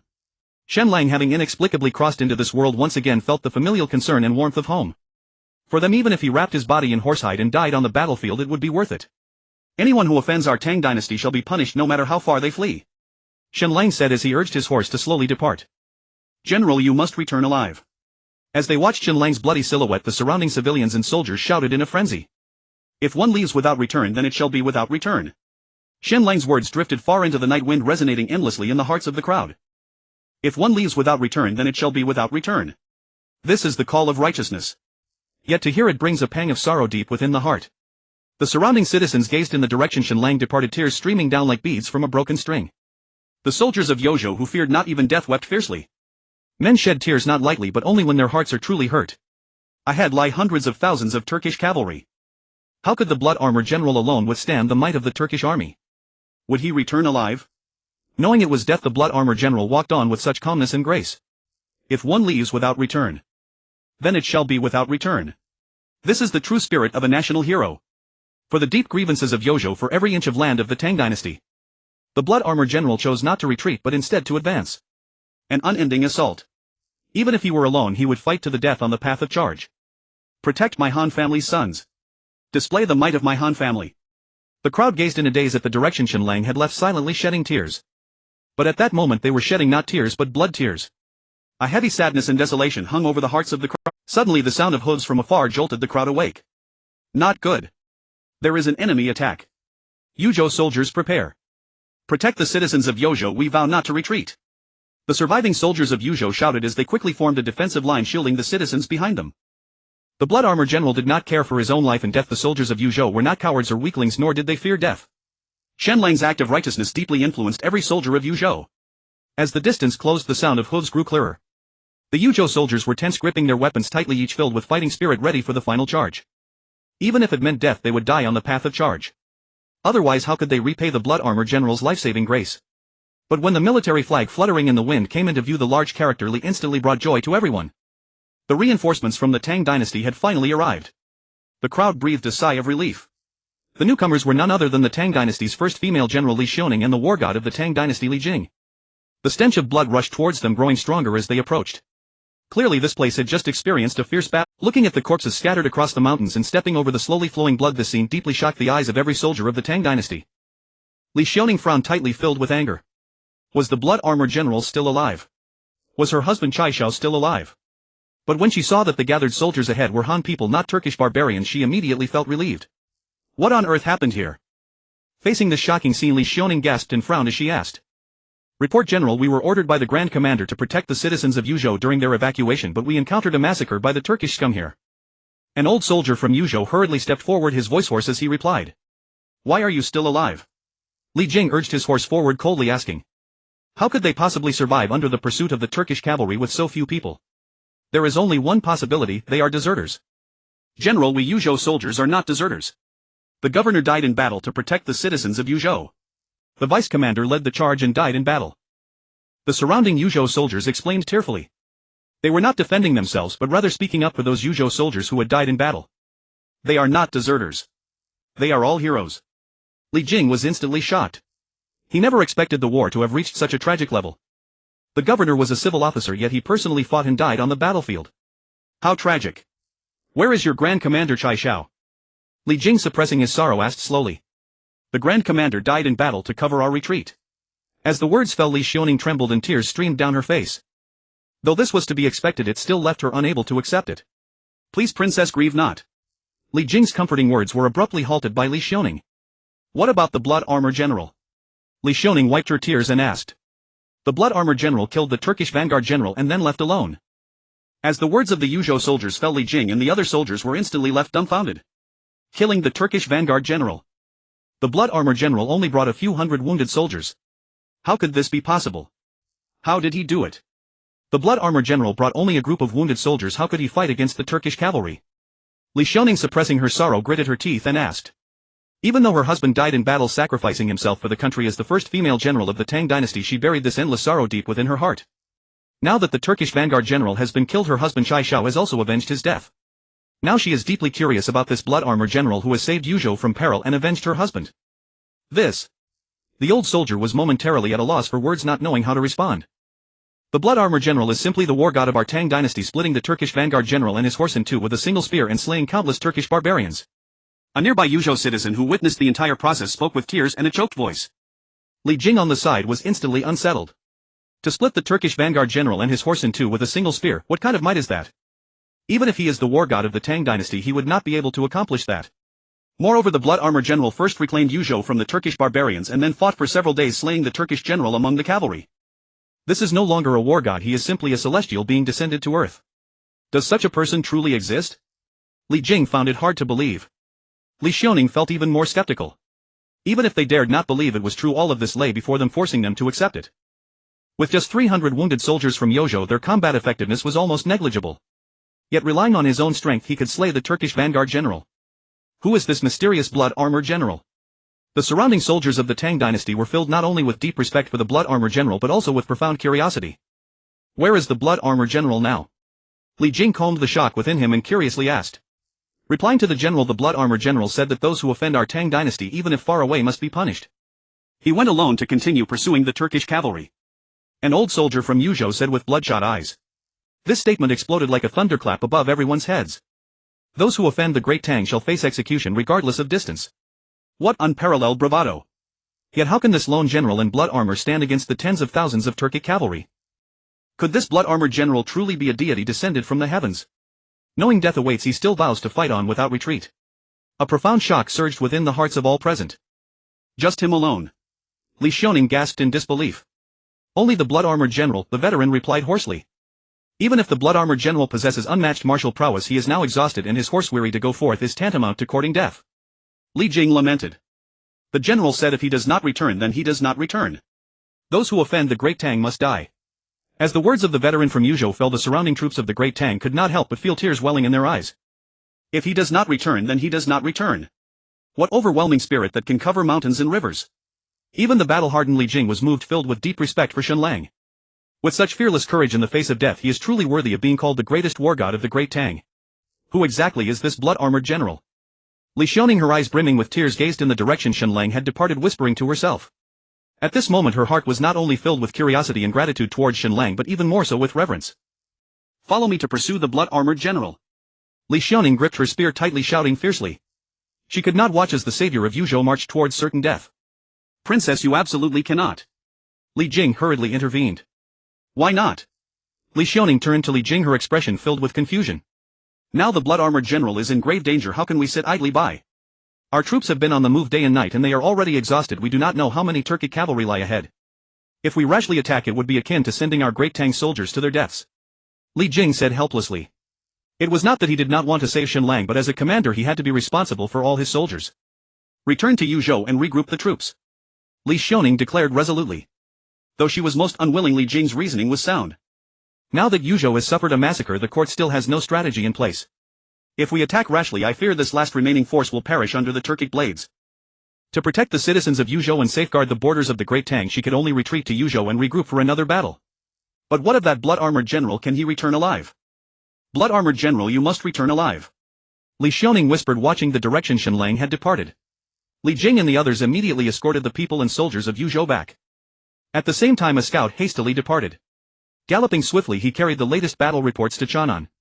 Meanwhile, 30 miles outside of Dingzhou, the valiant Biaozi and 1,000 soldiers of the Great Tang, intending to take a detour towards Yuzhou, ultimately could not evade the attention of the Turkic cavalry.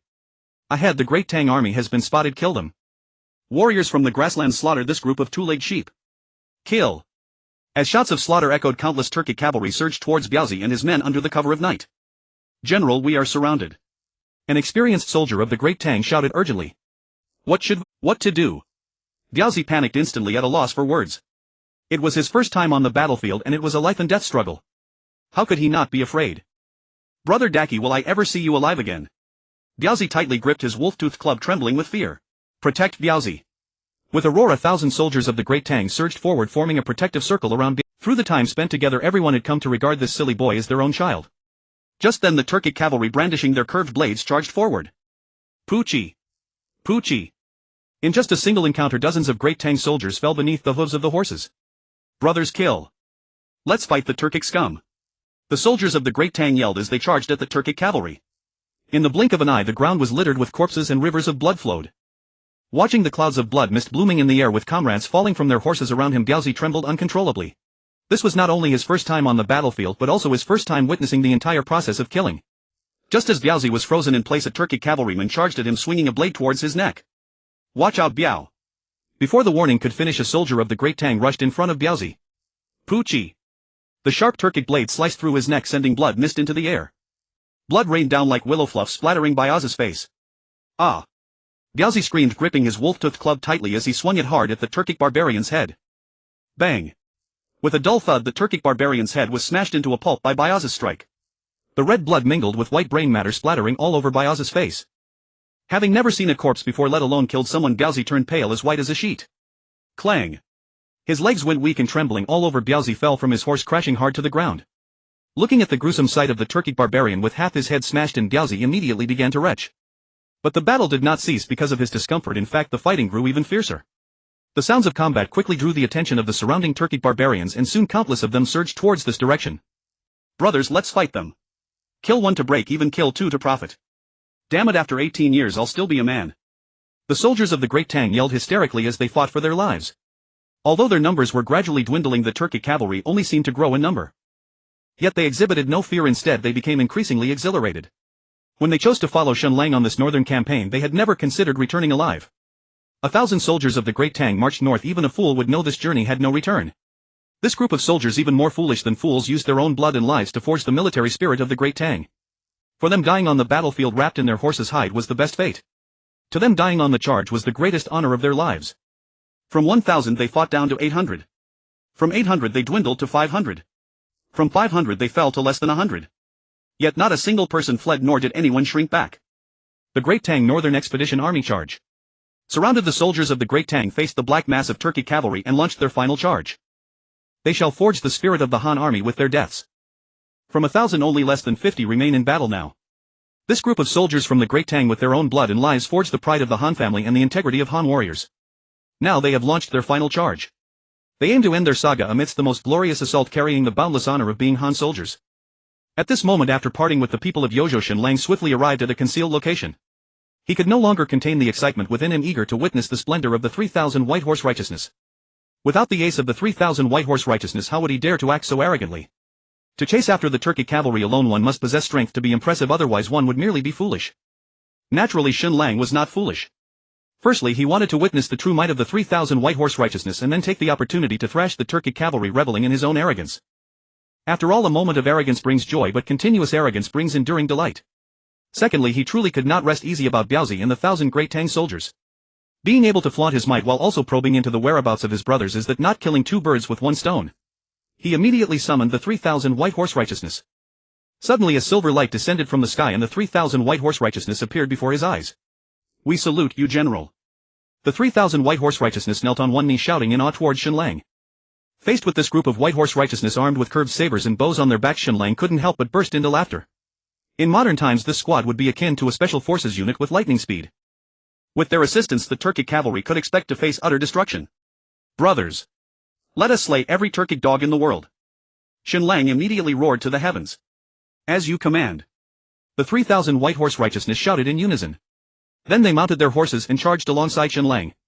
Brothers, when we encounter the Turkic scum we must attack their vulnerabilities but absolutely refrain from striking at their heads. We must take them down with a single blow, never with two. Throughout the journey Shen Lang continuously imparted his methods of thrashing the Turkic barbarians to the White Horse Righteousness behind him. This left the White Horse Righteousness momentarily speechless. Such cruel and vicious tactics if spread would surely make them the laughingstock of the world, tarnishing the reputation of the White Horse Righteousness. Yet upon thinking that this was the general's command they felt it inappropriate to voice their thoughts. However, this method was truly distasteful. For a moment the White Horse Righteousness looked down upon Shen Lang in their hearts. In a confrontation between two armies, if one does not attack the head but the vulnerabilities. How cold-hearted.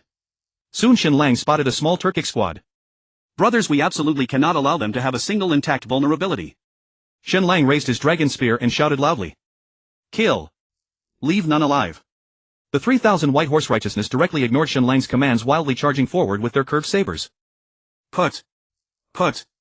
Their blades struck down and one by one the heads of the Turkic barbarians fell to the ground clean and swift. Why is there no sense of fun at all?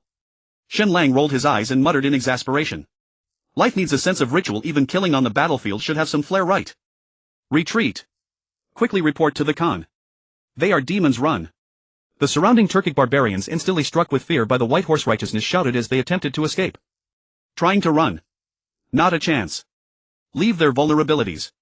Shen Lang shouted loudly, brandishing his silver spear as he charged forth. Put. The sound of vulnerabilities shattering filled the air. The 3,000 White Horse Righteousness seemed to disdain to fight alongside Shen Lang, leading the charge and swiftly slaughtering the Turkic barbarians. With every strike a Turkic dog's head would fall. The 3,000 White Horse Righteousness rampaged like wolves among sheep. They were on the verge of making these Turkic barbarians question their very existence, regretting ever stepping into this world. This group of several thousand Turkic cavalry had no power to retaliate against the White Horse Righteousness, instantly being slaughtered into disarray.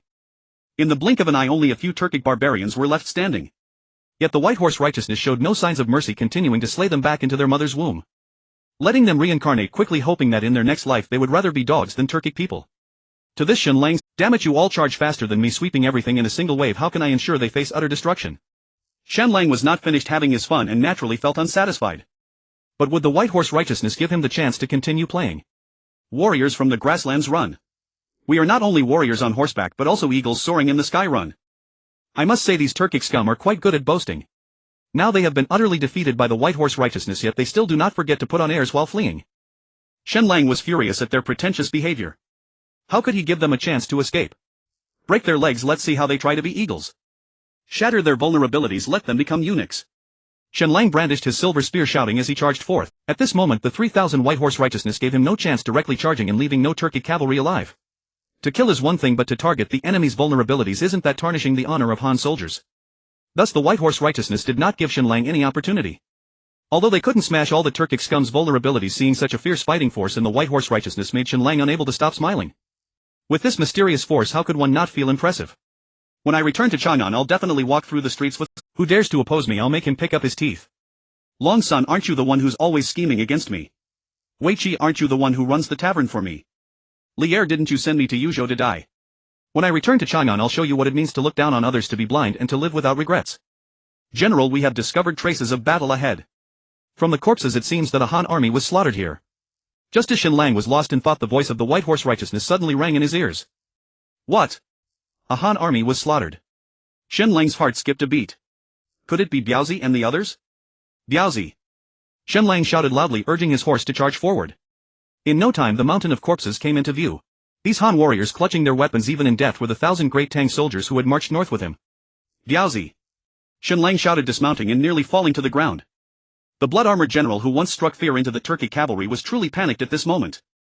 Diaozi! Diaozi! Shen Lang, driven to madness, searched through the mountain of corpses for his friend. Though he shared no blood ties with Biaozi, the bond between them ran deeper than that of kin. This portly fellow who had always tagged along behind Shen Lang, calling him big brother, held an irreplaceable place in his heart. Brothers are like limbs, yet Biaozi meant even more to Shen Lang than that. General! The leader of the White Horse righteous followers shouted, his voice thick with concern. Help find him. Alive or dead, I want to see his body. Shen Lang's voice was hoarse from shouting. As you command. The 3,000 White Horse righteous followers immediately dismounted and began their search. Just as Shen Lang's heart burned with anxiety, searching everywhere for Biaozi, word finally came from the White Horse righteous followers. General, we found him. As the White Horse righteous followers' words faded, a blood-soaked Biaozi slowly crawled out from the pile of dead. Biaozi! Shen Lang dashed to his side in a single stride. Good brother. You're alive, that's all that matters. Shen Lang looked Biaozi over, relieved to find him uninjured. Da hai gu. Biaozi looked at Shen Lang, tears streaming down his face as he broke into loud sobs. Don't be afraid, your brother is here. Shen Lang reached out and patted Biaozi's shoulder to comfort him. They're all dead, they died protecting me. I watched them fall before my eyes, but Biaozi recounted in anguish, his face etched with deep self-blame and guilt. Biaozi, you're a man, you should fight like one. Shen Lang said, reaching out to wipe the tears from Biaozi's face. Da hai gu, I want to avenge them. Biaozi gritted his teeth. His nails dug deep into his palms and blood slowly dripped through his fingers. Good brother. Together we'll slaughter these Turkic bastards and avenge our fallen warriors. Shen Lang said with great satisfaction. Biaozi nodded, firmly bent down and picked up a spiked club from the ground. Shen Lang's presence had dispelled the fear in his. He would be a man. He would fight like a true man. Shen Lang immediately led the White Horse righteous followers, chasing after the trail left by the Turkic cavalry. The 1,000 Tang soldiers who had followed him on the northern expedition were all slaughtered by the Turkic cavalry without a single survivor. How could this grievance go unavenged? Soon the sounds of battle drifted on the wind. The Khan has ordered slaughter every two-legged sheep in the city, leave none alive. The first to breach the city shall be the first to enjoy the tenderest of these two-legged sheep. Charge! Though far away, the earth-shaking cries of battle mixed with a thick stench of blood rushed toward them. Shen Lang was momentarily stunned. Was a large force of Turkic cavalry massacring people ahead? There is a path to heaven, yet you refuse to walk it. The gates of hell are wide open, yet you barge in. Prepare to die. Follow me and kill these bastards. Shen Lang roared to the heavens. We will not retreat, we fight to the death. The 3,000 White Horse righteous followers roared with murderous intent. They were not originally from this time and space, so how could they fear life or death? Shen Lang fiercely spurred his horse, galloping at full speed toward the distant Turkic cavalry. Were these Turkic riders not called the warriors of the steppes? Hadn't Khan Jeli boasted that he would dye the central plains red with 100,000 cavalry? Today I shall show you the true soul of the Han army. Life and death are governed by fate, wealth and honor are decreed by heaven. The blood debt of the Han people must be repaid. Though Shen Lang had only 3,000 White Horse righteous followers, his fighting spirit was undimmed. Fear not. Just fight. Meanwhile, the city of Dingzhou was on the verge of collapse, its fate hanging by a thread. Khan Jeli led 100,000 Turkic cavalry southward, passing by Dingzhou. Slaughter the city, leave none alive.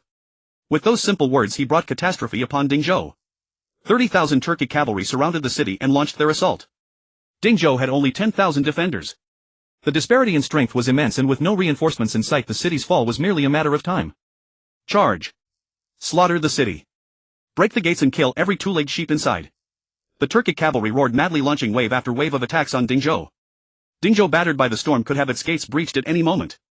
Inside Dingzhou. Report, my lord.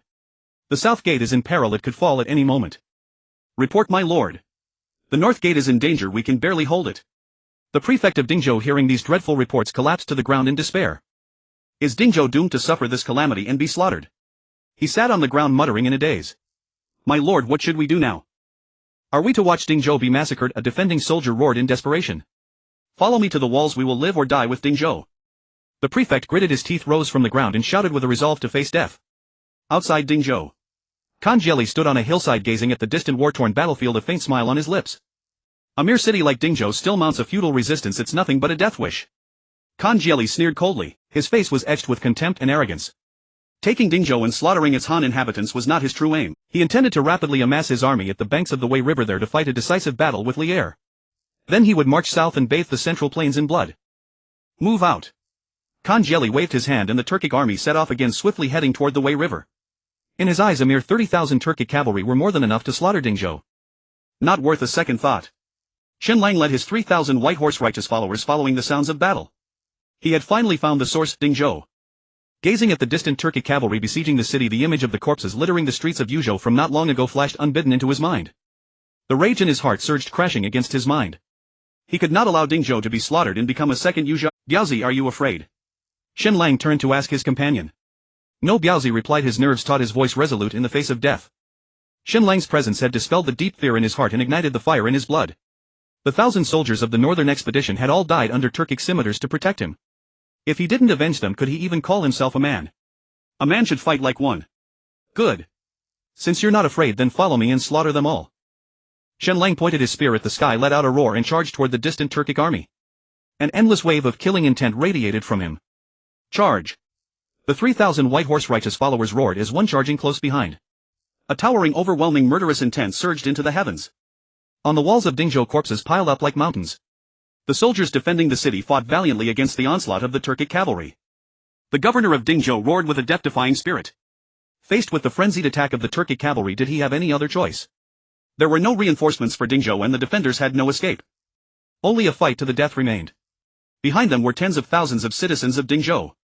As long as they could hold on a little longer, their families could live another moment. They raced against time, fighting for their lives. There could be no retreat. Soldiers swear to live or die with Dingzhou. Kill! The governor wiped the blood from his face, his voice hoarse as he roared. Watching the defenders around him fall one by one, he knew Dingzhou could not hold. Did the surrounding defenders not know? Turkic scum, die! A defender clutching the blade that pierced his abdomen screamed in desperation. He did not back down, nor did he fall. Instead, he charged fiercely towards the blade still embedded in him. Pucci!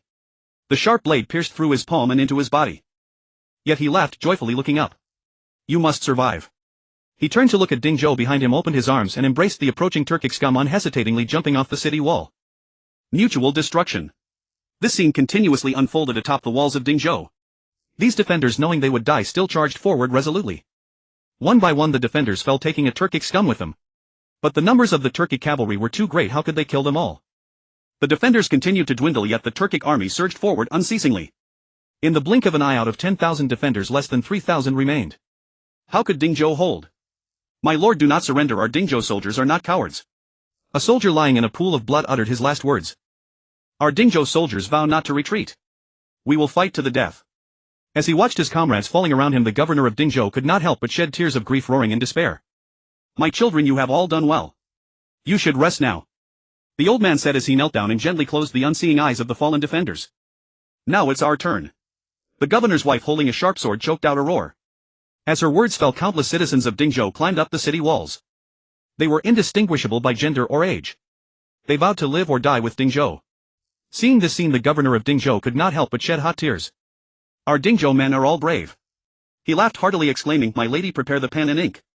As his words fell, his wife immediately tore her clothes. Using cloth as paper, fingers as a pen, and blood as ink, the governor of Dingzhou dipped his finger in his own blood and began to write on his clothing. The Turkic barbarians are attacking Dingzhou, and the defenders and citizens hold steadfast without surrendering. We are willing to live or die with Dingzhou as long as the city stands, so do we. Governor of Dingzhou, my final letter. With the pen's last stroke, silence fell. This heart-wrenching farewell letter stirred the blood of the citizens surrounding Dingzhou. Rather die than surrender, holding fast without retreat. As long as the city stands, so do we. The slaughter continued atop the walls. Damn Turkic scum, even if I become a ghost, I won't spare you. A wounded defender lying on the ground shouted as he struggled toward the edge of the city wall. When he reached the edge, he used the last ounce of strength to slowly roll down. He used his flesh and blood to crash into the Turkic barbarians climbing the wall. Turkic scum, we shall continue to fight in hell. I will not back down. Another defender who had yet to raise his blade was struck down by a Turkic curved sword into a pool of blood. He gripped his weapon tightly, his eyes wide open. Though his blade was damaged and his spirit departed, the Turkic barbarians had not been completely vanquished. He would not close his eyes. As the last defender fell, the citizens of Dingzhou stepped to the forefront. Children! You are all tired, go rest while let me take over. Old Zhang, you were never as good as someone when you were young. Now that you are old, you still cannot match someone in killing dogs. What are you bragging about? My neighbor old Wang does not concede. The few elders at the front carrying their tools chatted and laughed. All the defenders perished, with none retreating, none surviving. Now it was time for the citizens of Dingzhou to defend the walls. They were indistinguishable by age or gender. They were determined to live or die with Dingzhou. Killing one is just breaking even, killing two is a profit. Turkic scum, die. The citizens of Dingzhou roared, raging on the walls, engaging the Turkic barbarians in an unequal battle. Old lady, I will go ahead, wait for you at the bridge of helplessness. One elder shouted loudly and charged at the Turkic barbarians on the opposite side. But before he finished speaking he fell into a pool of blood. Dog egg, don't cry, don't be cowardly, don't embarrass our Dingzhou men. Another elder tightly embraced the body of a Turkic barbarian and jumped off the city wall. Our Dingzhou men are all brave. The dead may have their souls remain. Dingzhou will endure. The governor of Dingzhou threw back his head and roared, charging forward. This journey holds no return. As long as the city stands, so do we. The citizens of Dingzhou roared loudly, each charging forward with a sense of martyrdom. Their shouts soared into the sky, shaking the mountains and rivers. Children! You must deliver your father's farewell letter to Chanan. You must live well and tell the world that Dingzhou men are not cowards. The governor's wife sewed the farewell letter into her son's clothes, tearfully reminding him. Hurry and go. She shouted and pushed her son off the city wall. Turning around she charged at the Turkic scum. Who says women are not as good as men? Now she charged at the Turkic barbarians like a man. Shen Lang led 3,000 white horse volunteers carrying an endless killing intent, sweeping towards the Turkic army. Bang! As the two armies met, a blood mist instantly rose. Shen Lang wielded a bright silver dragon spear, taking the lead in fighting at the forefront. The 3,000 white horse volunteers followed closely, lined up in formation. In just a single encounter the Turkic cavalry was thrown into disarray, flesh and blood flying. Shen Lang no longer had any interest in playing with them. All that filled his heart was one word: kill. Kill all the Turkic dogs and save Dingzhou. But is it still too late? Though the Turkic cavalry boasted themselves as warriors from the steppes, they became lambs to the slaughter before the 3,000 white horse righteous fought. Shen Lang gripped his silver spear, slaughtering wildly as if possessed. Wherever he passed, blood splattered. In an instant he was enveloped in a mist of gore. The 3,000 white horse righteous followers struck with lethal precision, never missing their mark. The Turkic cavalry was instantly bewildered. Were these even men? They were bloodthirsty demons from the abyss. The townsfolk atop Dingsha city wall stared blankly at the galloping cavalry in the distance. Over 20,000 Turkic riders were below the city. Was this small cavalry squad simply courting death? Yet in the blink of an eye they saw a cloud of blood rise, shrouding the squad. More astonishingly, that blood mist slowly moved toward Dingzhou. They had torn a breach through the Turkic army. This was utterly unbelievable. Their squad numbered only a few thousand. At that moment the Turkic cavalry assaulting the city abandoned their attack and turned to encircle them. The people on the wall erupted in joy. Are those our reinforcements? Our reinforcements have come, we are saved. Tears streamed down their faces. From life to death and death to life they had endured too many partings. Now seeing the charging reinforcements they wept with relief. Yet after the brief elation deep sorrow set in. This reinforcement squad was like a lone leaf adrift on a vast ocean, at constant risk of being swallowed. Could they truly annihilate all these Turkic scoundrels? My husband, do you see? Our reinforcements have arrived. You must bless them, bless Dingzhou. The governor's wife looked up at the starry night sky, whispering through tears. In the distance Khan Jelly, about to depart, was drawn by the screams. What is happening? He demanded coldly. My Khan, a cavalry squad has charged toward Dingzhou, the Turkic strategist replied truthfully. Khan Jelly spurred his horse up a slope. Hearing the hysterical cries of his riders and seeing the slowly shifting rain of blood, he froze. Who are they? Khan Jelly asked, suppressing his fury. My Khan, they are demons from hell, the strategist stammered, trembling. Before he could finish, Khan Jelly struck him across the face. In the face of a great enemy, this accursed strategist boosted the foe's morale and deflated their own. This was sedition deserving of execution. Damned Han, daring to kill my Turkic warriors. Khan Jelly roared in fury. Please calm your anger, my Khan. A messenger from General Ashi, the war god, has arrived. The strategist quickly changed the subject. Speak. Khan Jelly said, restraining his rage. My Khan, disaster. Yuzhou has been taken by the Han. General Ashi, the war god, was split in two by that cursed Han spear. The vanguard army is nearly annihilated. The scout knelt trembling. His words struck Khan Jelly like a thunderbolt. Ashi, the war god, the steppes champion, split in two by a spear. Who did this? Khan Jelly roared, his whole body shaking. He was truly enraged. 20,000 Turkic riders attacking Yuzhou completely wiped out. The vanguard General Ashi, the war god, slain. This was a supreme disgrace. Worse still, a band of damned Han was now ambushing the Turkic cavalry assaulting this. Weren't the Han just lambs for slaughter? Where had these people come from? Who exactly killed our Turkic war god? Khan Jelly glared at the scout at his feet. My Khan, that man wore a blood-red armor and wielded a long spear. He is no man, he is a bloodthirsty demon from hell. Recalling the blood-armored general's brutal slaughter of Turkic riders, the scout still shuddered, trembling with fear. Is that blood-armored General the Han now attacking my Turkic riders? Khan Jelly stared toward Dingzhou, gnashing his teeth. 30,000 of his Turkic riders. Now being routed by a Tang cavalry unit, this was a disgrace to Turkic, especially the distant screams, all from Turkic warriors. It was clear they were being slaughtered. Now Yuzhou was lost and Dingzhou remained unbreached. If Dingzhou fell, would it not jeopardize his grand ambition? Though Yuzhou and Dingzhou meant little to Khan Jelly without massacring these two cities, how could he face the air at the Weishui River with peace of mind? Accursed blood-armored general. You must die. Khan Jelly snarled his hatred for this unknown general, burning so fiercely he wished to flay, devour and drink his blood. Meanwhile, the Turkic cavalry outside Dingzhou had abandoned their assault. Confronted by the unknown Shen Lang and his men, they were utterly bewildered. They had no heart left for the siege. Shen Lang, wielding his silver spear, struck heads with every thrust. Having mastered the essence of Zhao Yun's spear technique, each strike claimed a Turkic rider's life. Where he passed, men and horses fell, blood spurting. The neighing of war horses and the screams of Turkic riders intertwined, sending chills down the spine. Where he passed, men and horses fell, blood spurting. The neighing of war horses and the screams of Turkic riders intertwined. Kill! Kill! Kill! The 3,000 white horse righteous followers roared, slaughtering on all sides. Each was a match for 100 together. Their combat power was terrifying.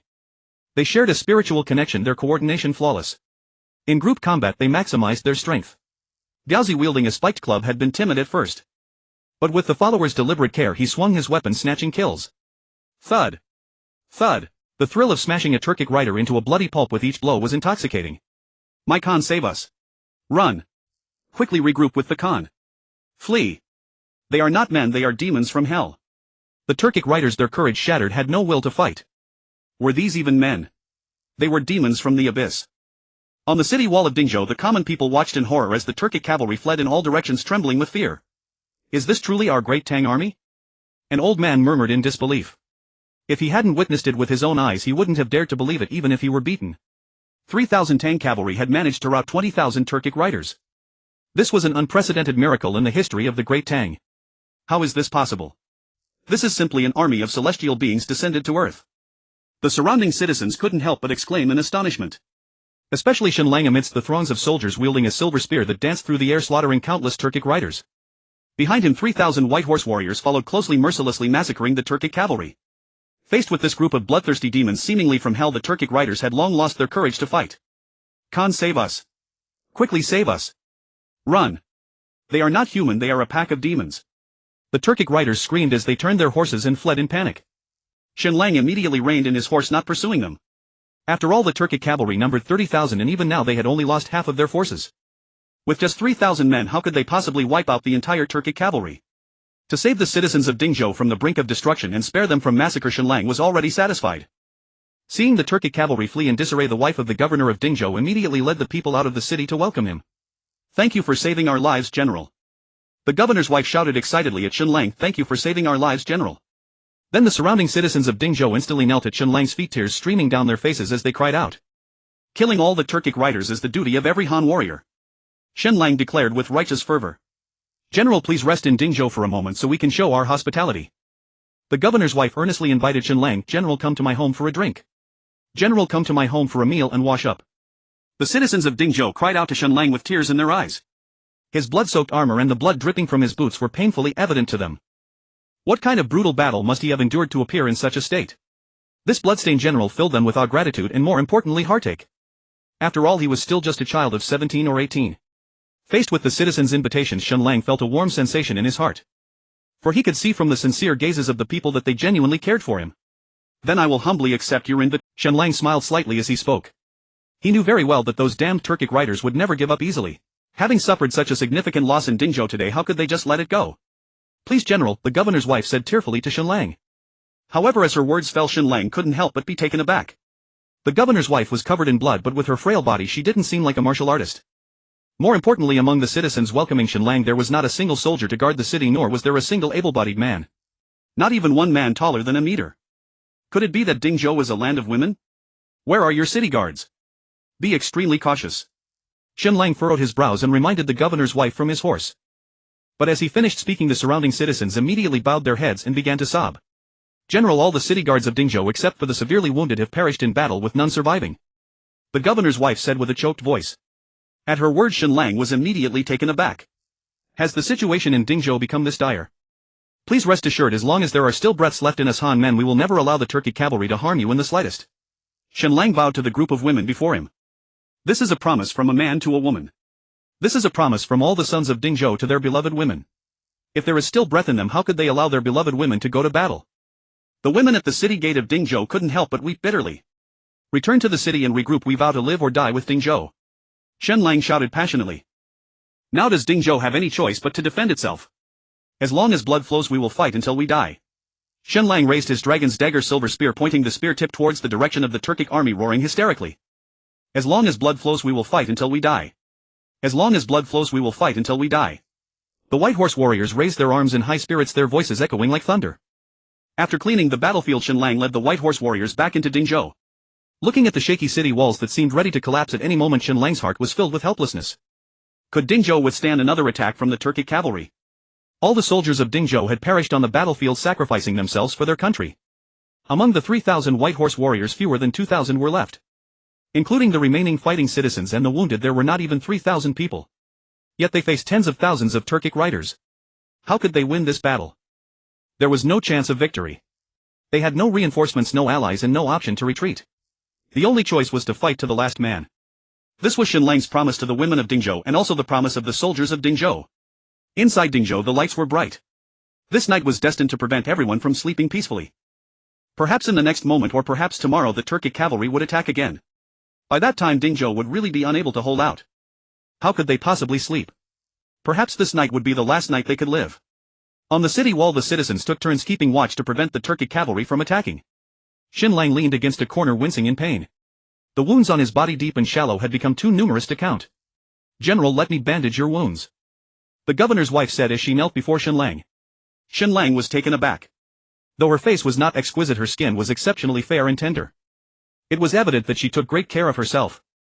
But why would she bring the citizens of Dingzhou to the battlefield to fight desperately?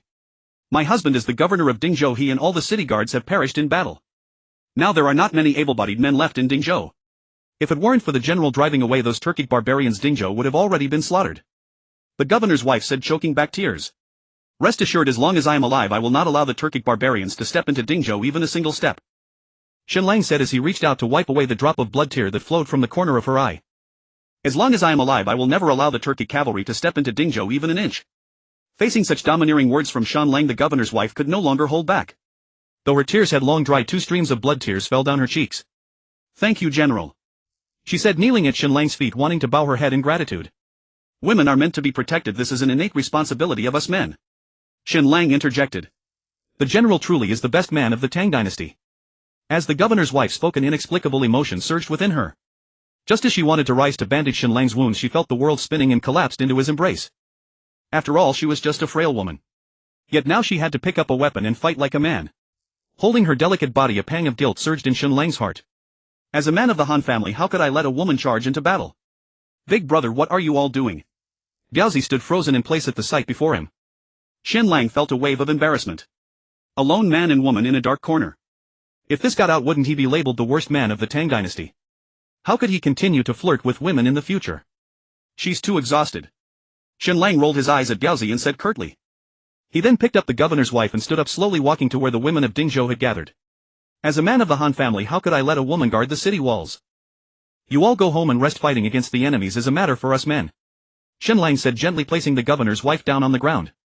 "Rest assured, as long as one of us stands to urinate, we will not let the Turkic barbarians step into Dingzhou." With these words, Shen Lang's figure vanished into the vast night. What a domineering man. Our Han men should be like this. The women of Dingzhou gazed at the direction Shen Lang had disappeared, murmuring dreamily. "We Dingzhou men are not cowards. As long as there's breath left in us, we will never let the Turkic barbarians step into Those battle-weary Dingzhou men couldn't help but roar. How could those who stand to urinate allow those who squat to guard the city walls and go into battle? The surviving men of Dingzhou immediately drove the group of women off the city walls. Once the women left, the remaining men on the walls instantly began to share lewd jokes. "Kid, are you married yet?" A middle-aged man reached out and patted Biaz's head, asking. "I'm still young, not yet of marrying age." Gaozi shyly lowered his head and replied. "Your buddy seems to be well endowed," the man said as he shot a fierce glance at Biaz's groin. The honest and simple Gaozi instantly turned red and thick-necked. "Hey. I'm well endowed and capable, yet I'm still single. What's the use of having a big bird?" A nearby old bachelor said helplessly, "Erguzi, with your kind of street punk, do you still think you can marry a wife?" "I have land and cattle at home, yet I'm still single." This group of unfortunate single men began to exchange their experiences. "Does anyone still have some wine at home? Stop hiding it, bring it out." An old bachelor shouted in frustration. Seeing that his life was nearing its end, yet still single and never having touched a woman, how could he not feel depressed? "Tomorrow we are going to fight the Turkic barbarians, how can we not drink a bit of wine?" A sturdy man nearby echoed loudly. Anyone who wants to drink can follow me to find it. This group of wine-loving bachelors immediately scampered off to find alcohol. In no time all the wine in Dingzhou was moved up to the city walls. This group of bachelors who usually wouldn't buy wine and only saved money to marry a wife finally got to drink to their heart's content. Brothers, tomorrow we are going to fight the Turkic barbarians. We might not even survive. Come drink a bowl together. Come share a drink. Tomorrow we will fight fiercely together. Tonight we must drink until we are drunk. No one should pretend to be a coward. Brothers, drink a few more bowls and gather your courage. As long as we live we can kill the Turkic barbarians. If we die we need not fear those hellish demons. This group of resolute bachelors laughed raucously. As Han men, why should we fear death? That is our greatest honor, our best destination. The leader of the White Horsey Song said lightly, as if life and death were as simple as eating and drinking. As his words fell, the surrounding bachelors were momentarily taken aback. Fear death. These generals who drove away the Turkic cavalry were simply too domineering. After a brief moment of shock, everyone instantly awakened, their blood surging wildly. For our homeland, for our land, for the women in the city, why should we fear death? In the past others mocked them as street punks, saying they deserved to be single. But now, they wanted to be men, upright and honorable men. Not for buns but for dignity. We are not eternal bachelors, we want to be real men. Yes, we are true men. Dying on the battlefield, sacrificing for the country. The deepest fighting spirit of these eternal bachelors was thoroughly ignited. They had never felt such fervor before. Brothers, when we encounter the Turkic barbarians tomorrow, whoever takes a step back is a grandson. Death is nothing. It's just a scar the size of a bowl. Damn those Turkic barbarians.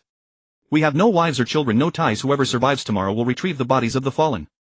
Facing impending death, this group of eternal bachelors stood tall and shouted their boldest words of this lifetime. The firelight illuminated their death-defying faces, and the burning liquor made them vow the boldest oath of their lives. The living will retrieve the bodies of the dead. At this moment the White Horsey Song, leaning against the city wall, finally opened their cold eyes. They all looked towards these fearless Dingzhou people. This was the first time the White Horsey Song looked at them directly. Yet their gaze was filled with awe and shock. This group of peasants who toiled in the fields had made such a grand vow. Instantly the White Horsey Song regarded them with newfound respect. In their eyes was awe, but more so surprise. Because they originally did not belong to this world, yet returned to the mortal realm after hundreds of years. Yet the pride of the Han men still remained. This is the indomitable spirit of the Han men. The living shall bury the dead. This simple sentence perfectly embodies the unyielding spirit of our Han warriors. Throughout history, when have our Han warriors ever bowed? When have they ever feared? This phrase is not merely a promise but a testament of faith. The living shall bury the dead. The leading White Horse retainer immediately rose and shouted to the men of Dingzhou around him, the living shall bury the dead. The White Horse retainers roared in unison, their overwhelming momentum piercing the heavens. This oath firmly bound the White Horse retainers and the men of Dingzhou together. They leaned on each other, drinking heartily, reveling in the moment. The women resting in the city, hearing the earth-shaking roar, could not help but shed tears.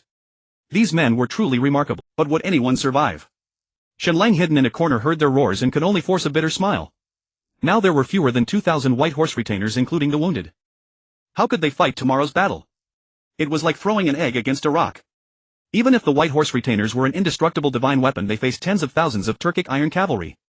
Even if the Turkic iron cavalry stood still and let them slaughter, the White Horse retainers would likely die from exhaustion. An unprecedented wave of despair washed over Shen Lang. But the memory of the massacre in Yuzhou sent a sharp pain through his heart. No. He could not allow Dingzhou to be massacred and become a second Yuzhou. He had made promises to those young ladies, how could he let them down?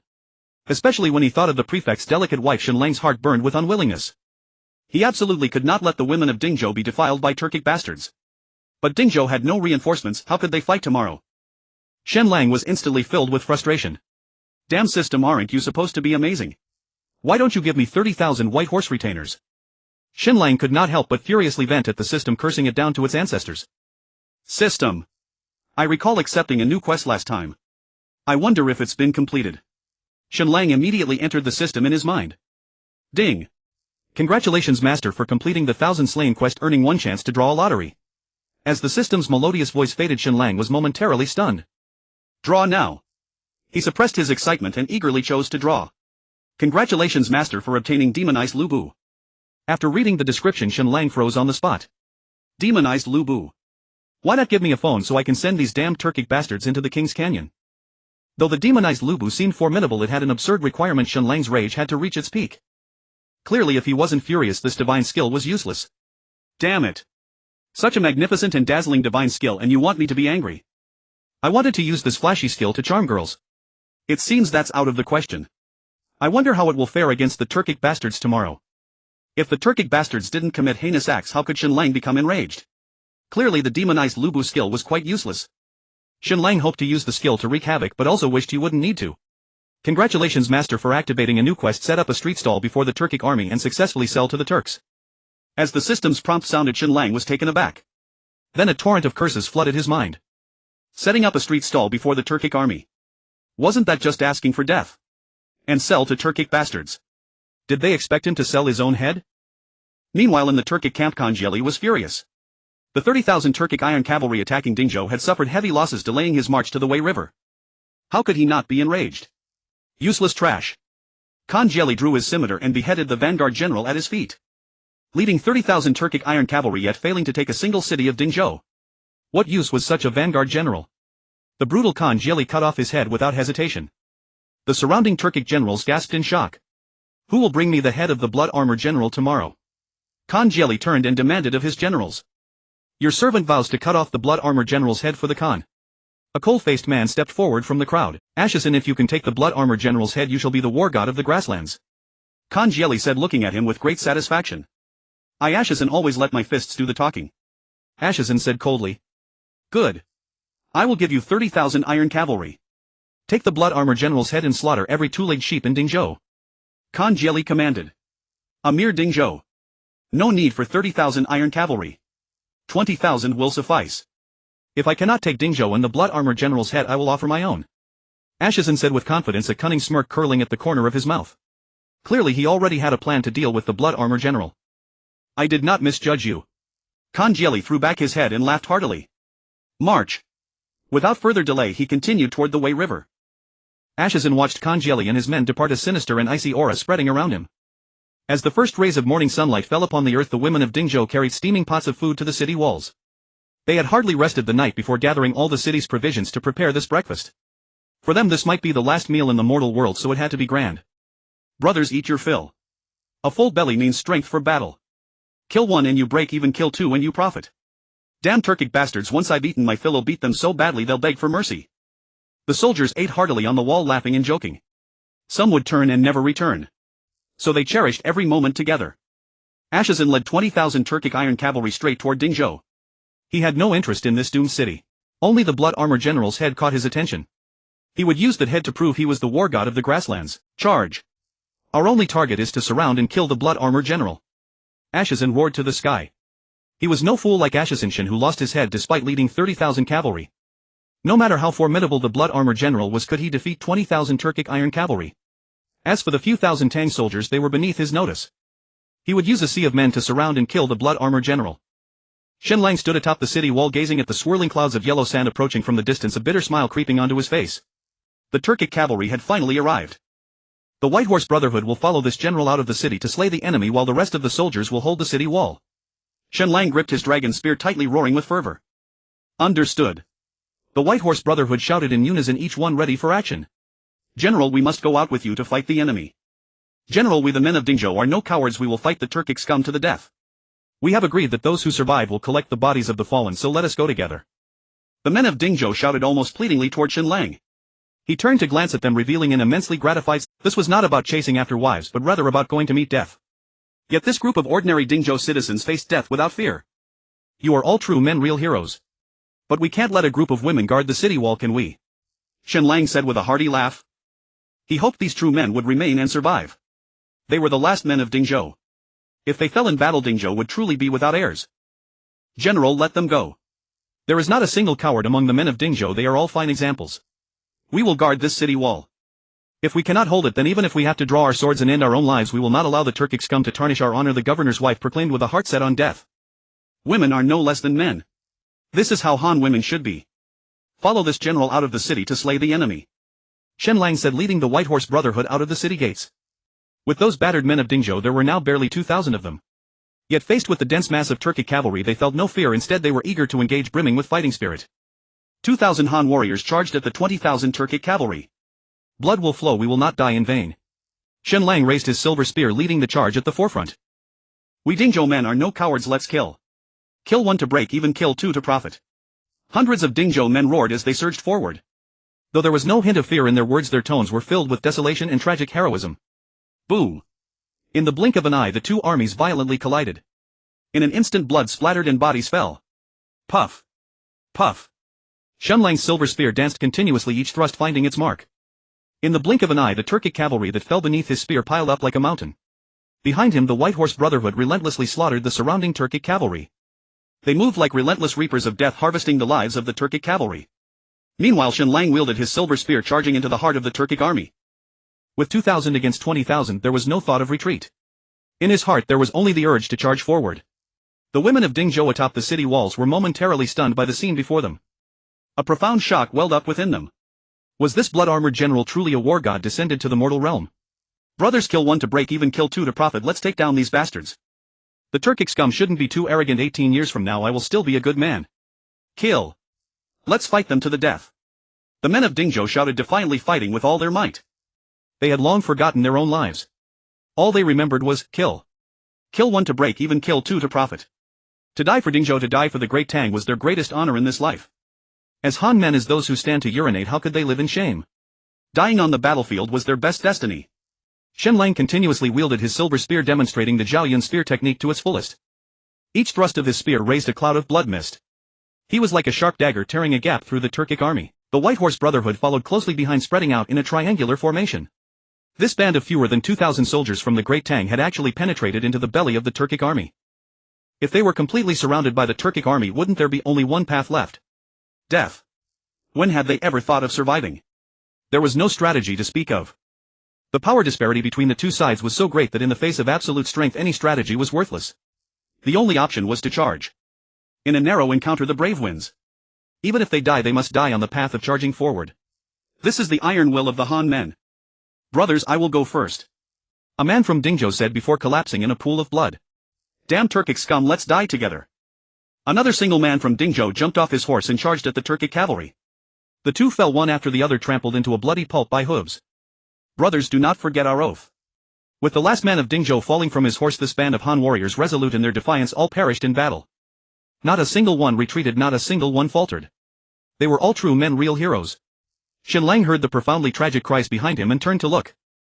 What he saw was a river of blood with bodies piled high. All the men of Dingzhou had perished. The White Horse Brotherhood fell one by one beside him. How tragic. A surge of fury ignited within him. At this moment the Great Tang's greatest female general Li Xiaoning and the war god Li Jing led 8,000 soldiers toward Dingzhou. The blood-armored general ventured alone to pursue the Turkic cavalry, and they were truly worried. At dawn they set out of the city to search.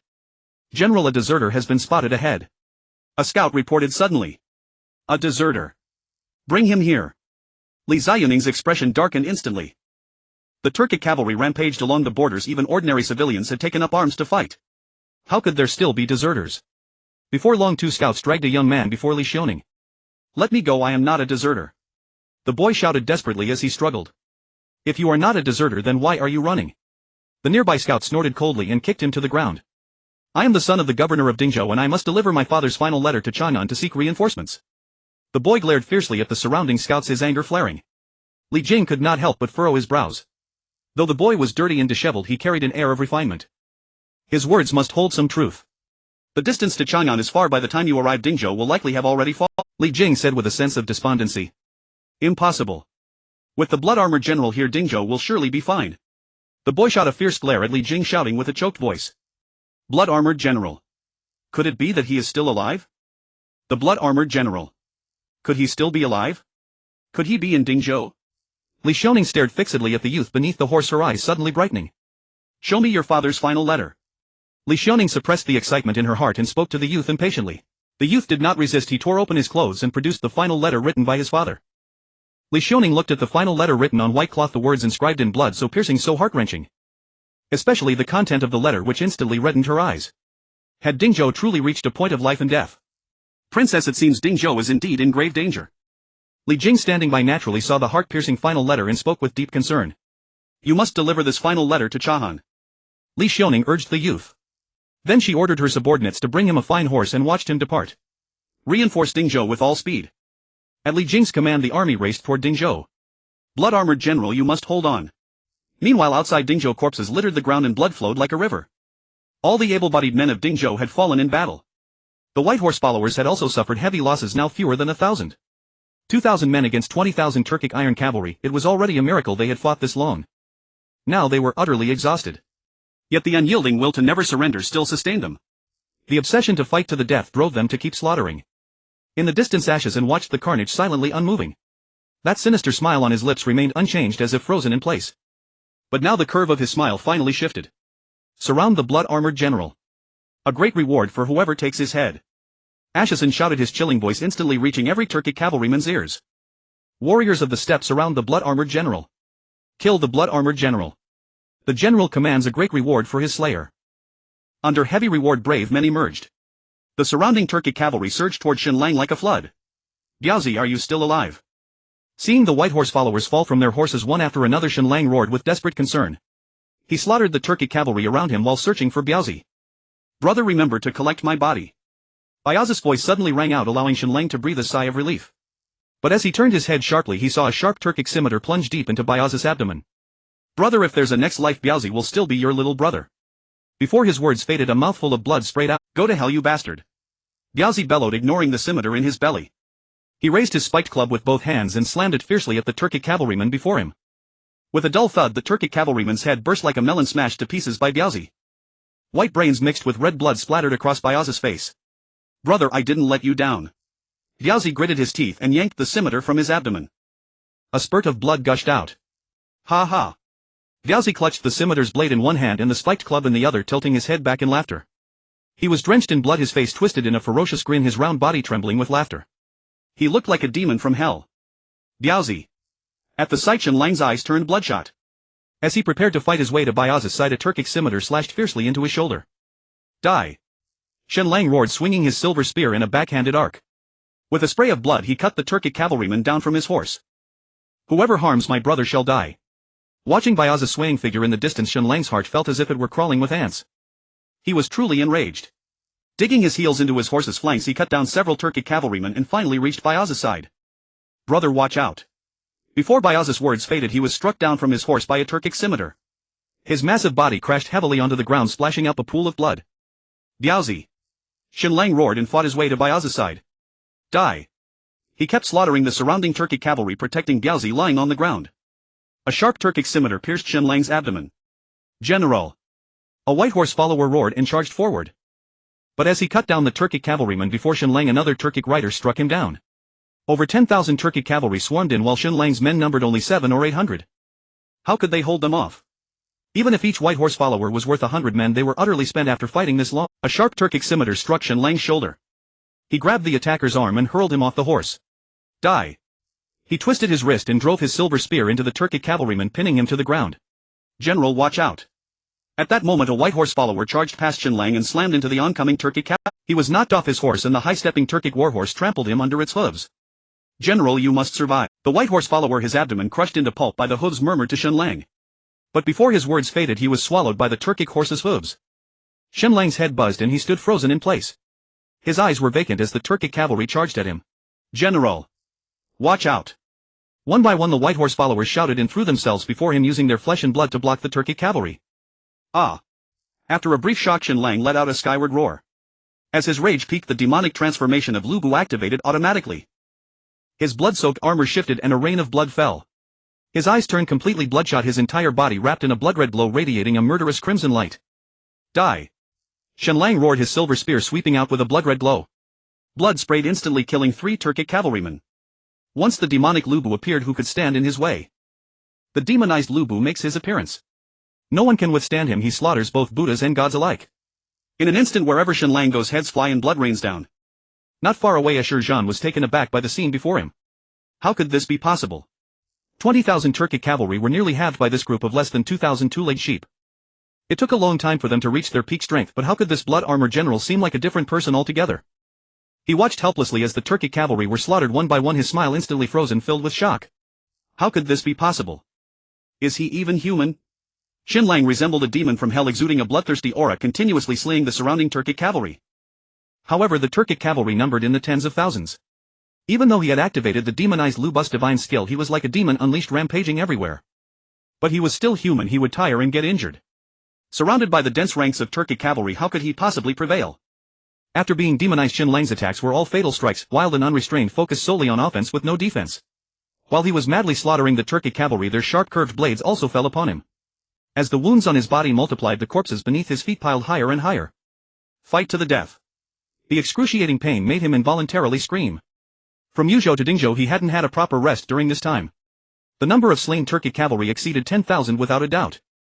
Now under the support of the demonized Lu Bu's divine skill he was desperately fighting.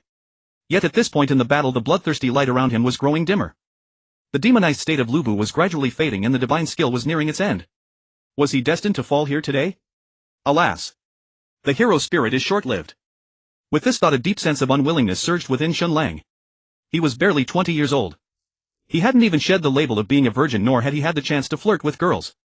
He had yet to leisurely explore the splendid Chang'an city. He hadn't properly enjoyed the famous Pingkangfang. No way. There were so many girls waiting for him to pursue. If he died here, what would happen to them? Countless regrets surged in an instant in Shen Lang's heart. Put. Already at the end of his strength he was hit by two blades, his body swaying dangerously as he nearly collapsed. He immediately swept out with his spear, instantly slaying two Turkic cavalry and forcing back those around him. As the demonized state faded, his body was suddenly enveloped by an overwhelming fatigue. He could no longer support his weary body. The Longdian bright silver spear was fiercely thrust into the ground, propping up Shen Lang's swaying figure. Wow! He then spat out a mouthful of blood. His body swayed precariously, teetering on the brink of death. At this moment a woman on the walls of Dingzhou city saw this scene and was filled with tears. Sisters, the Blood Armor General. It's our turn now. We cannot let the Blood Armor General die alone on the road to the underworld. No one will wash his clothes or cook for him. The wife of the Dingzhou governor led the women of Dingzhou out of the city gates. They brandished kitchen knives. They carried shoulder poles. They bore hoes. They were determined to share life and death with Shen Lang. Shen Lang magnificently deflected the numerous Turkic curved blades aimed at him and turned to gaze at the city gate. Tears streamed down his face. Old man, don't blame me for hitting and scolding you on usual days. Today let me show you how to kill those Turkic scum. Mother has come for you, my son. Sisters, let us accompany our benefactor to the underworld. They shouted as they marched towards the Turkic army. They were indeed the last of Dingzhou. Yet now they were willing to share life and death with Shen Lang. Shock. A deep sense of shock rapidly spread in everyone's hearts. They watched helplessly as their sons and husbands fell on the battlefield. This unbearable torment of living was far more terrible and painful than death. Especially when they saw Shen Lang surrounded by the Turkic army struggling for survival. Each blade that struck Shen Lang seemed to pierce the hearts of the women of Dingzhou even more. He could easily have walked away. He didn't have to fight here with all his might. But for the sake of Dingzhou, for these weak women not to be slaughtered by the Turkic barbarians. He was fighting fiercely against the Turkic cavalry. Yet at this point he was already at the end of his strength. How could the women of Dingzhou bear to see the Blood Armor General hacked to death by the Turkic cavalry? Dingzhou will not be defended. They will go to the underworld with the Blood Armor General. In the next life they will wash clothes and cook for their benefactors, serving like oxen and horses. Seeing this scene, Shen Lang's head buzzed. His heart felt as if it were being cut by knives. You all go back. Shen Lang shouted hoarsely while slashing down the two Turkic cavalry in front of him. But he was already exhausted, his throat hoarse, and he could no longer call out. Watching their expressions of fearless sacrifice, he saw them draw ever closer to the Turkic cavalry. Tears of blood streamed down, slowly tracing the scars on his handsome face. Why do you have to do this? The surrounding Turkic cavalry also felt a chill run down their spines at this scene. These were the tender two-legged sheep they had longed for. Yet now, for some reason, seeing their expressions of fearless sacrifice and hearing their incredibly tragic cries, the Turkic barbarians were utterly devoid of interest. They stood frozen in place, staring blankly at the group of women from Dingzhou who were willing to face death. Do these two-legged sheep really fear nothing? In the distance, a Sher Zhan's face contorted with rage at this scene. Kill every last one of these damned two-legged sheep. A Sher Zhan roared in furious anger. With his command, the stunned Turkic cavalry instantly snapped back to reality. A group of Turkic cavalry charged towards the women of Dingzhou. Ah! Seeing this scene, Shen Lang couldn't help but roar in despair. But now he was surrounded and could barely fend for himself. Without the ability to split himself, how could he save these women from peril? Not only him but the white horseyzhong around him were also fighting desperately, trying to tear open a gap to escape. Yet the Turkic cavalry were simply too numerous while the white horseyzhong continued to dwindle. The Turkic cavalry surrounded them like a wall of iron and copper. Shen Lang and the white horseyzhong fought to the death, engaged in their final struggle. In a desperate struggle, Shen Lang watched as the merciless Turkic cavalry swung their curved blades towards the women of Dingzhou. Is Dingzhou really going to be slaughtered to the last person? In the blink of an eye, the Turkic cavalry charged towards the women of Dingzhou. With a mere simple assault, these women, armed only with carrying poles and hoes, all fell into pools of blood. This was a massacre without the slightest suspense. In an instant, corpses lay strewn across the land and blood flowed like rivers. Though they were women, they forged the unyielding spirit of Han warriors with their flesh and blood. They guarded this land and city with burning passion simply because their love for this land ran deep. Shen Lang watched helplessly as the Turkic cavalry surged into the crowd, his heart pierced like a knife. No, he screamed hysterically at the approaching Turkic cavalry. But would these ruthless foes heed his cries? Clutching his Dragon Gall bright silver spear tightly, he fought relentlessly. He longed to break through the encirclement. More than that, he yearned to save these women of Dingzhou. For he had once vowed that to harm them one must trample over his own corpse first. As long as there was breath in his body, he would never allow a single hair on them to be touched by those Turkic scoundrels. Yet now, though he still lived, those fragile women of Dingzhou fell one by one into the pools of blood.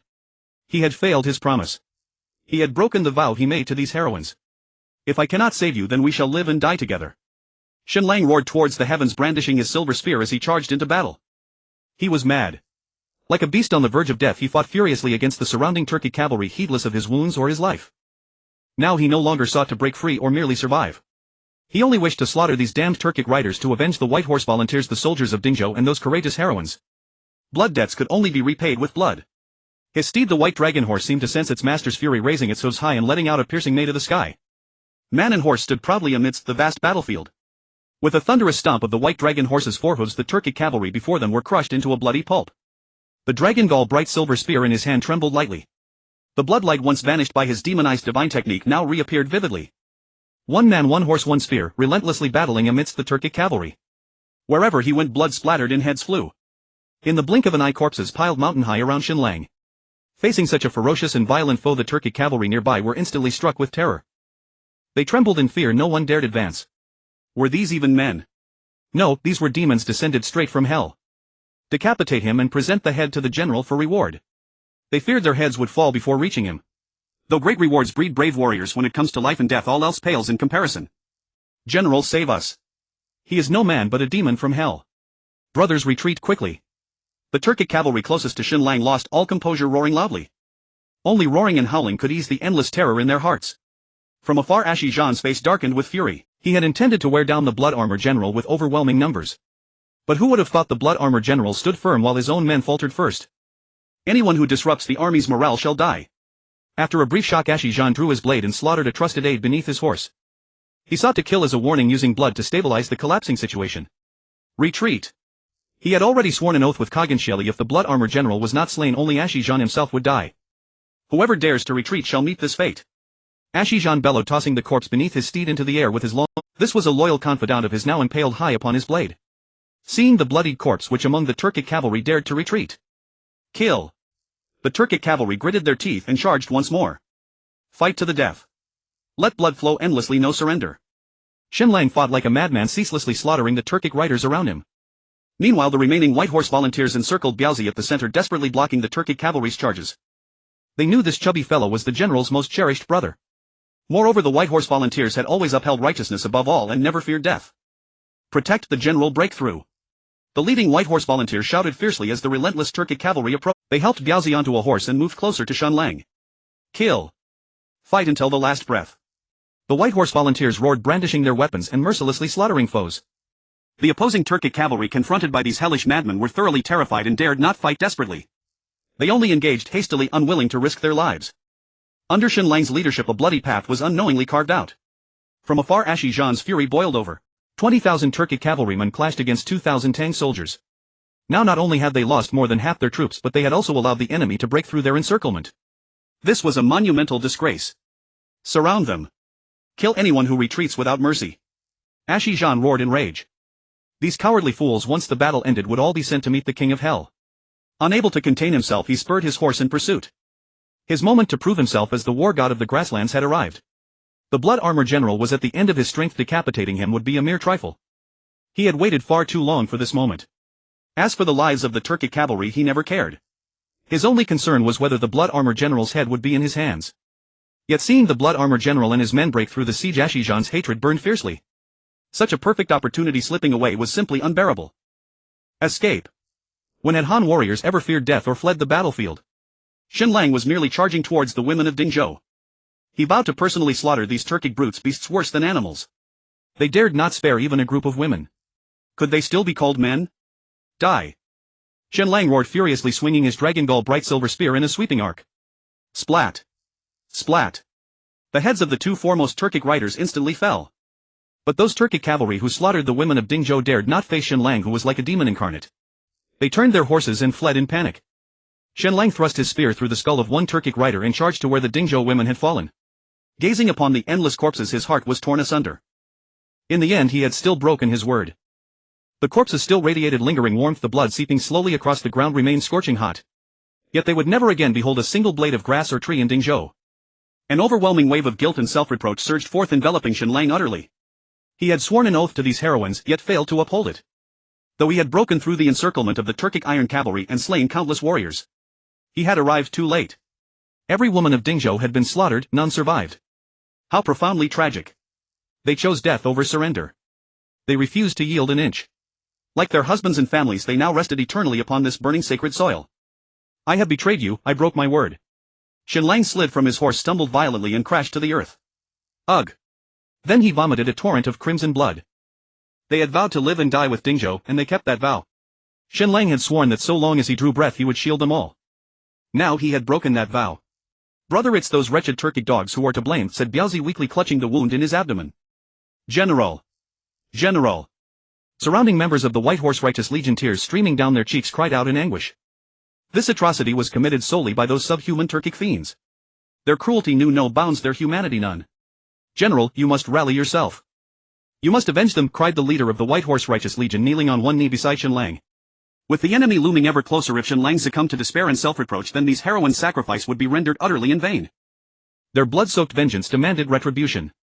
Rest assured, I Shen Lang shall not call myself human until I exact this bloody revenge. With that he gripped his gleaming silver dragon courage spear and vaulted onto his horse. I shall not call myself human until this vengeance is fulfilled. The White Horse Righteous Legion roared back, voices raw and hoarse. Blood for blood, until death do we part. Shen Lang threw back his head and unleashed a primal roar toward the heavens, then wheeled his steed and charged headlong into the Turkic iron cavalry. And so too did the battered, dwindling ranks of the White Horse Righteous Legion. Dingzhou was now a hollow city, its streets filled only with noble spirits. How could they face those fallen heroes without first slaughtering every last Turkic dog? All craved but one thing: battle. Fight to the death. Boom. Once more the two armies collided, the slaughter reignited. Shen Lang raged like a feral beast, roaring and cutting down foes without pause. One Turkic iron cavalryman after another fell beneath his silver spear, each sharp Turkic saber carved fresh wounds across his body. His entire frame was already lacerated, countless wounds crisscrossed his flesh. None were immediately fatal, yet together they inflicted excruciating soul-deep agony. Yet Shen Lang had long forgotten life and death, he thought only of one word: kill. Kill every Turkic iron cavalryman, avenge the sons and daughters of Dingzhou. But how could such a small band hope to slay nearly 10,000 Turkic iron cavalry? To persist in this battle meant only one outcome: annihilation. Did they not grasp this devastating truth? Yet knowing full well it was suicide, they fought on, unflinching, unyielding. For soldiers, falling on the battlefield is the noblest end. Shen Lang fought relentlessly, but he felt the dragon courage silver spear growing heavier in his hands with every swing. Watching his White Horse Righteous Legion comrades fall one by one from their mounts, he allowed himself a faint, bitter smile. A helplessness unlike any he had ever known seized him. Yet despair never touched his heart. For he had never intended to leave this battlefield alive. His silver spear flashed ceaselessly, cutting, thrusting, killing. This was his final desperate struggle. A last stand, futile yet fierce. General, flee. At that moment a White Horse Righteous Legionnaire turned and shouted desperately at Shen Lang. But before his words fully left his lips, a Turkic saber cleaved through his neck and sent him tumbling from his horse. General, we swore an oath together the living would bury the dead. If we all perish, who will lay them to rest? General, you must. Gasping blood, the Legionnaire whispered feebly toward Shen Lang. But his voice faded mid-sentence as a charging Turkic warhorse trampled him into crimson pulp. Shen Lang watched the horror unfold, his eyes widened in utter rupture. General, flee. Before the cry even echoed fully, another Legionnaire lunged forward and stood before him. Shink. A razor-sharp Turkic saber sliced instantly across his throat. General, flee. Or their deaths will mean nothing. Another Legionnaire rushed forward, throwing himself bodily between Shen Lang and the onrushing Turkic cavalry, shielding him with bare flesh. Shen Lang watched helpless as one Legionnaire after another stepped before him, then fell slowly, silently. His gaze went blank, two streaks of blood traced paths down his cheeks. At that instant a Turkic iron cavalryman struck from behind. Shink. His saber slammed deep into Shen Lang's back. Shen Lang's body lurched sideways and crashed to the earth in a gush of blood. Shink. Shink. The triumphant Turkic warrior, suppressing his elation, hacked wildly at Shen Lang's back, which instantly dissolved into mangled flesh, life hanging by a thread. Meanwhile Li Xiaoning, racing swiftly toward Dingzhou, was seized by a sudden inexplicable pang of anguish. Then a dreadful premonition rose unbidden in her mind. Had Dingzhou fallen? Blood-armored general, you must hold on. Full speed ahead, march. Li Xiaoning commanded sharply. Princess, fear not, the blood-armored general will surely endure, Li Jing reassured her, though fine beads of sweat already coated his brow. He knew full well Dingzhou's fate was grim beyond hope. At that very moment a distant hysterical cry pierced the air. General, flee! General, you must live! That heart-wrenching desolate cry drifted on the wind, causing every soldier's heart to constrict with dread. Had Dingzhou fallen? Was the blood-armored general already doomed? Blood-armored general, you are Tang's divine war god, live! Tears streamingly Shoning prayed silently for Shen Lang. Rush to Dingzhou's aid, now! Li Jing bellowed. As the stench of blood thickened and the cries of battle grew ever more harrowing, the troops writhed with unbearable urgency, desperate to fly straight to Dingzhou. Meanwhile outside Dingzhou's walls corpses carpeted the earth and rivers of blood flowed backward. General, you must live. With those words a white-horse righteous legionnaire hurled himself onto Shen Lang. Shink! Shink! Before the cry escaped his lips the Turkic saber tore deep into his back. He shielded Shen Lang beneath him, offering his own flesh and blood. Only that he might live. This group of scarred and struggling white-clad warriors used their last ounce of strength to crawl to Shen Lang's side. They shielded him with their own flesh and blood. They were extending Shen Lang's life with their own. All they hoped for was that Shen Lang could survive and avenge the fallen sons of the Han family. To uphold the honor of the Han family. Elder brother, you must live on, collect their bodies and avenge them. As one white-clad warrior after another fell, Biaozi crawled to Shen Lang's side using his stout body to protect him firmly. Puff! Puff! Knives fell one after another onto Biaozi's back, tearing through flesh. Biaozi! Shen Lang looked at Biaozi's bloodied back and couldn't help but let out a choked roar. He wanted to push Biaozi's body away to protect his brother. But he couldn't budge Biaozi's hefty frame at all. Elder brother, you always mocked me for being fat. Now you see the benefits of being fat, right? My flesh is thick, the curved blades of the Turks cannot cut through me. Biaozi gritted his teeth enduring the excruciating pain and forced a silly smile.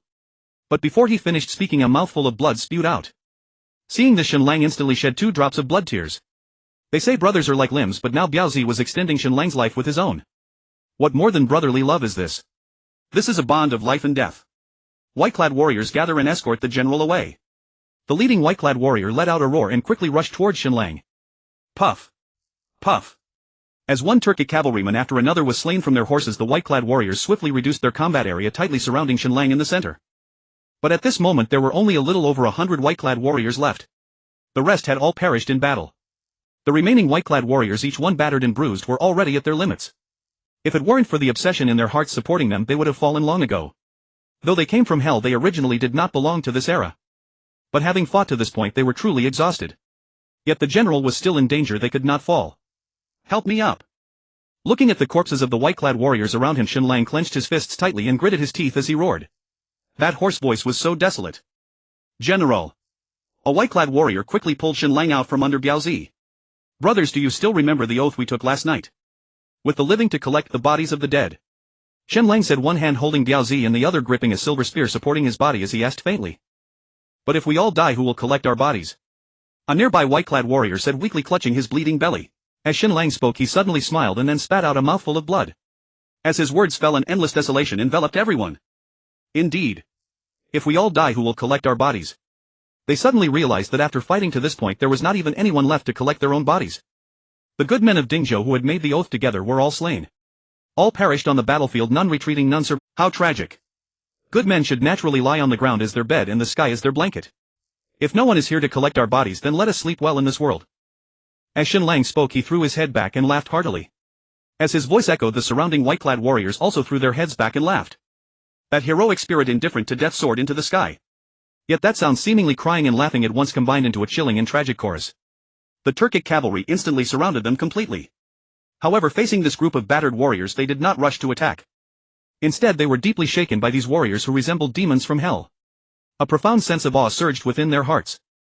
Although these Han people were at their limits, they still made one's scalp tingle and back sweat. Who the hell said that Han people were just sheep? These Han people were demons from hell. Shen Lang and the surrounding white-clad warriors elegantly ignored the presence of the Turkic cavalry.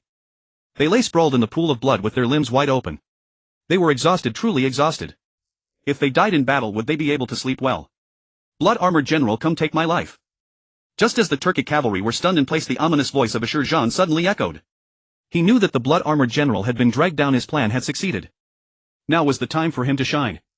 As long as he beheaded the blood-armored general, he could claim the title of the god of war on the grasslands. At that time he would be the one beneath one and above 10,000 on the grasslands.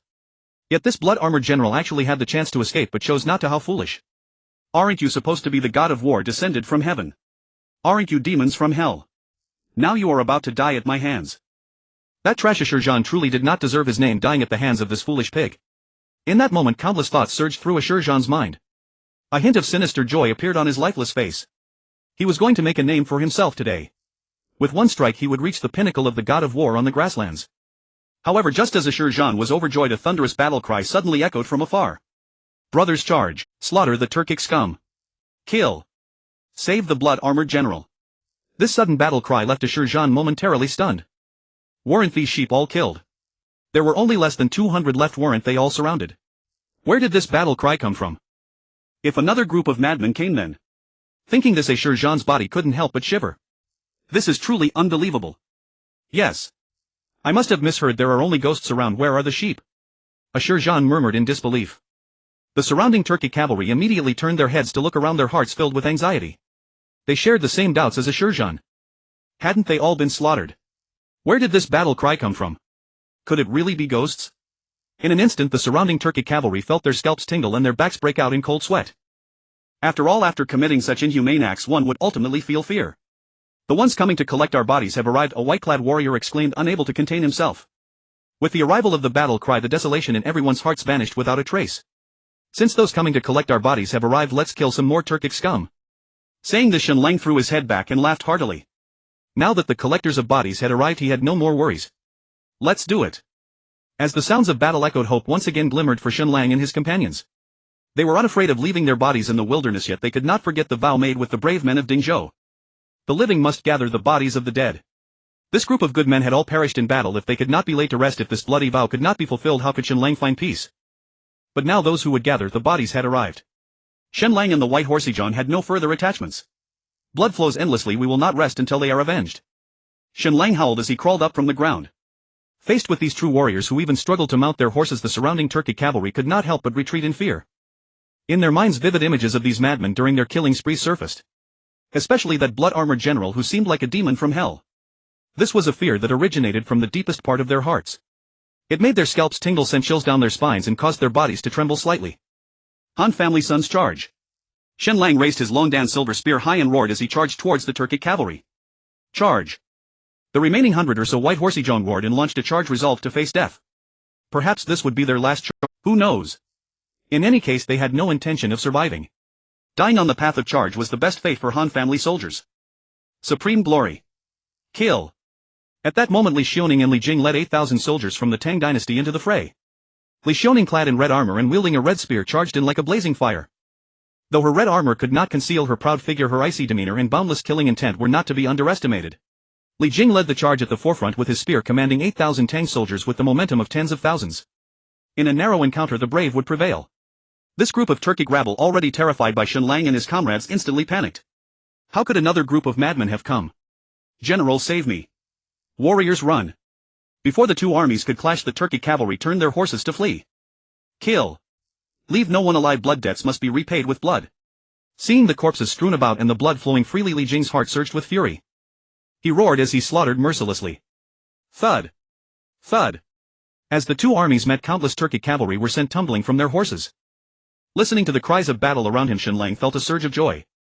Just as he fought valiantly against the Turkic cavalry, he saw Li Xiaoning in her red armor charging like a flame towards the rear where the Turkic general Ashur-Jean was. A female general. Shen Lang was momentarily taken aback. Throughout Tang history, female generals were few and far between. The first one that came to his mind was the renowned female general of the Tang, Li Xiaoning. Is she planning to kill the Turkic general? Shen Lang exclaimed. But then he thought it over and felt relieved. If this female general was indeed Princess Pingyang Li Xiaoning, then it made sense. Her husband, the Grand Commander of Yozhou Chai Shao, had perished on the battlefield. As the foremost female general of the Tang Dynasty, she was the fiercest woman in the world. With her husband slain, how could she sit idly by? Naturally, she sought personal revenge. Little did she know the Turkic general Ashur-Jean who had slain Chai Shao was already dead at Shen Lang's hands. What a thorny fire, Rose, I like it. Shen Lang laughed heartily as he waved his silver spear, charging into the Turkic army. Have all the men of the Tang died? How could a woman take the battlefield? Even if she was the first female general of the Tang, it wouldn't do. Li Xiaoning's appearance brought mixed feelings of love and hate to the male chauvinist Shen Lang. Only by slaying more Turkic cavalry than her could he salvage his pride. Shen Lang gritted his teeth, enduring the piercing pain in his body as he entered into a silent competition with Li Xiaoning. Fall back, kill without mercy. Zhan in a fit of rage chopped down a fleeing Turkic cavalryman roaring with fury. He was about to sever the blood-armored general's head. Victory was within his grasp. But suddenly a Tang army burst forth. All his beautiful fantasies turned to bubbles. How could Zhan not be enraged? Damn two-legged sheep dare to ruin my good fortune. Zhan growled through clenched teeth. Especially that fiery red-armored woman who was charging towards him. What a reckless creature. Surround that red-armored female general. Zhan shouted angrily. For now let the blood-armored general live a little longer. After I enjoy this tender two-legged sheep it won't be too late to take your head. The infuriated Zhan spurred his horse towards Li Xiaoning. This female general who had unexpectedly appeared and interrupted his plans, could he just let it go? He wanted to tame her like a wild horse from the grasslands and then enjoy himself before the blood-armored general. Yes. That's the plan. Let the blood-armored general witness my might. Thinking of this, Zhan couldn't help but laugh heartily. Though Li Xiaoning appeared to be a delicate woman, the title of the first female general of the Tang was not given lightly. It was earned through her own prowess with the spear. She wielded her spear relentlessly, taking the lives of Turkic cavalry one by one. Turkic rabble, come and take your life! Li Xiaoning shouted angrily at Zhan before charging at him. As the distance between them closed, her raging fury reached its peak. Her husband had fallen to the blades of the Turkic cavalry and Yuzhou had nearly been slaughtered. Now Dingzhou was. At that moment a blood figure appeared in her peripheral vision. The blood-armored general. Could he be the one who saved the people of Yuzhou from peril? Could he be the blood-armored general who single-handedly reclaimed Yuzhou from the Turkic cavalry? What was he doing? A deep sense of confusion filled Li Xiaoning's heart. Get out of the way. Where is the Turkic commander? Li Xiaoning shouted loudly to Shen Lang. But before her words had finished, the blood-armored general was already less than 20 meters from Zhan. Since you seek death, then I will slay you first and then enjoy the tender two-legged sheep. Zhan laughed sinisterly. The blood-armored general was already at the end of his strength. Even if given 10 moves, Zhan was confident he could slay him in one blow. Blood-armored general, you are gravely injured, let me handle this. Li Xiaoning shouted anxiously. He must be crazy. This was undoubtedly a path to death. Han family sons cannot hide behind a woman. Shen Lang shouted and charged towards Zhan. How could a son of Han hide behind a woman?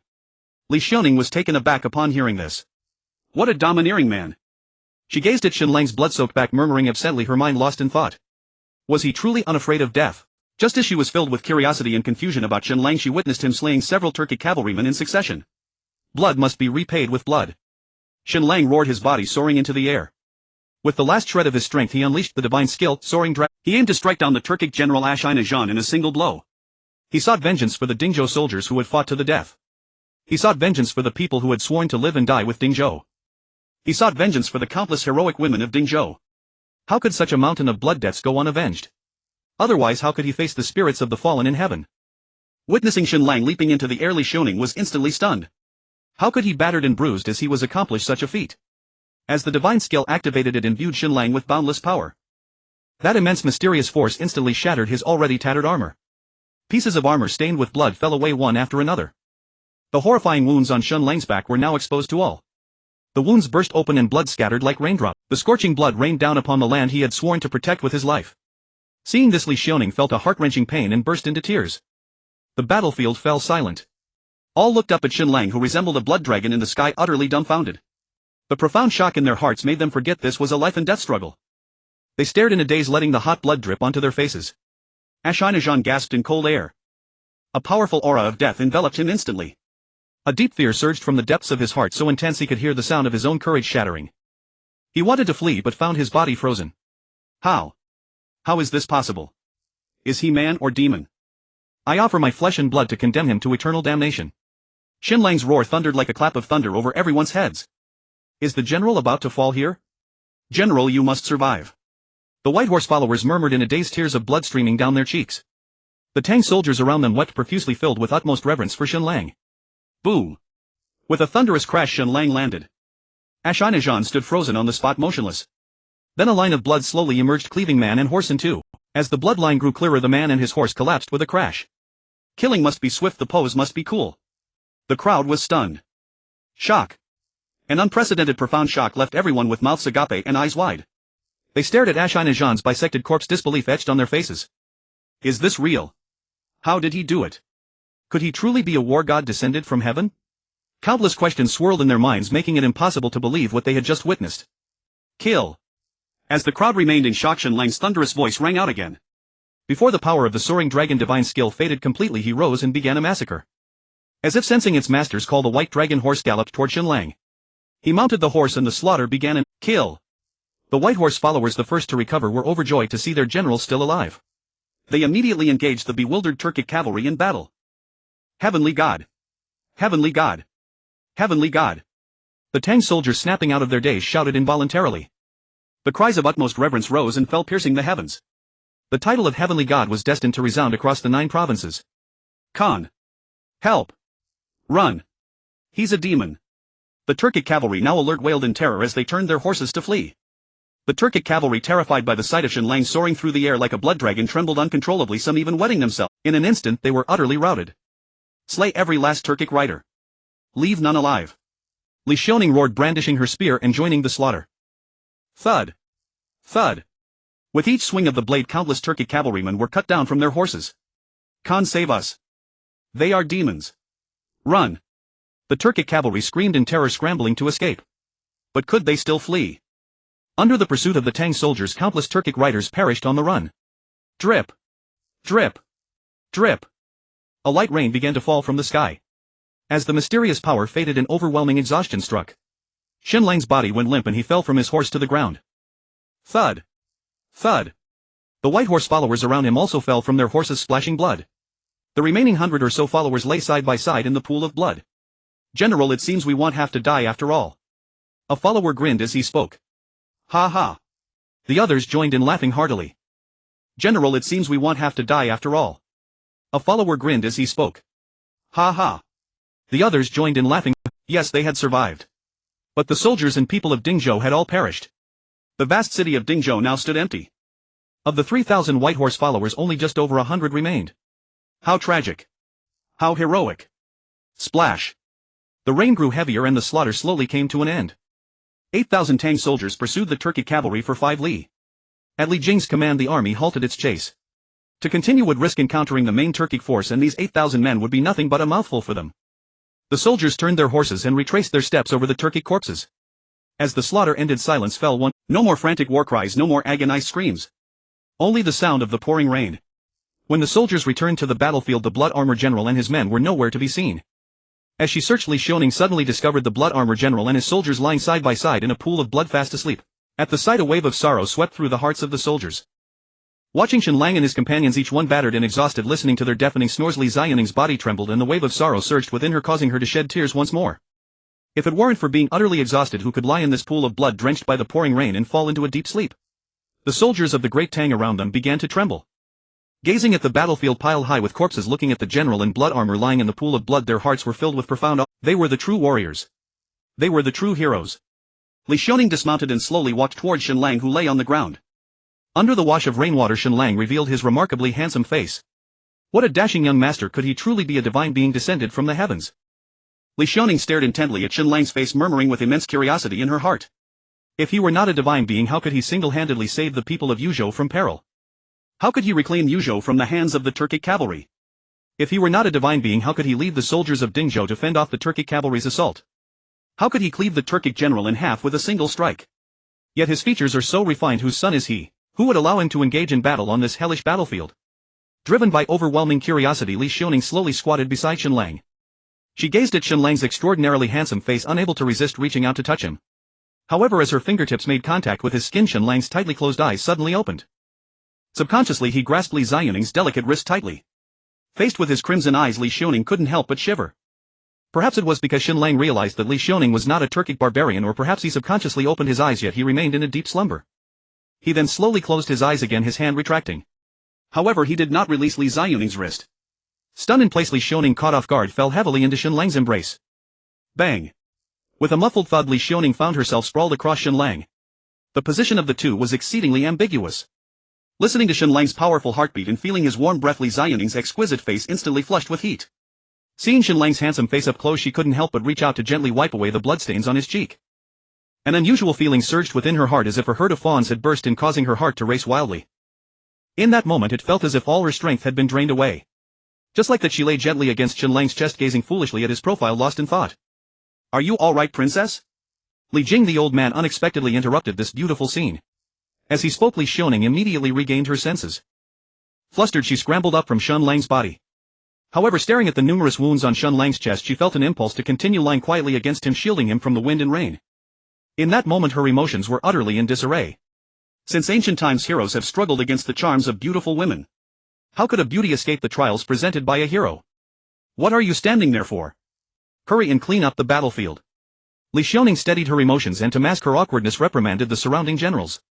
General, they. A soldier of the Great Tang stuttered as he spoke to Li Xiaoning. What happened to them? Li Xiaoning asked with a furrowed brow. Reporting to the general, some of these soldiers have lain down and never breathed again. As his words fell, everyone was momentarily stunned. A wave of sorrow surged within everyone's hearts, bringing tears to their eyes once more. How could this be? Were they not just asleep? Li Jing questioned in disbelief. He personally squatted down to check. Breathing gone. The large artery in the neck had also ceased its pulse. Then tears droplets streamed from his eyes. A man does not shed tears easily unless he is truly heartbroken. Even after decades of battling on the battlefield, witnessing countless loyal souls die for their country and having slain countless enemies. Yet at this moment his heart, which had long since turned cold, inexplicably twisted with pain. What happened to them? Li Xiaoning choked out from the side. They fell asleep but will never awaken again. As Li Jing spoke, tears streamed down his face. Li Xiaoning's body felt as if it had been drained of strength, and with a soft thud she collapsed to the ground. A sense of unparalleled desolation enveloped her in an instant. This group of white-armored soldiers, unknown in origin, unknown in name. Yet they used their flesh and blood to guard every inch of the Great Tang's territory. They fought valiantly and finally awaited reinforcements. They could finally rest properly. But as they closed their eyes, they would never awaken again. How tragic, how heroic. An unprecedented shock swept through the soldiers. A feeling of sorrow never experienced before spread within everyone. These iron-willed men wept like rain, crying until they were but shadows of themselves. This group of white-armored soldiers whose origins were unknown fought to the very end. Tens of thousands of Turkic cavalry could not break them, yet they closed their eyes and could never open them again. What made them persist until the very end? What compelled them to fight fiercely until the last moment, to die without surrendering? It was the iron will of Han family sons, the unyielding spirit of Han family sons, who would bleed endlessly, not resting until death. Quick, go find tents to let them rest well and sleep peacefully. Li Jing suppressed the endless sorrow in his heart, commanding the surrounding Great Tang soldiers. Ah. After finishing, he knelt in the blood, howling towards the heavens. The Great Tang's first war god, the first tough man of the Great Tang. At this moment, facing this group of white-armored soldiers of unknown origin, he could no longer hold back. He raised his head, howling and crying. Yet could not dispel the endless sorrow within. 8,000 Great Tang soldiers shedding warm tears as they cleaned the battlefield. Looking at the mountain of corpses, their hearts held no joy in repelling the Turkic cavalry, only endless desolation. The ground was littered with corpses, some belonging to the people of Dingzhou, some to the women of Dingzhou, and many more to the white-armored soldiers. How could they, with this small number of troops and horses, face tens of thousands of Turkic cavalry? How did they manage to slay over 10,000 Turkic barbarians? One by one they couldn't help but turn their heads to look towards Shen Lang and the place where the white-armored soldiers lay. Their hearts were filled with boundless respect. As sons of the Han family, as soldiers of the Great Tang, this is how it should be. The rain poured down heavily. Yet this torrential downpour could not wash away the blood that stained the ground. It seemed as if even the heavens mourned for the soldiers who would never awaken again. Before long, the soldiers of the Great Tang raised tents to shield Shen Lang and the others from the downpour. The rain fell, gathering into rivers instantly tainted red by the blood that soaked the ground. The rain continued to fall and the blood flowed without cease. Just yesterday they had been drinking and joking atop the city walls. Yet now they were separated by the boundary of life and death. All the defenders of Dingzhou perished in battle. The citizens of Dingzhou, regardless of age or gender, were all slain. Among the 3,000 cavalry of the White Horse, fewer than 100 remained. The ferocity of the battle, the tragedy of Dingzhou, beyond words. They forged the iron will of the Han sons with their own flesh and blood. No one remembered their faces. No one remembered their names.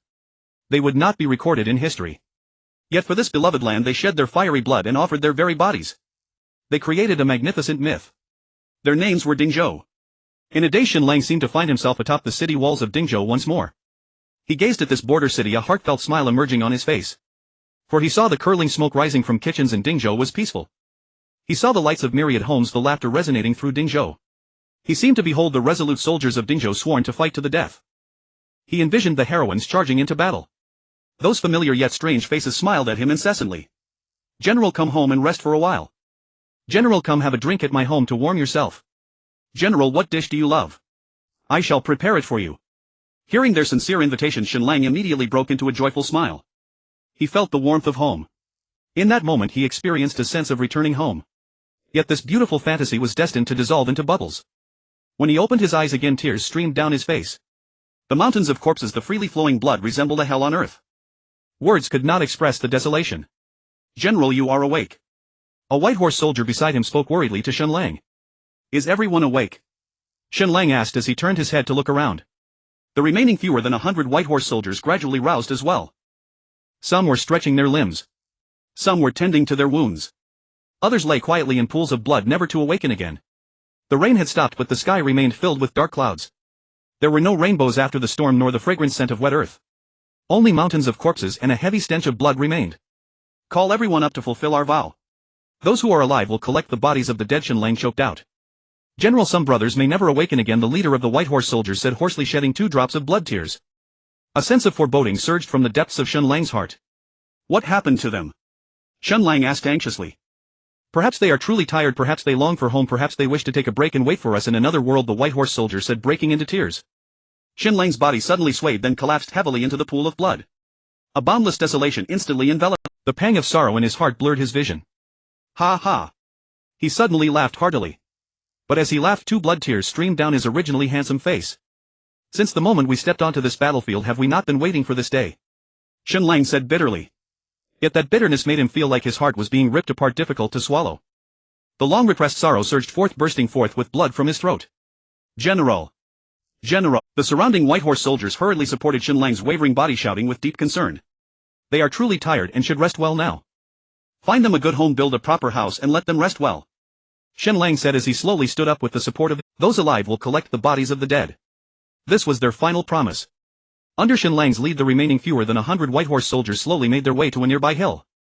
This place was not far from Dingzhou, and from its vantage point they could overlook the entire city of Dingzhou. The city they had guarded with their lives lay below, and they would surely love this new home. At this moment heavy rain continued to fall in Chang'an. The relentless curtain of rain seemed to narrate the endless desolation of the borderlands. In the palace within the Ganlu Hall, Li Er was at his wit's end. It had been over half a month since the last battle report from the border. The Khitan Khan led 100,000 Turkic cavalry to invade the borders of the Great Tang, were the borders still intact. Yet there was no news from Yuzhou at all. It had been more than half a month since Princess Pingyang and Li Jing went to support Yuzhou. Why had no news come? Could it be that they too have encountered misfortune? If the borders fell, the Turkic cavalry could charge in, besieging Chang'an in no time. At that time the central plains would be left in ruins, blood flowing like rivers. Now with no news from the borders, do you expect me to wait in this golden Luan Hall? Li Er questioned, suppressing the anger in his heart. Your Majesty, considering the time Princess Pingyang and Li Jing have already arrived in Yuzhou. Now that there is no news, is it not the best news? Fang Xianling comforted from the side. I wonder if Princess Pingyang can help Chai Xiao defend Yuzhou. Li Er sighed, feeling quite helpless. Your Majesty, in my opinion we should quickly gather our troops and prepare. After all, Yuzhou is far from Chang'an. By the time the battle report arrives in Chang'an, the borders may have already undergone earth-shattering changes. Wei Qijingde shot a fierce glare at Fang Xuanling, scoffing. This group of martial generals naturally held a grudge against the peace faction led by Fang Xianling. The Turkic cavalry invade our borders, threatening with women to negotiate. What sort of ability is that? Does Duqi not trust our Great Tang's first female general and the first god of war? Du Ruhui immediately questioned Wei Qijingde. Old man, if you have the ability, go to the borders yourself. Chang Yaojin retorted. As the two were exchanging barbs, a sudden commotion of footsteps erupted outside. Urgent report. Urgent report from Yuzhou. With the sound, everyone turned to look. What happened at the borders? Li Er asked impatiently. Yuzhou has been recaptured and the leading general of the Turkic vanguard has been slain. The scout collapsed exhausted in the Great Hall. Has Yuzhou been reclaimed? The leading general of the Turkic vanguard has been slain. Regardless of which news it is, both are monumental tidings. Congratulations, Your Majesty. This report from Yuzhou truly brings double joy. The sly Long Sun Wujie was the first to congratulate Li Er. In the art of flattery, no one in the Tang dynasty could rival him. Congratulations, Your Majesty. The prominent officials around finally reacted, congratulating Li Er. A mere group of Turkic rabble cannot possibly be a match for our Tang dynasty's foremost war god. Wei Qijingde immediately shouted arrogantly, his voice booming. Li Jing is the Minister of War of the Tang dynasty, a leading figure among the military generals. Having achieved victory, all the military generals naturally felt immense pride. Princess Pingyang is our Tang dynasty's foremost female general, undoubtedly deserving of credit. Fang Xianling immediately retorted towards Wei Qijingde. This scene of mutual banter among the crowd was something Li Er had grown accustomed to.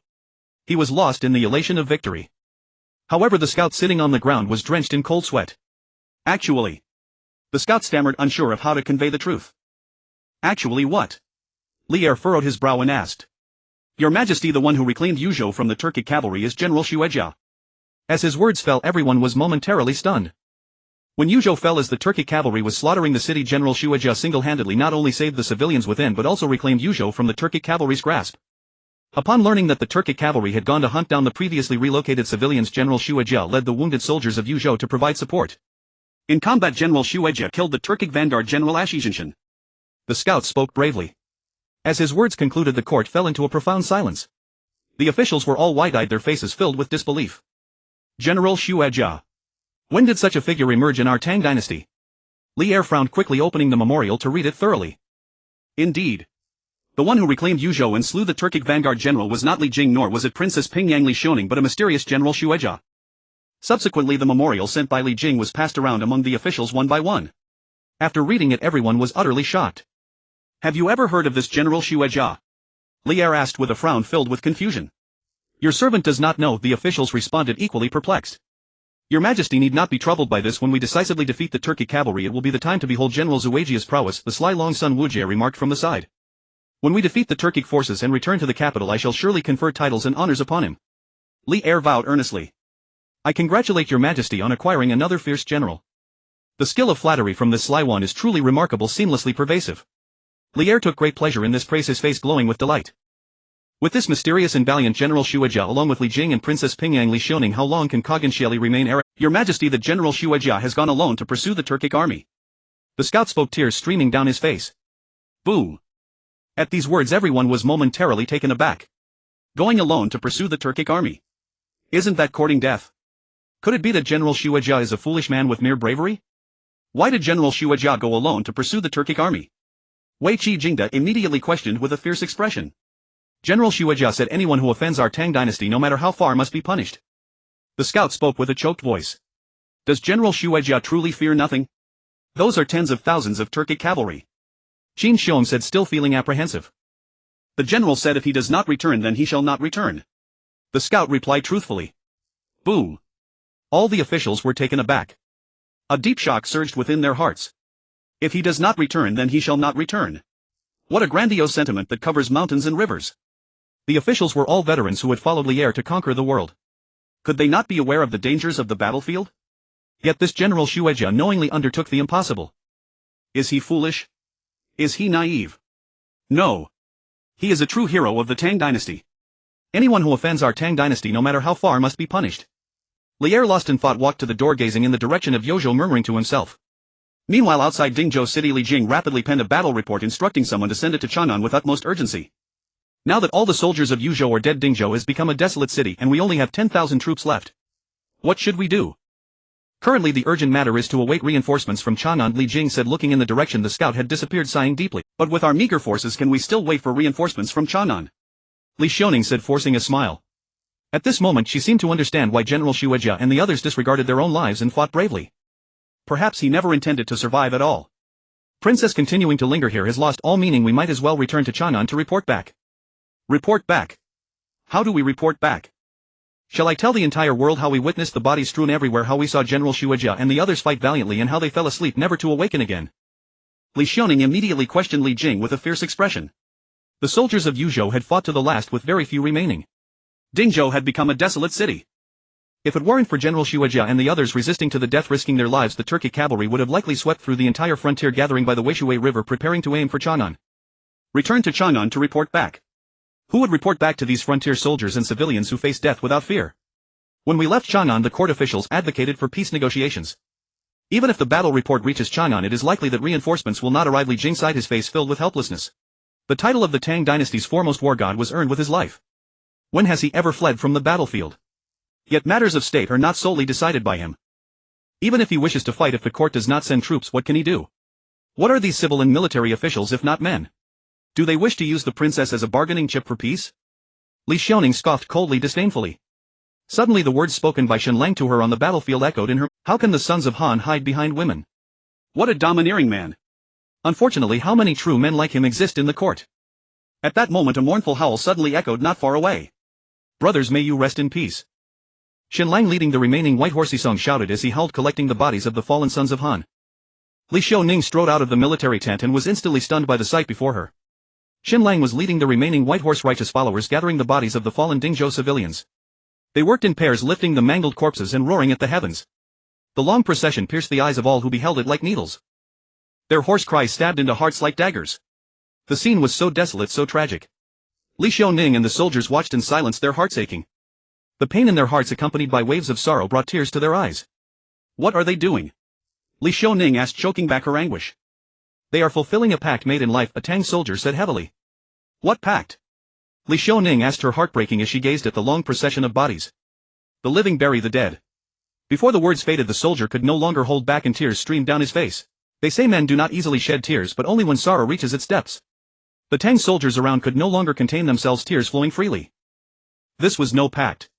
They never intended to survive. The battlefield was piled with corpses, yet fewer than 100 of them remained alive.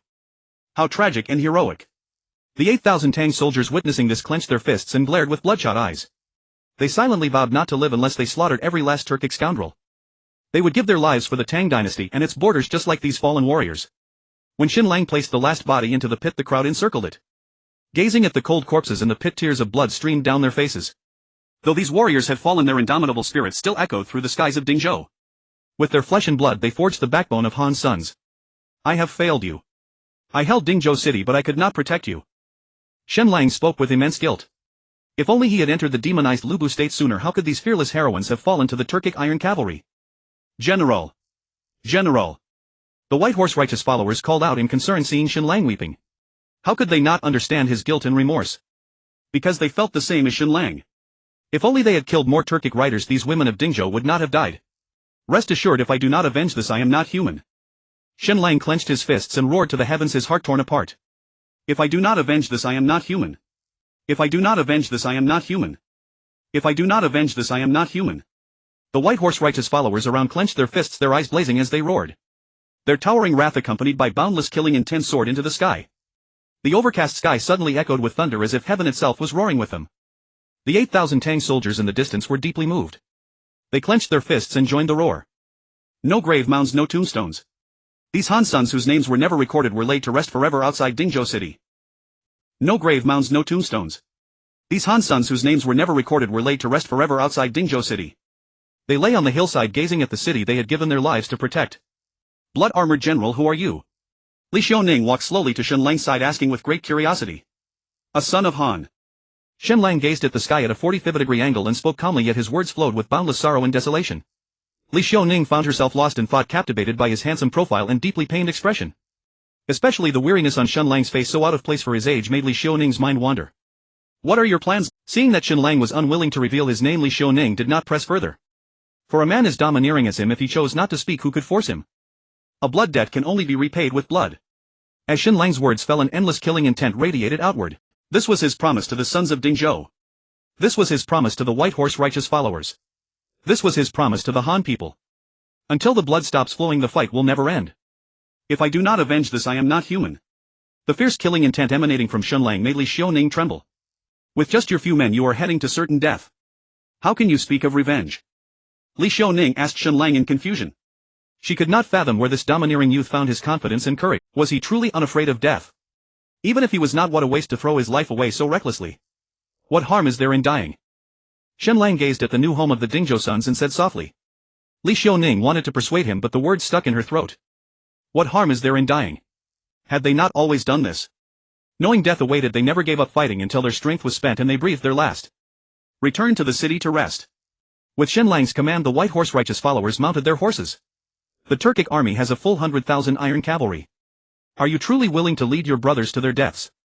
Li Xiaoning shouted at Shen Lang's retreating back. She knew she could not convince this domineering man, but she could not bear to see him throw his life away in vain. Jelly Khan wants to march south and stain the central plains with blood. The longer we delay, the better it is for the Tang. Some things must be done by someone. We are fewer than 100 dead. If the Turkic iron cavalry successfully marches south, how many millions would die? Shen Lang gazed toward the central plains and smiled bitterly. But you. Li Xiaoning choked up, unable to finish her sentence. To buy more time for the Tang, they were willing to sacrifice their lives. Truly unparalleled heroes. In that moment, Li Xiaoning realized she understood this handsome, carefree youth lesson. Leave quickly. I don't want to collect your bodies. Shen Lang turned to Li Xiaoning and said softly. Then he paused slightly. Her delicate cheeks, smooth, fair skin. Her gaze seemingly cold yet burning with passion. Her figure tightly wrapped in armor. This woman in armor was not only valiant but had a unique charm. This lady was extraordinary. What a pity it would be if such a captivating woman died at the hands of the Turkic Iron Cavalry. This was the first time Shen Lang looked directly at Li Xiaoning as well as their first eye contact. Facing his eyes that resembled a stagnant pool, Li Xiaoning was deeply entranced, unable to extricate herself. What had this young man experienced? Why were his eyes so profound? Her curiosity about Shen Lang grew stronger. At that moment Shen Lang turned around, leaving her with an incredibly dashing silhouette. A man as handsome and charming as him was not someone one could simply gaze upon. Unless the two of us met honestly. After all, Shen Lang was quite interested in the exquisite young lady. Shen Lang and the members of the White Horse Justice League casually found something to fill their stomachs in the city. By the time everyone had rested, it was already late at night. He immediately began to arrange tasks for the members of the White Horse Justice League in detail. On my command. With that resolute voice, everyone mounted their horses and charged out of the city gates once again. Watching their figures disappear into the night, a slight smile of cunning appeared at the corner of Shen Lang's mouth. Then one man and one horse swiftly vanished into the vast darkness. Upon seeing the vanishing figures, the 8,000 soldiers of the Tang Dynasty stood up, gazing longingly in the direction they had left. Is General Xue Jia going to fight to the death against the Turkic army? I'm afraid they will never return. General, you are all true heroes, you must come back alive. The soldiers of the Tang Dynasty silently prayed, gazing at the city gate. How they longed to charge out with General Xue Jia, even if it meant dying on the battlefield. There would be no regrets in this life. But they were soldiers and had to obey Li Jing's orders. Therefore at this moment they could only silently pray for this group of heroes. Praying for their safe return. Young master, this princess commands you to come back alive. Li Xiaoning stood on the city wall, gazing at the direction in which Shen Lang had vanished, murmuring to herself.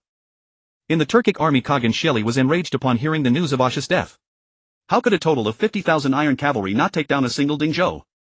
That damned General Xue Jia even killed 2 of his own generals and slaughtered countless Turkic cavalry. This was a disgrace for the Turkic people. A great shame. The surrounding Turkic generals trembled in fear, afraid of incurring the wrath of this merciless Khagan. Just then a Turkic scout came to report. Reporting to the Khagan, a Han army has appeared to the west, insulting our prairie warriors. Reporting to the Khagan, our army was ambushed from the north with several cavalrymen suffering tragic fates. Reporting to the Khagan. Reporting to the Khagan. The Turkic scouts came one after another like invisible slaps, striking Sheli Khagan's face. His endless rage could no longer be contained. Damn it. He drew his sword and beheaded the scout. A bunch of useless fools, can't you kill? Can't you kill someone? Sheli Khagan roared in fury. The army shall cease to advance, turn around and kill them all, leaving none alive. Whoever can behead General Xue Jia, I shall make him the future king of the prairie. Sheli Khagan was truly furious. Khagan, you absolutely mustn't. A Turkic strategist beside him urged with trepidation. Khagan, this General Xue Jia is merely an unknown individual, we must not let him delay our opportunity in war. The Turkic strategist knelt at Sheli Khagan's feet, pleading for his life. But at this moment Sheli Khagan had already lost his reason to the raging fire of anger. He wished to tear General Xue Jia apart, to consume his flesh and drink his blood. How could he heed the strategist's advice? Unknown individual. This so-called unknown individual has continuously slain 2 of my Turkic generals and has killed thousands of iron cavalry. Is this truly an unknown individual? Kill him. We must slay this damned General Xue Jia. Sheli Khagan's eyes bulged with rage as he bellowed. The Turkic strategist, already frightened by his fierce demeanor, collapsed to the ground. Seeing that his life was in danger, how could he dare to continue advising? With Sheli Khagan's command, the Turkic cavalry surged like a flood toward the White Horse Justice League. The Khagan has ordered, leave none alive, kill them all. Whoever kills General Xue Jia shall be the future king of the prairie. The king of the prairie. This was simply a pie falling from the sky. With such a great reward, how could there be no brave men? Moreover, this tremendous bounty drove countless Turkic cavalry into a frenzy. Tens of thousands of Turkic cavalry charged forward madly under this reward. The air was ablaze as if the sky itself were trembling. Wherever the Turkic cavalry went, not a blade of grass remained. Meanwhile, Shen Lang was rushing towards Dingzhou, holding the heads of 2 Turkic generals.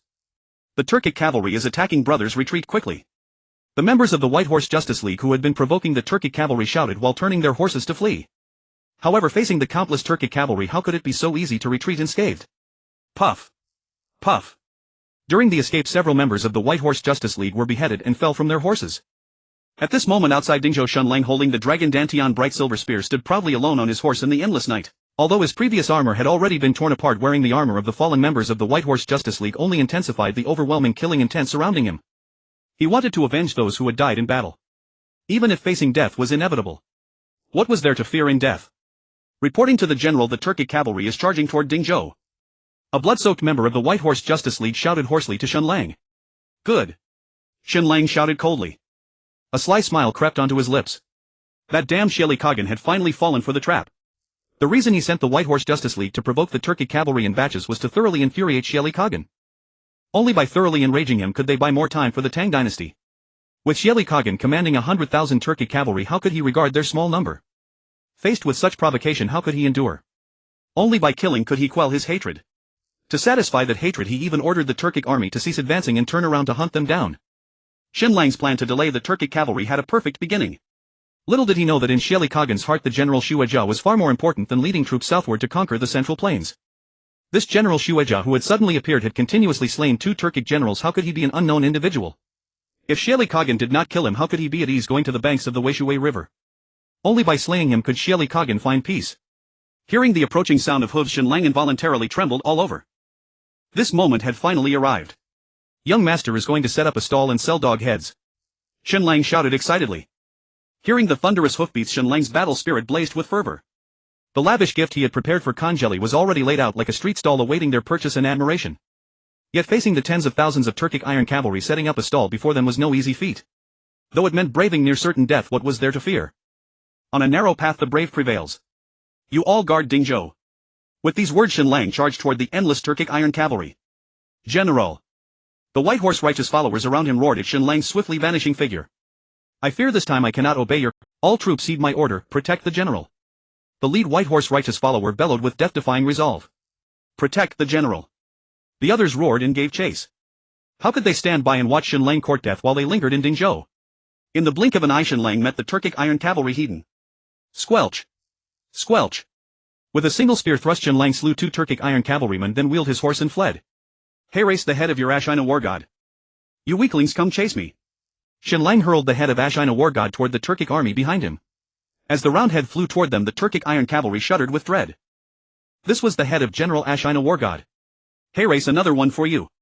With Shen Lang's words, Ashinajan's head was also tossed out. Seeing Ashinajan's head already cleaved in two, the Turkic iron cavalry felt their scalps crawl. Tell your Khan I'm setting up a stall up ahead. If he's a man, let him come.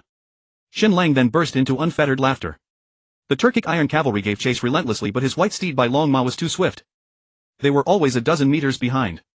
Like a pack of mad dogs, the Turkic iron cavalry pursued Shen Lang without cease. To keep them from falling behind, he occasionally wheeled his horse to clash with them. Before long, fresh wounds adorned Shen Lang's body. Aren't you supposed to be warriors of the grasslands? You're nothing but a pack of cowards. Shen Lang kept twisting around to hurl insults at the Turkic cavalry. The Turkic iron cavalry, faced with this blood-armored general so close yet untouchable, trembled with fury. In an instant Shen Lang reached the stall he had prepared earlier. The pursuing Turkic iron cavalry reined in their horses sharply at the sight of the word Tang formed from piled human heads. Those were the heads of Turkic warriors. The dot above the character Tang was particularly made from headless Turkic corpse. Each blood-wrenched headless corpse stabbed into the eyes of the Turkic iron cavalry like a sharp dagger. This was a living At this sight the Turkic iron cavalry felt their scalps prickle and cold sweat trickle down their backs. General, we live and die together. As the Turkic cavalry hesitated, the White Horse righteous followers charged in with a roar. Seeing these battle-worn men, Shen Lang's lips curled into a bitter, helpless smile. They had come after all. My stall isn't freed of you, it costs not silver but your heads. Kill! With Shen Lang's command, the White Horse righteous followers surged forward.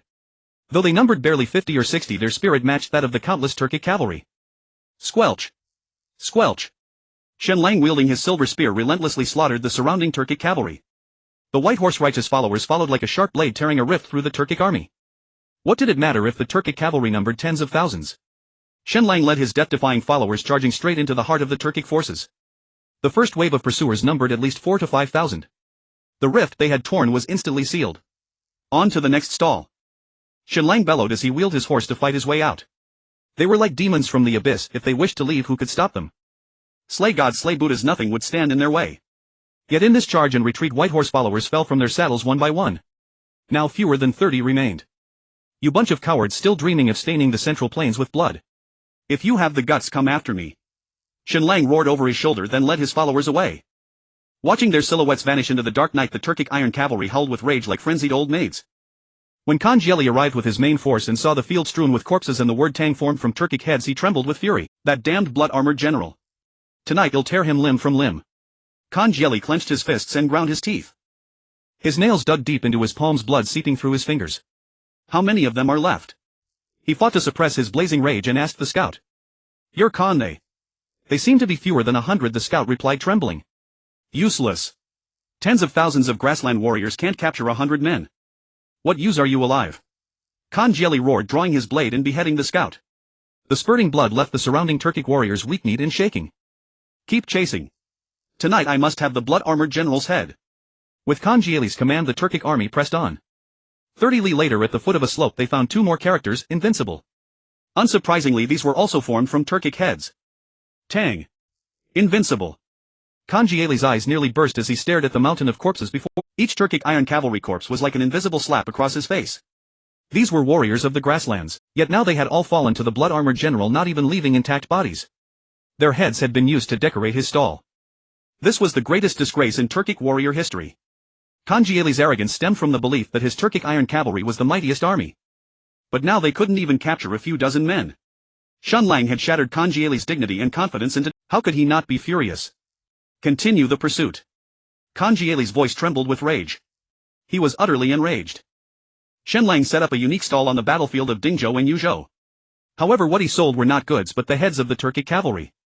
What he earned was not money but the wrath of Khan Jieli. He aimed to incite hatred and buy more time for the Tang dynasty. Yet now he was already battered and at the end of his strength. Among the 3,000 white horsejong, only a handful remained by his side after fighting through countless dangers. At the foot of the hill 20 miles outside Yuzhou, Shen Lang rested with the few remaining white horsejong. After such a long battle, even the strongest would be weary. They were already at the end of their strength. General, we can finally have a proper rest now. One of the white horsejong said with a bitter smile. A wave of inexplicable helplessness and unwillingness surged within Shen Lang's heart. Could he not understand the meaning of this proper rest? Yet they were down to less than 10 men facing tens of thousands of Turkic cavalry. Indeed. We can finally have a proper rest. If there is a next life, let us fight side by side again and kill to our heart's content. Shen Lang laughed loudly toward the sky. General, why wait for the next life? How about we go kill to our heart's content right now, said a white horsejong who had lost his left arm, filled with passion. Good. Let's kill to our heart's content in this life first. Shen Lang exclaimed as he got up from the ground. Together in life and death. Shen Lang shouted loudly as he mounted his horse. Together in life and death. In the next life I will still wish to follow the general and kill to our heart's content. The white horsejong roared, laughing towards the sky. At that moment the shouts of the Turkic army grew closer. The deafening sound of hooves seemed to crush the blood-soaked earth beneath. White horsejong, charge. Shen Lang raised his long and bright silver spear and roared towards the sky. Then the small team of fewer than 10 launched a charge against the Turkic army. Charge! Shen Lang and the others shouted as if they were ready to die, roaring as they rushed toward the countless Turkic cavalry. No more running. They were truly exhausted. No longer were they delaying time for the Tang dynasty. The court's delay in sending troops was incredibly disappointing. This wretched Lier, who killed his brother and father to seize the throne, now disregarded the border citizens. Shen Lang was truly tired both physically and mentally. Let the storm come even fiercer. In the midst of the charge he would die gloriously in battle. In that moment countless images flashed before Shen Lang's eyes. Though he had only crossed into this parallel world resembling the Tang dynasty for less than half a month, he had already made a significant mark in this world. It was worth it. However, when the image of the exquisite Aunt Li Xiaoning flashed before his eyes, a twinge of regret surged in his heart. Alas! I still haven't shed my virginity. With a hint of regret, Shen Lang engaged in fierce combat with the Turkic cavalry. How about my stall? Shouldn't we settle the account now? Don't worry, I don't want money, just your life, Shen Lang shouted while continuously waving his long and bright silver spear. The essence of Zhao Yun's spear technique was demonstrated to its fullest. Yet even so, how could he kill more than tens of thousands of Turkic cavalry? General, I'll take my leave first. With that, a white horsejong was slain and fell from his horse. General, see you in the next life. General, in the next life I will still wish to follow you and kill to our heart's content. In the blink of an eye, one by one the white horsejong were slain and fell. Now Shen Lang was fighting alone. No white horsejong remained by his side. White horsejong! Charge! Shen Lang shouted with tears in his eyes. Then he charged alone against the Turkic cavalry. Poochie! He continued to swing his long and bright silver spear, taking the lives of the Turkic cavalry. Yet his swinging speed slowed and his wounds multiplied. Poochie! The sharp Turkic scimitar struck mercilessly on Shen Lang's shoulder. His body swayed and he fell heavily from his horse. My stall was not a waste, I've broken even now. Looking at the mountain of corpses around him, Shen Lang murmured and burst into mad laughter. Not just breaking even. He had exchanged countless Turkic cavalry with his own life and had already made a tremendous profit. Now it was finally time for him to rest well. In his heart there was not a trace of fear of death but rather a flicker of anticipation. He was truly exhausted. At this moment the surrounding Turkic cavalry had already surrounded Shen Lang completely. Yet looking at his calm expression, the Turkic cavalry still felt a chill run down their spines. None dared to approach recklessly. At this critical moment the pleasant sound of the system suddenly echoed in Shen Lang. Congratulations master for completing the stall task and gaining the divine skill of immortality. As the system's notification faded, Shen Lang trembled all over. What the hell? Is this even possible? But upon thinking again he felt relieved. If he died, wouldn't this damned pitiful system finish with him as well? He eagerly entered the system in his mind and checked it out. Divine skill of immortality. Activation condition: trade 10 years of the master's lifespan for a chance for 3,000 white horseyjong to return to the mortal realm. Although this divine skill had no cooldown time, how many 10-year spans does a person's life have? This immortality skill truly lived up to its name. Exchanging life for life. Immortality. Ha ha. Shen Lang immediately laughed heartily towards the sky. 10 years of lifespan for a chance for 3,000 white horseyjong to return to the mortal realm. This was simply too worth it. The reason he had survived until now was because of those who faced death without fear, the white horseyjong. They extended Shen Lang's life with their own flesh and blood. Exchanging 10 years of lifespan for their return to the mortal realm, how could it not be worth it? Shen Lang slowly got up from the ground, kneeling on one knee, supporting his swaying body with his spear. The surrounding Turkic cavalry could not help but retreat upon witnessing this scene. Though Shen Lang was already at his limit, the courage of this group of Turkic cavalry had long been shattered by his killing spree. Even when his life hung by a thread, no one dared to approach. I am willing to trade 10 years of lifespan for 3,000 white horseyjong to return to the mortal realm. As Shen Lang's shout echoed, a silver light descended from the heavens. Boom! The surrounding Turkic cavalry were instantly stunned by this miraculous sight. They stared blankly as the silver light landed, and then a deathly aura from hell enveloped them. This was simply too unbelievable. At that moment Shen Lang's black hair that dripped blood instantly turned white. In an instant his black hair turned silver. Yet Shen Lang remained oblivious. He only felt his body brimming with strength, once more rekindled with the determination to fight to the death against the Turkic cavalry. We pay our respects to the general. On a nearby open ground, 3,000 white horseyjong knelt on one knee, crying out towards Shen Lang with tears in their eyes. How could they not know how they had returned to the mortal realm? Amidst the crowd, Shen Lang threw his head back and laughed boisterously. With the white horseyjong at his command, what was there to fear in this world? He immediately mounted his horse, eager to engage the Turkic army in a decisive battle. White horseyjong charge! Shen Lang raised his long-dan shining silver spear and roared to the heavens amidst the Turkic forces. Charge! Protect the general! Eliminate the Turkic scum! The 3,000 white horseyjong positioned at the periphery of the Turkic cavalry screamed hysterically as they charged at the enemy. Shen Lang wielded his long-dan shining silver spear, swinging it relentlessly, engaging in fierce combat. In the blink of an eye, the 3,000 white horseyjong had swept in. Shen Lang was no longer fighting alone. However, this time they faced not the 20,000 Turkic cavalry of Ashijan, but rather nearly 100,000 troops personally led by Khan Shieli. 3,000 white horseyjong against 100,000 Turkic cavalry. Did they have any hope of survival? Survive. They had never contemplated living. They only wished for more to live. As long as the flying general of Longcheng does not allow the Hu horses to crossing mountain. Brothers, let the blood flow endlessly, we will fight to the death. Kill! Shen Lang roared to the heavens while wielding his silver spear, charging at the dark mass of Turkic cavalry. As long as the flying general of Longcheng does not allow the Hu horses to crossing mountain. The 3,000 white horseyjong roared in unison, following closely behind. This was a battle of immense disparity in strength on both sides. This was a decision with no retreat, only charge. There was no victory or defeat, no life or death. Only the indomitable spirit of the Han Sun standing proud between heaven and earth. At this moment, standing on the walls of Dingzhou, the soldiers of the Great Tang heard the deafening sounds of battle in the distance, and they couldn't help but gasp in shock. As the Turkic cavalry charged, the earth seemed to tremble violently. Yet General Shueijia had barely 100 men. This was a matter of life and death. The soldiers clenched their fists tightly, tears streaming down their faces. Since they had arrived at the frontier, since they had met General Shueijia, they had no idea how many times they had been moved by General Shueijia. At this moment they were already numb. General Shueijia created miracle after miracle before their eyes, giving them shock and inspiration time and time again. Although they could not see the figure of General Shueijia, who resembled a war god descending from the heavens, his presence had long been deeply imprinted in the hearts of every soldier of the Great Tang. It was even more deeply imprinted on the proud bones of every Han Sun. As long as the flying general of Longcheng does not allow the Hu horses to crossing mountain. Those two lines of poetry from the general are so powerful.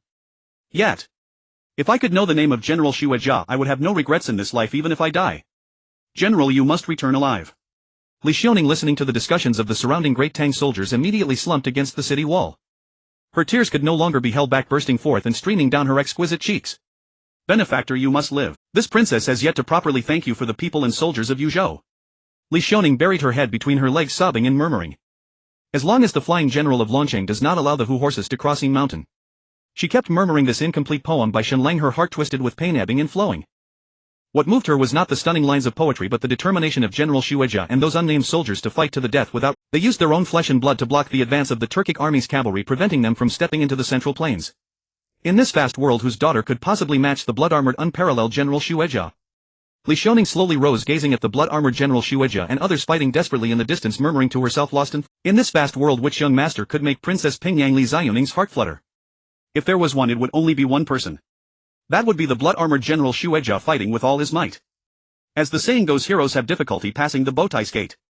Yet how could this beauty ever pass the hero's gate? Princess, we should hurry back to Chang'an to fetch reinforcements. Otherwise this group of heroes will truly die in vain. The reason they vow not to retreat and sacrifice themselves for their country is to buy time for the Great Tang. Li Jing appeared beside Li Xiaoning at some point, earnestly advising her. Li Xiaoning understood this reasoning very well, however she truly couldn't bear to leave General Shueja alone at the frontier. At this moment she longed to fight side by side with General Shueja. Even if she died on the battlefield she would have no regrets. Yet as the first female general of the Great Tang, reason told her time and again that she must not let this group of soldiers who embrace death perish in vain. Blood debts must be repaid with blood. For those nameless heroes who died on the battlefield and for the millions of citizens of the Great Tang in the Central Plains. She had to return to Chang'an.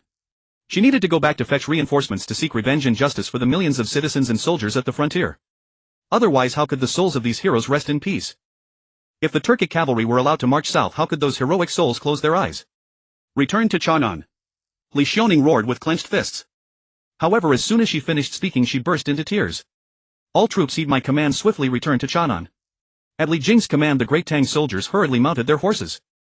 Under the cover of night, Li Xiaoning and Li Jing led 8,000 Great Tang soldiers galloping towards Chang'an. Yet as they moved further away from Dingzhou, the pain in Li Xiaoning's heart grew stronger. As the distance from General Shueja increased, the regret in her heart deepened. General Shueja, would this princess still have the chance to see you? Li Xiaoning turned her head to glance back at Dingzhou, 2 tears drifting away with the wind towards that direction. Meanwhile in Chang'an dark clouds covered the sky. In the Imperial Palace Han Yuan Hall, Li Er and the ministers were in discussion. It has been nearly 10 days since Yuzhou was reclaimed. Is there any news from the frontier? Li Er asked the gathered civil and military officials with a frown. Your Majesty, until now there has been not a whisper regarding Yuzhou. Qin Xiong, temporarily replacing Li Jing and in charge of the Ministry of War, answered truthfully. Your Majesty, although General Shueja has reclaimed Yuzhou from the Turkic cavalry, how could he possibly contend against 100,000 Turkic cavalry with only his own strength?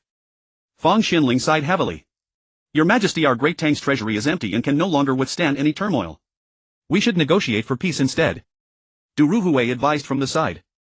Negotiation. The soldiers of Yuzhou vow to fight to the death and the Grand General Chai Shao has fallen in battle. The blood armor general fought desperately to reclaim Yuzhou from the Turkish cavalry, saving the people from fire and water. Now he charges alone at the Turkish cavalry, uncertain of his fate. Each event, each detail comes at the price of blood. Yet this group of high-ranking officials residing in the court advises Li Er to negotiate. What does this mean for the soldiers of the Tang dynasty who vow to never retreat and would rather die than surrender? Chang Sun Wuji, what do you think? Li Er, suppressing the anger in his heart, questioned Chang Sun Wuji. Your Majesty, in my humble opinion, in order to spare the people of the Tang dynasty from the ravages of war, we should negotiate. However, this is certainly not because our Tang dynasty fears those Turkish rascals, but rather a strategy to buy time. After a year, when our national treasury is full, we will settle the score with them for the grievances at the border. Chang Sun Wuji slowly spoke to Li Er. He expressed his stance while also giving Li Er a way out. Truly the old schemer is worthy of his title, always considering Li Er's feelings. But would Li Er accept this way out he provided? Master Chang Sun makes a valid point. I implore your Majesty to prioritize the welfare of our Tang people. The surrounding civil officials echoed in unison. Witnessing this scene, Li Er could no longer contain the fury in his negotiation. The soldiers at the border used their flesh and blood to block the advance of the Turkish cavalry, and yet we are here discussing negotiation. Is this fair to the soldiers who have died at the border? Li Er roared with bloodshot eyes. Your Majesty, for the sake of our Tang dynasty's sovereignty and our people, I beseech you to reconsider. Wei Zheng immediately knelt on the ground, urging with his life. I implore your Majesty to think carefully. All the civil officials kneeling on the ground urged with their lives. The surrounding military generals were dumbfounded, rendered speechless. They had to admit that what was said made a lot of sense. For a moment these rough warriors found themselves at a loss for words. Especially Wei Qi-jingda, whose face turned red with anger at the peace advocates, yet could not utter a single word in rebuttal. Good. For the sake of our Tang dynasty's sovereignty and our people. Li Er said, clenching his fists, his face contorted. Although his heart was filled with immense rage, these officials were not wrong. He had just ascended the throne and the national treasury was empty. How could he wage war? From a broader perspective, negotiation was currently the best choice. If there are consequences, let me bear them alone. Prepare the writing utensils. After speaking, Lier slumped onto the dragon throne, his face filled with deep humiliation and helplessness. He had once fought valiantly, seizing every inch of land for the Tang dynasty alongside countless soldiers. Yet now he had to bow and scrape to the Turkish barbarians. He was to negotiate with them. An unprecedented humiliation enveloped him entirely. Soon Lier's personal eunuch Wu Shi placed the writing utensils before him. Lier's eyes filled with tears of humiliation as he penned a letter of negotiation. Every word was filled with profound humility. Crack! As the last character was written, the pen in Lier's hand snapped with a sound. At that moment the great hall was silent as a grave. The once eloquent civil officials lowered their heads in silence. They were bent beneath the weight of this deep humiliation. I, a son of the Han Dynasty, must actively negotiate with the Turkish barbarians. What a tremendous shame! Just then a sudden commotion of hurried footsteps came from outside. Report! A beggar outside claims to be the son of the governor of Dingzhou and wishes to meet with your majesty. Upon hearing this, everyone couldn't help but feel great joy. Finally there was news from the border again.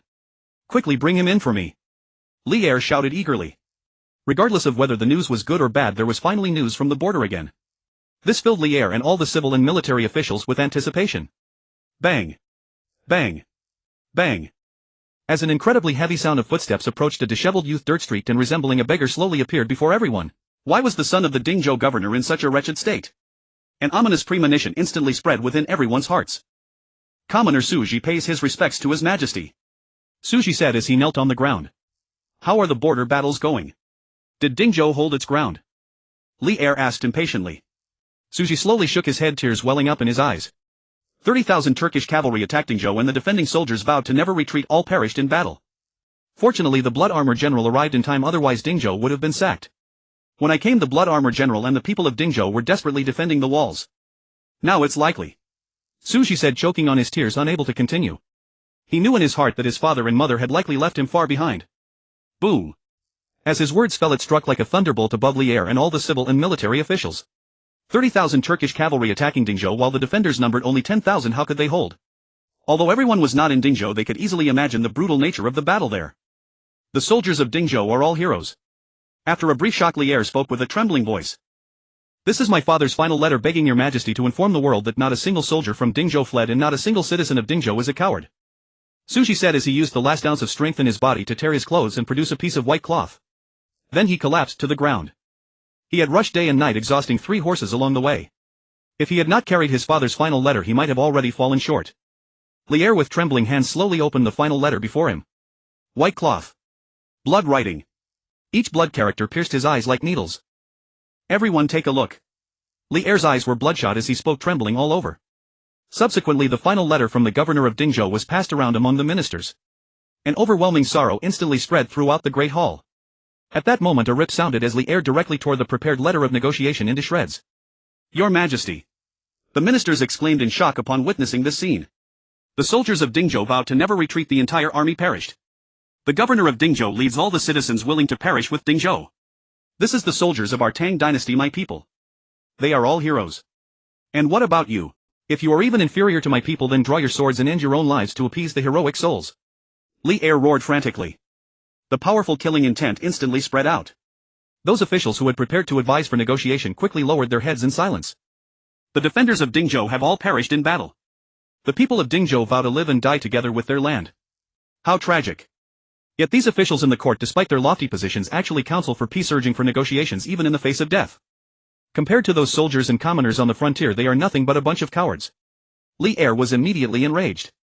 If you are not even as brave as my citizens and soldiers, then draw your swords and take your own lives to repay the souls of the fallen. But would these officials in their black caps ever do such a thing? Clearly they would not. They care more about their own lives and their careers than anyone else. Now that all the soldiers of Dingzhou have fallen and even the women and children in the city have taken to the walls to defend it, how tragic. If the court does not send troops soon, will it not invite ridicule from the world? Qin Xiong sneered at the peace-seeking bureaucrats. A bunch of cowards, not even as brave as children. What significance does your survival hold? Wei Qi Jingda immediately retorted at the scheming old fox Chan Sun Wuji.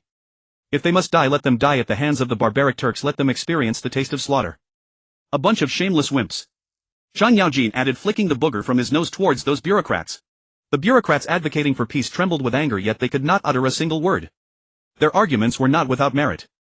While the women and children in Dingzhou carried kitchen knives and burdens to the city walls to defend it, what were they doing?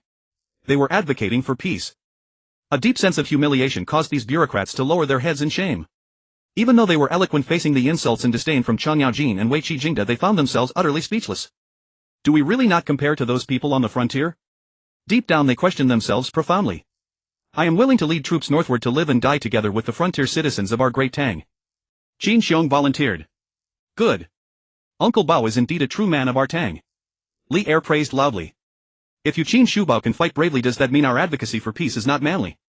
Li Er's words struck like an invisible slap on the faces of those advocating for peace. It stung painfully. The decisive and ruthless emperor of Tang had finally returned.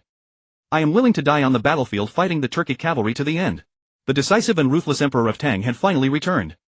I am willing to die on the battlefield fighting the Turkic cavalry to the end. The long-suppressed generals roared, ready to face death. For them, dying on the battlefield was the greatest honor. Discussing peace and the future here is nonsense. At this moment Shen Lang exchanged 10 years of his lifespan to return to the mortal realm with his 3,000 white horse riders. He led these 3,000 white horse riders into a charge against the Turkic army. Yet against the nearly 100,000 iron cavalry they seemed utterly insignificant. They were like a single boat adrift in a vast ocean struggling for survival. Facing death, what was there to fear? He had originally crossed into this world where he had long lost all his nearest kin. If he could die once more and return to the world he had lived in before, wouldn't that be better? And these 3,000 white horse riders, they originally did not belong to this world. They came from the underworld. How could they fear death? Thus they were a group of fearless madmen. No. They were a band of devils from hell. Charge, white horse riders. Blood will flow endlessly, we will fight to the death. Shen Lang roared frantically while wielding his shining silver spear. Blood will flow endlessly, we will fight to the death. The 3,000 white horse riders roared in unison, their endless killing intent soared to the heavens. Though they were fewer in number than the Turkic cavalry, their fearless resolve was utterly overwhelming. Puchi! Puchi! Shen Lang led the 3,000 white horse riders, reaping the lives of the Turkic cavalry like a death reaper. The surrounding Turkic cavalry instantly felt their scalps tingle and cold sweat run down their backs. Is this really human? These are bloodthirsty maniacs from hell. In an instant the foremost Turkic cavalry were terrified by Shen Lang and his men. Even their steeds were spooked by the overwhelming killing intent, neighing and stepping back. The frontline Turkic cavalry wanted to retreat, but countless Turkic cavalry from behind surged forward towards Shen Lang and the others. Those who had yet to engage were fiercely colliding into each other.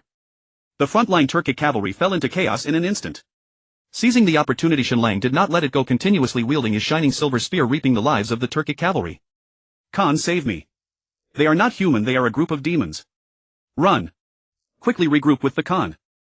The frontline Turkic cavalry, faced with the demon-like Shen Lang and his men, instantly fell into disarray, desperately shouting as they tried to flee this hellish place. But could they escape? Puchi! Puchi! The white horse riders continued to harvest their lives, cutting them down over and over. In the blink of an eye, nearly 10,000 Turkic cavalry fell beneath the blades of the white horse riders. The corpses piled up like mountains. Hearing the screams from the front lines, Khan Ziela's smile instantly froze. What on earth is happening? Khan Xieli questioned furiously. Reporting to the Khan, it seems General Blood Armor is slaughtering our Turkic cavalry. The Turkic strategist furrowed his brow incredulously, stating. General Blood Armor was already at the end of his strength, how could he still possess such formidable fighting power? Could he truly be a deity descended from the heavens? As he pondered, Khan Xieli spurred his horse towards the front lines of the Turkic army. Khan, you must not. The Turkic strategist tried to warn Khan Xieli, but at this point he could no longer see him. Khan Xieli was already blinded by rage, his mind consumed by endless fury. He was determined to personally slay General Blood Armor. Only by doing so could he extinguish the infinite rage within his heart. Khan, you have been tricked. The Turkic strategist shouted in frustration towards the direction Khan Xieli had taken. He had already seen through General Blood Armor's scheme, but it was too late. Under heavy rewards there must be brave men. Moreover, with Khan Xieli personally overseeing the battle, how could the Turkic cavalry dare to flee? Whoever slays General Blood Armor will be the king of the grasslands. With Khan Ziela's roar echoing, those Turkic cavalry filled with fear instantly steadied themselves. With the arrival of Khan Xieli, the crumbling Turkic iron cavalry finally glimpsed hope. We are warriors from the steppes. Kill the Blood Armor general and I shall be the next Khan of the steppes. Under heavy rewards brave men are plentiful. Driven by this immense temptation, the Turkic cavalry at the forefront, who had been terrified out of their wits, roared and charged once more toward Shen Lang and his men. Retreat! Shen Lang shouted, slaying 2 Turkic cavalrymen in quick succession. His goal was not to fight the Turkic army to the death, but to delay them. Now with the Turkic army swarming in, if he didn't seize the chance to break out of the encirclement, death was certain. Though he commanded 3,000 white horse followers, he was not arrogant enough to think he could slay nearly 100,000 Turkic troops. Brothers, retreat quickly! Shen Lang shouted as he turned his horse and fought desperately. He needed to tear a gap in the Turkic army and lead his brothers out. When the 3,000 white horse followers wished to leave, who could stop them? Slay any Buddha in their way, slay any god in their path. In the blink of an eye, Shen Lang had led the 3,000 white horse followers out of the fray. When I want to leave, who dares to stop me? Tell your Khan one day he'll chop off his dog's head and use it as a chamber pot. Shen Lang turned and shouted defiantly at the black mass of the Turkic army behind him. His voice brimming with unparalleled arrogance echoed ceaselessly through the Turkic ranks. Good heavens, that was nearly 100,000 Turkic iron cavalry. And you're going to kill their Khan and use his head as a chamber pot? Isn't that far too arrogant? Isn't arrogance the hallmark of youth? That was Shen Lang's style. In the distance, Khan Jiali's face twisted with rage, his eyes bulging as if they might explode. He harbored a deep burning hatred for that accursed blood armor general. Kill them all. Spare no one. Khan Jiali roared through gritted teeth. The raging fire within him burned ever brighter as if it would consume his entire being. Now only the blood of the blood armor general could quench the inferno of his fury. The Khan commands it, kill. Warriors charge. The Turkic iron cavalry roared as they pursued Shen Lang and his men. It was a battle of unimaginable disparity in strength. 100,000 Turkic cavalry chasing 3,000 white horse followers. Not only did they fail to annihilate them, but they also lost nearly 20,000 of their own. It was truly baffling and astonishing. Yet even so, the white horse followers had lost several hundred men. They were using their own flesh and blood to buy time for the Tang dynasty. Meanwhile, within Chang'an City, after Li Er read the final letter from the Dingzhou prefect, he not only steeled his resolve to fight to the death but also with an unyielding stance overpowered the peace faction ministers at court. The frontier defenders had sworn not to retreat and the people had chosen death over surrender. The defenders had all fallen in battle and the civilians had been brutally massacred. Could these blood debts be settled another day? Thus, with a single command from Li Er, the court rapidly mobilized troops and gathered provisions. Your Majesty, 30,000 troops are ready. However, reported Qin Xiong, who was temporarily serving as Minister of War. With Li Jing absent from Chang'an, Qin Xiong had become the Grand Marshal overseeing the troop deployment. However, what? Li Er's brow furrowed as he asked. However, the 30,000 troops stationed in Longnan Circuit, even if they set out today, would not arrive in Chang'an for another 5 days. Qin Xiong said with considerable helplessness. Li Er was momentarily stunned. 5 days. By the time they reached Chang'an and then marched to the banks of the Wei River. By then they might as well wait in Chang'an for the Turkic army to arrive at the city gates. 5 days was far too long for the Tang dynasty. The frontier crisis was urgent and brooked no delay. Even with 30,000 troops, what of it? Even if we must die in battle, we will never allow the Turkic iron cavalry to cross the Wei River and stain the central plains with blood. Li Er clenched his fists and roared through gritted teeth. At his words, Qin Xiong's heart jolted. His Majesty was preparing for a fight to the death. Just then hurried footsteps sounded from outside. Urgent dispatch from the frontier. Urgent dispatch from the frontier. At the scout's voice, Li Er and Qin Xiong's heart sank. Had Dingzhou fallen? Had the Turkic army already reached the Wei River? What news? Speak quickly. Li Er urged, his brow deeply furrowed. Your Majesty, the Turkic army has suddenly retreated 50 li and shows signs of continuing to withdraw, the scout reported, breathless. At this everyone was momentarily stunned. Why had the Turkic army suddenly retreated? It defied logic. Could the intelligence be wrong? How is this possible? Li Er demanded incredulously. Qin Xiong reached out and took the scout's report, scrutinizing it carefully. Your Majesty, the report is very clear. The Turkic army has indeed withdrawn, Qin Xiong said, immensely excited. The sudden retreat of the Turkic cavalry was an incredible boon for the Tang dynasty. This gave the Tang more time to prepare. Your Majesty, what on earth is going on? Shang Yaojin, seeing Li Er's expression brighten, scratched his head in confusion. With the Turkic army's sudden retreat, we have more time to prepare for the northern campaign, Qin Xiong said, his voice filled with emotion. What happened at the frontier? Why did the Turkic iron cavalry suddenly retreat? Li Er asked, utterly bewildered and unable to fathom the reason. Just as he was preparing to muster troops and supplies for a decisive battle against the Turkic cavalry at the Wei River, the Turkic army had withdrawn. Was it a conspiracy? Or had something unknown occurred at the frontier? Could it be that blood armor general? Du Hui exclaimed in astonishment. Though the blood armor general is one of the finest warriors of our time, how could he alone hold back 100,000 Turkic cavalry? The old schemer Zhang Wuji poured cold water on the idea. I wonder if the blood armor general is alive or dead, Li Er said, his voice filled with profound regret at the mention of the general. If he went and never returned, then so be it. Those words had been etched into everyone's hearts. Now a somber sense of tragedy spread rapidly through the hall. Could it be because of Princess Pingyang and Li Jing? Du Hui suddenly exclaimed. At his words everyone was momentarily stunned. They had only 10,000 Tang soldiers. Had the Turkic army retreated because they were discovered? If so, both of them were in grave danger. One was the Tang dynasty's foremost female general. The other was its greatest war god. Both were pivotal figures to the Tang. In an instant a sense of foreboding spread through everyone's hearts. Lier's brows were tightly knit, his face etched with endless. Khan Sheli led 100,000 Turkic cavalry invading the borders of the Great Tang dynasty. The frontier city was on the brink of disaster. Yuzhou was particularly at risk, becoming the first target for the Turkic cavalry. Princess Pingyang Li Xiaoning dispatched troops to support Yuzhou. Lier, unable to ease his worry for his sister, sent the great war god Li Jing to accompany her. However, they only had 10,000 troops. If they encountered the Turkic cavalry's main force, it would barely be enough to fill the gaps between their teeth. The Turkic army gathering by the Weishui River suddenly retreated, likely due to the presence of Princess Pingyang Li Xiaoning and the war god Li. If that is the case, then they are in grave danger. Your Majesty, I am willing to lead troops to the frontier to rescue the princess, and the healer Qin Xiong immediately stood up and said. His bond with Li Jing had always been deep. Now that Li Jing was in peril at the frontier, how could he stand idly by? I also wish to go. Wei Qi Jingde chimed in beside him. Your Majesty, if the princess and Minister Li encounter the Turkic army, even if we dispatch troops now, it would be too late. Fang Xianling sighed nearby. Are we just going to watch as Princess Pingyang and the healer perish on the battlefield? Zhang Yaojin scoffed at this. At that moment, while the discussion was heated, a scout suddenly arrived with news. Your Majesty, a scout from Princess Pingyang reports. As soon as the words were spoken, everyone's hearts raced. The news brought by the scout was either bad news or worse news. Bring it quickly. Lier frowned deeply, his palms sweaty. I pay my respects to Your Majesty. This is the military report given to you by the general. The scout raised the military report high. Wuxi quickly handed the report to Lier. Lier eagerly began to read. Although the Turkic army's retreat was good news for the Tang, he was more concerned about the fate of Princess Pingyang and Li Jing. What was the fate of Princess Pingyang and Li Jing? Why did the Turkic army suddenly retreat? With these questions, Lier couldn't wait to read further. However, as he read on, his eyes began to water. He read through it repeatedly, his heart aching. The Turkic army retreated because of General Xuejia. He charged at the Turkic forces to buy more time for the Tang. As Lier uttered the last word charge, he could no longer hold back, and hot tears streamed down his face. Charging at the Turkic army was akin to seeking one's own death. They were using their own flesh and blood to block the Turkic cavalry. As he finished speaking, the dignitaries in the court shuddered. Their hearts were filled with profound shock. That was 100,000 Turkic cavalry.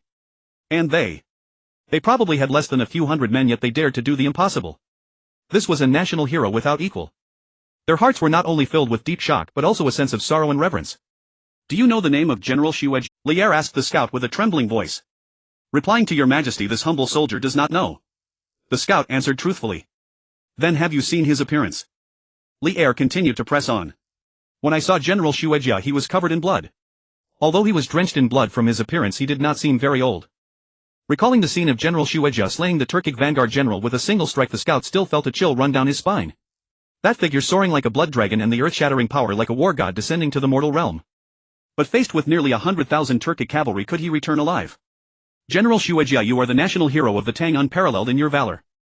Lier slowly stood up, gazing towards the northern frontier, murmuring to himself.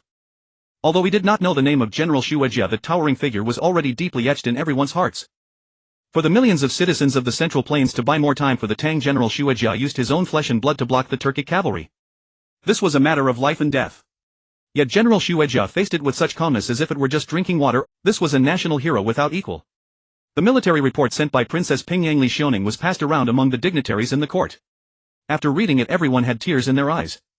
Especially the act of General Xuejia deliberately provoking Khan Sheli to buy time for the Tang left this group of court dignitaries in shock. This is a national hero unparalleled in valor. Fang Xianling said with a trembling voice. This General Xuejia is the greatest hero of the Tang. I, Old Cheng, admire him greatly. Zhang Yaojin shouted with clenched fists and tears in his eyes. This is not just a hero, he is simply a national hero of the Han people. Indeed, a tragic yet magnificent hero. Old Inhua Changsun Wuji said, trembling all over. As long as the flying general of Longcheng exists, the Hu cavalry shall not cross the Yin mountains. How tragic it was. Duru Hui said, tears streaming down his face. The desolation of the frontier battle and the tragic fate of General Xuejia quickly spread throughout the Great Hall. General Xuejia, I take pride in you, and the Tang takes pride in you. Lier slowly walked out of the hall, gazing towards the frontier, and roared to the heavens. General glory. The military generals knelt on one knee, clasping their fists and shouting. General, a national hero without equal. The civil officials also knelt and shouted. To buy more time for the Tang, he used his own flesh and blood to block the 100,000 Turkic cavalry. How tragic. Did he ever consider his own life or death? Did he ever care for fame and fortune? They did not. They left nothing behind, not even a name. This was a national hero unparalleled in valor. Yet the crowd did not know General Xuejia's name or appearance. They did not know whether he was alive or dead now.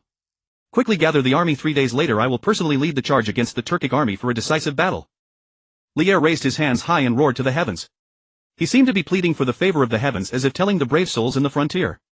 The blood debts on the frontier the Tang will never forget. Blood debts must be repaid with blood. I obey, the ministers shouted, ready to face death. Now those ministers advocating for peace were filled with endless respect and sorrow. Who would dare to continue advising? Moreover, since Emperor Lier had made up his mind, they could only prepare with all their hearts. This battle concerns the life and death of the Tang. As long as the flying general of Longcheng exists, the Hu cavalry shall not cross the Yin mountains. After everyone left, Lier continued to gaze towards the frontier, murmuring the remnants of Shen Lang's poem. How much desolation and bitterness filled the lines. Let all the scholars and poets of the world complete this unfinished poem. I want the people of the world to remember General Shuejia forever. Lier commanded Wu Shi beside him. Chopping off a limb of the blood-armored general could grant him nobility. This was simply a tremendous opportunity. The Turkic cavalry instantly. The tragic plight of the border swiftly enveloped this prosperous city of the Tang dynasty. The common folk recited the lines, as long as the Dragon City's flying general stands, no Hu cavalry shall cross the Yin mountain, while silently wiping away their tears. The desolation of the border and the heroism of General Blood Armor deeply touched every citizen of Chang'an. They spoke of the general's great feats to one another while quietly praying in their hearts.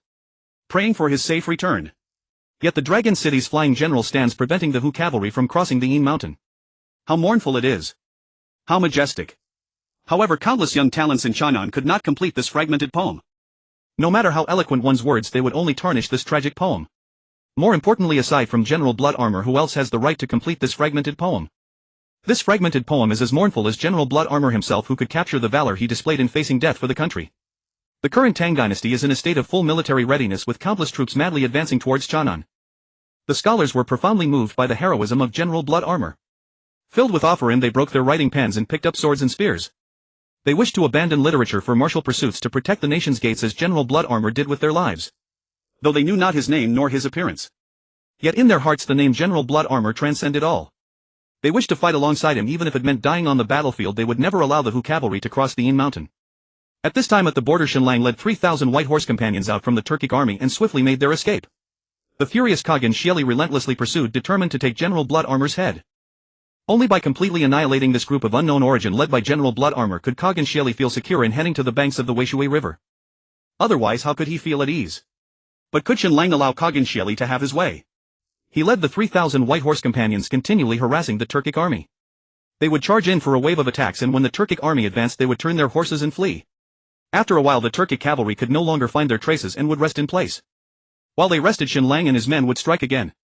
Shen Lang tried to avoid a heated clash with the Turkic army. Aside from ambushing, they would flee. However, even so, the number of the 3,000 white horse companions was rapidly decreasing. One by one the white horse companions fell, surrounded by the Turkic army. To ensure all of the white horse companions could escape unscathed seemed nearly impossible. Someone had to hold the rear to sacrifice. Yet not a single person died on the path of retreat. Shen Lang wielded the dragon dagger silver spear, engaging fiercely with the surrounding Turkic cavalry. His armor was already drenched in blood, resembling a bloodthirsty demon from hell. The silver spear, radiating a bloodthirsty glow, had undoubtedly slain countless Turkic cavalry. But against the tide of the incoming Turkic forces, how could he kill them all? Brothers, retreat quickly. As the main force of the Turkic army charged towards him, Shen Lang couldn't help but shout to the heavens, "As you command." The surrounding white horse companions roared in response, turning their horses to charge outward. They needed to break through. If they couldn't break out once the main force of the Turkic army surrounded them completely, there would be no escape. If you think you can run, there's no way out. Kill them all. In the Turkic army, Kagan Shieli roared in anger. He had lost count of how many times he had tried to corner General Blood Armor in recent days. Yet each time he managed to escape. Not only had the Turkic army been worn out by him, but even he felt utterly exhausted. Just as he was about to rest, General Blood Armor would charge again, preventing him from getting even a moment of sleep. Truly, he was a relentless spirit. Initially, Kagan Shieli had been thrilled, thinking that General Blood Armor had come to him willingly. But who would have thought that he would kill and then flee, never lingering to fight? Before the Turkic cavalry could completely surround him, he would vanish without a trace. Isn't it infuriating? Faced with General Blood Armor's tactic of running when he couldn't win, Kagan Shieli was so furious he nearly bit his own teeth to pieces. Kill them. Anyone who dares to retreat will be mercilessly slain. Kagan Shieli shouted furiously as he saw General Blood Armor ambush the Turkic army. Please calm your anger, Kagan. The Turkic strategist quickly advised. It has been many days. Not only have we failed to slay General Blood Armor, but he has also killed nearly 10,000 of our cavalry. How can I not be angry? Kagan Shieli yelled at the strategist with a distorted face. I have a plan, but I do not know if I should speak it or not. The Turkic strategist slowly continued. Then hurry up and speak. Do you want to wait until I chop off your head before you say it? Kagan Shieli said, revealing a bloodthirsty gleam in his eyes. The Turkic strategist who had originally wanted to take the opportunity to gain favor was instantly frightened into weakness, nearly falling to the ground. Kagan, 10 miles away lies a gorge. This place is known as the Valley of Death. We can drive General Blood Armor there and then send people to block the exit. The Turkic strategist quickly revealed his plan, fearing he would have his head chopped off before finishing. Good plan. Quickly send someone to carry it out. Kagan Shieli shouted with excitement, his eyes shining as he stared at the map. If they could drive General Blood Armor to the Valley of Death and seal the exit, then he would be unable to escape. Thinking of this, he couldn't help but throw his head back and laugh heartily. General Blood Armor, prepare to meet your end. At this moment Shen Lang looked back at the White Horse companions who had yet to break free, and he immediately grew anxious. The Turkic army was about to close in, and if they were surrounded it would be a matter of life and death. Brothers, retreat. Hurry! Shen Lang shouted frantically. General, you go ahead, I will hold the rear. One of the White Horse companions who had not yet made it out roared as he turned his horse around. No more running, someone had to hold the rear. He charged at the Turkic cavalry. Those who lagged behind, facing the overwhelming tide of Turkic cavalry, decisively abandoned their escape. They turned their horses and charged at the countless Turkic cavalry. Han's soldiers charge. Their death-defying roars had not yet faded before they were engulfed by the Turkic cavalry. Brothers! Shen Lang turned his head to look at the White Horse companions who were instantly submerged, and he couldn't help but roar in despair. General, hurry and go! A White Horse companion shouted loudly, and the back of his knife slammed heavily against Shen Lang's warhorse. The White Dragon horse neighed to the sky and galloped away with Shen Lang. Shen Lang turned his head to look at the black mass of Turkic cavalry behind him, 2 drops of blood and tears drifting away with the wind. Faced with this tide-like Turkic army, those who chose to hold the rear, the White Horse Knights, could no longer fight their way out. This was not a choice to hold the rear, it was simply a choice to seek death. Yet in the face of countless Turkic cavalry, someone had to hold the rear, someone had to sacrifice themselves. However, they knew it was a path to death, yet they still charged forward without hesitation. What Shen Lang was doing now was no different from those White Horse Knights who chose to hold the rear. For the Central Plains, for the Tang Dynasty, for the Han family. Even if it meant death, he had to hold back the Turkic army. Only in this way could the Tang Dynasty have more time to prepare. Only thus could the Han family gain a fraction more hope for victory.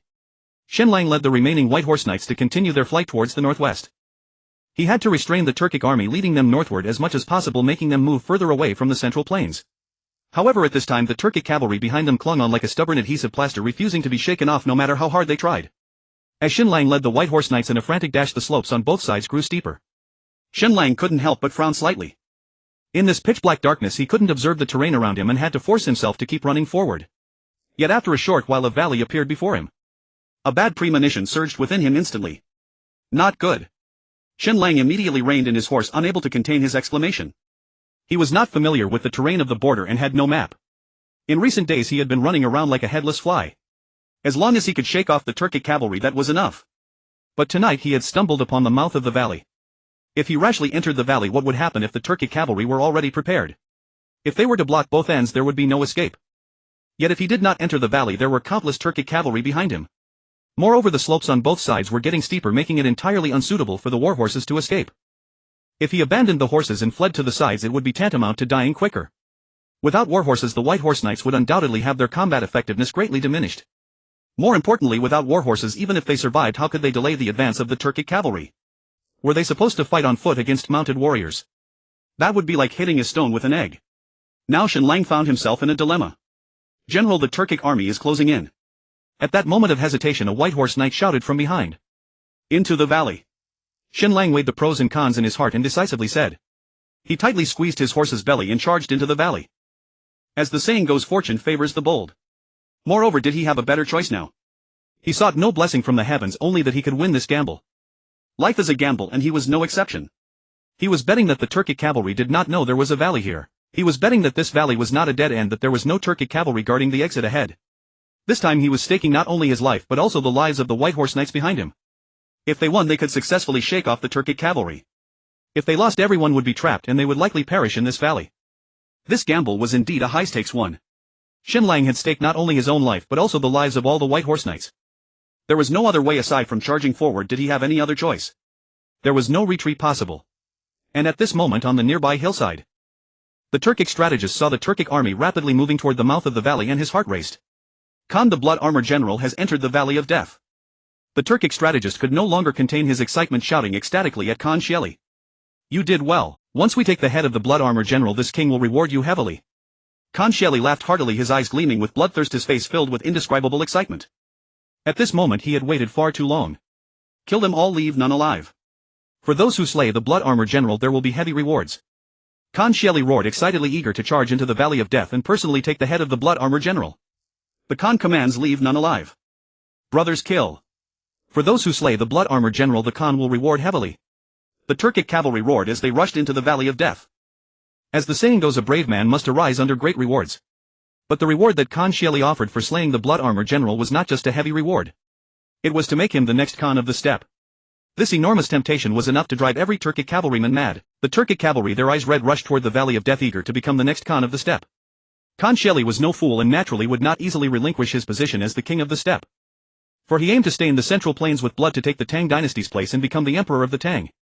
By then a mere king of the steppe would not be worth his time. Thus he threw out this enormous bait, prompting the Turkic cavalry to fight for him. Shen Lang led the White Horse Knights into the Valley of Death, a wave of inexplicable unease surging within him. Am I to perish here tonight? Shen Lang murmured to himself as he galloped on his horse. General, we have spotted traces of the Turkic cavalry at the exit ahead. A White Horse Knight who had gone ahead to scout suddenly reported back. Shen Lang's heart sank. They were surrounded ahead. Behind them there were pursuing enemies.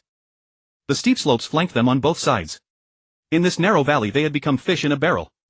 There was no escape. In an instant Shen Lang was utterly panicked. He had lost his gamble. But was he really supposed to just wait for death here? The Tang reinforcements had yet to arrive. Was he to allow the Turkic army to march south? If he died here in battle, what would happen to the central plains? What would happen to the countless sons of the Han family? A deep-seated unwillingness surged through him. Is heaven trying to destroy me? Even though he did not believe in fate or fear death at this moment, he found himself deeply questioning this belief. Was heaven truly intent on his demise? My life is in my hands, not in heaven's. Shen Lang raised his dragon gallbladder silver spear, pointing it at the starless night sky as he roared. That spirit of fighting against both man and heaven, that indomitable stubbornness instantly spread out. Charge out! Shen Lang roared, waving his silver spear toward the exit. Sitting idly by and waiting for death was not his style. Even if he was to die, he would die on the path of charging forward. Even if he lost, he would lose without leaving a penny behind. Even if his previous choices were wrong, what did that matter? The path he chose, he would walk to the end on his knees. Ahead lay countless Turkic cavalry and countless Turkic sabers, so what? Did he have any other choice? In his life there was not a shred of retreat. Now with enemies ahead and pursuers behind, does Shen Lang have any options left? Aside from fighting to the death, he has no other choice. Shen Lang raised his long and bright silver spear high, roaring skyward as if he were not attacking the Turkic cavalry but the very heavens above. My life is mine to command, not dictated by heaven. Not even the heavens can decide. If gods block my path, I shall slay the gods. If Buddhas obstruct me, I shall slay the Buddhas. So fiercely and flamboyantly. That overwhelming aura instantly radiated outward, deeply influencing every Turkic cavalryman nearby. We will follow our general to the death. The surrounding White Horse companions raised their heads and roared, each one filled with murderous intent and fighting spirit. What is there to fear in death? Just do it. White Horse companions, charge. Shen Lang shouted as he raised his long and bright silver spear, rushing towards the exit of the Valley of Death. Though he did not know how many traps awaited him ahead nor how many Turkic cavalry were lying in wait, he knew that he had already run out of retreat, only to kill. In the blink of an eye, Shen Lang and his companions clashed with the Turkic cavalry that had been lying in wait at the exit. All of you die for me. Shen Lang immediately roared, sweeping his silver spear horizontally. Pooh! Pooh! With this furious thrust full of boundless rage, Shen Lang unleashed a mist of blood, not knowing how many Turkic cavalry lost their heads. Kill! Leave not a single one alive. The White Horse companions roared in fury. Their eyes were bloodshot as they continued the slaughter. Even if Shen Lang and his companions were valiant, they faced enemies in front and pursuers from behind. He was now besieged on all sides, his life hanging by a thread. In the blink of an eye, the Valley of Death was littered with corpses. Shen Lang led the White Horse companions, stepping over the bodies of the Turkic cavalry, moving forward with great difficulty. Pooh! Pooh! Just as Shen Lang desperately tried to break through the encirclement, a sharp Turkic scimitar struck fiercely against his shoulder. Die for me! Shen Lang's body swayed involuntarily and he threw his head back to roar, sweeping his long and bright silver spear outward. Pooh! As blood gushed forth, Shen Lang pierced the throat of a Turkic cavalryman with one thrust. The round head fell heavily into the pool of blood, rolling away to an unknown place. Although the Turkic cavalry's head was severed, Shen Lang showed no intention of letting up. Die! He roared furiously, stabbing his silver spear into the chest of the Turkic cavalryman. Thereafter the corpse of the Turkic cavalryman was hoisted high by Shen Lang. The blood-soaked body instantly floated into the air. Those who offend the Great Tang shall surely die. Shen Lang roared skyward, then suddenly swung fiercely. The headless corpse of the Turkic soldier on the spear tip flew like a cannonball, crashing into the Turkic army amidst a torrent of blood. Ah! As a startled cry erupted, the surrounding Turkic cavalry hurriedly dodged aside. Though the headless corpse did not harm the Turkic army, the sight of the blood-soaked body sent chills down the spines of the Turkic cavalry, making them break out in cold sweat. At that moment the anxious Turkic cavalry surged forward. Pooh! Pooh! In the blink of an eye, Shen Lang was struck by several blades. Quick, protect the general! With the roar, a white horse companion rushed to the front of Shen Lang. Though he had already been stabbed multiple times, he continued to fiercely strike his warhorse. Even as he ceased to breathe, his eyes remained wide open and the warhorse continued its charge. Even in death he would charge forward. Protect the general, quickly kill your way out, I will hold them off. A white horse companion declared as he turned his horse towards the countless Turkic cavalry behind. We will follow the general to the death. The last remaining white horse companions turned their horses, shouting loudly as they charged into the endless Turkic cavalry. No! Shen Lang turned to see the white horse companions rushing towards the Turkic army, screaming in despair. Quickly escort the general out. One white horse companion stepped in front of Shen Lang, striking down a Turkic general with his blade, only to have a cold Turkic scimitar brutally stab into his body. General, run! He roared, knocking down the Turkic cavalry in front of him. Yet in the blink of an eye he too was struck down. The Turkic cavalry instantly engulfed him, reducing his body to a bloody pulp. No! Shen Lang's mind went blank as he watched the white horse companions fall one by one. General, run! Another white horse companion fell beneath the hooves of the Turkic army. By now Shen Lang's tears had long run dry. 2 streams of blood tears instantly traced down his weathered cheeks. Ah! If we live together, if we die together. Shen Lang raised his long and bright silver spear, howling skyward. General, you must break through, otherwise who will collect our corpses?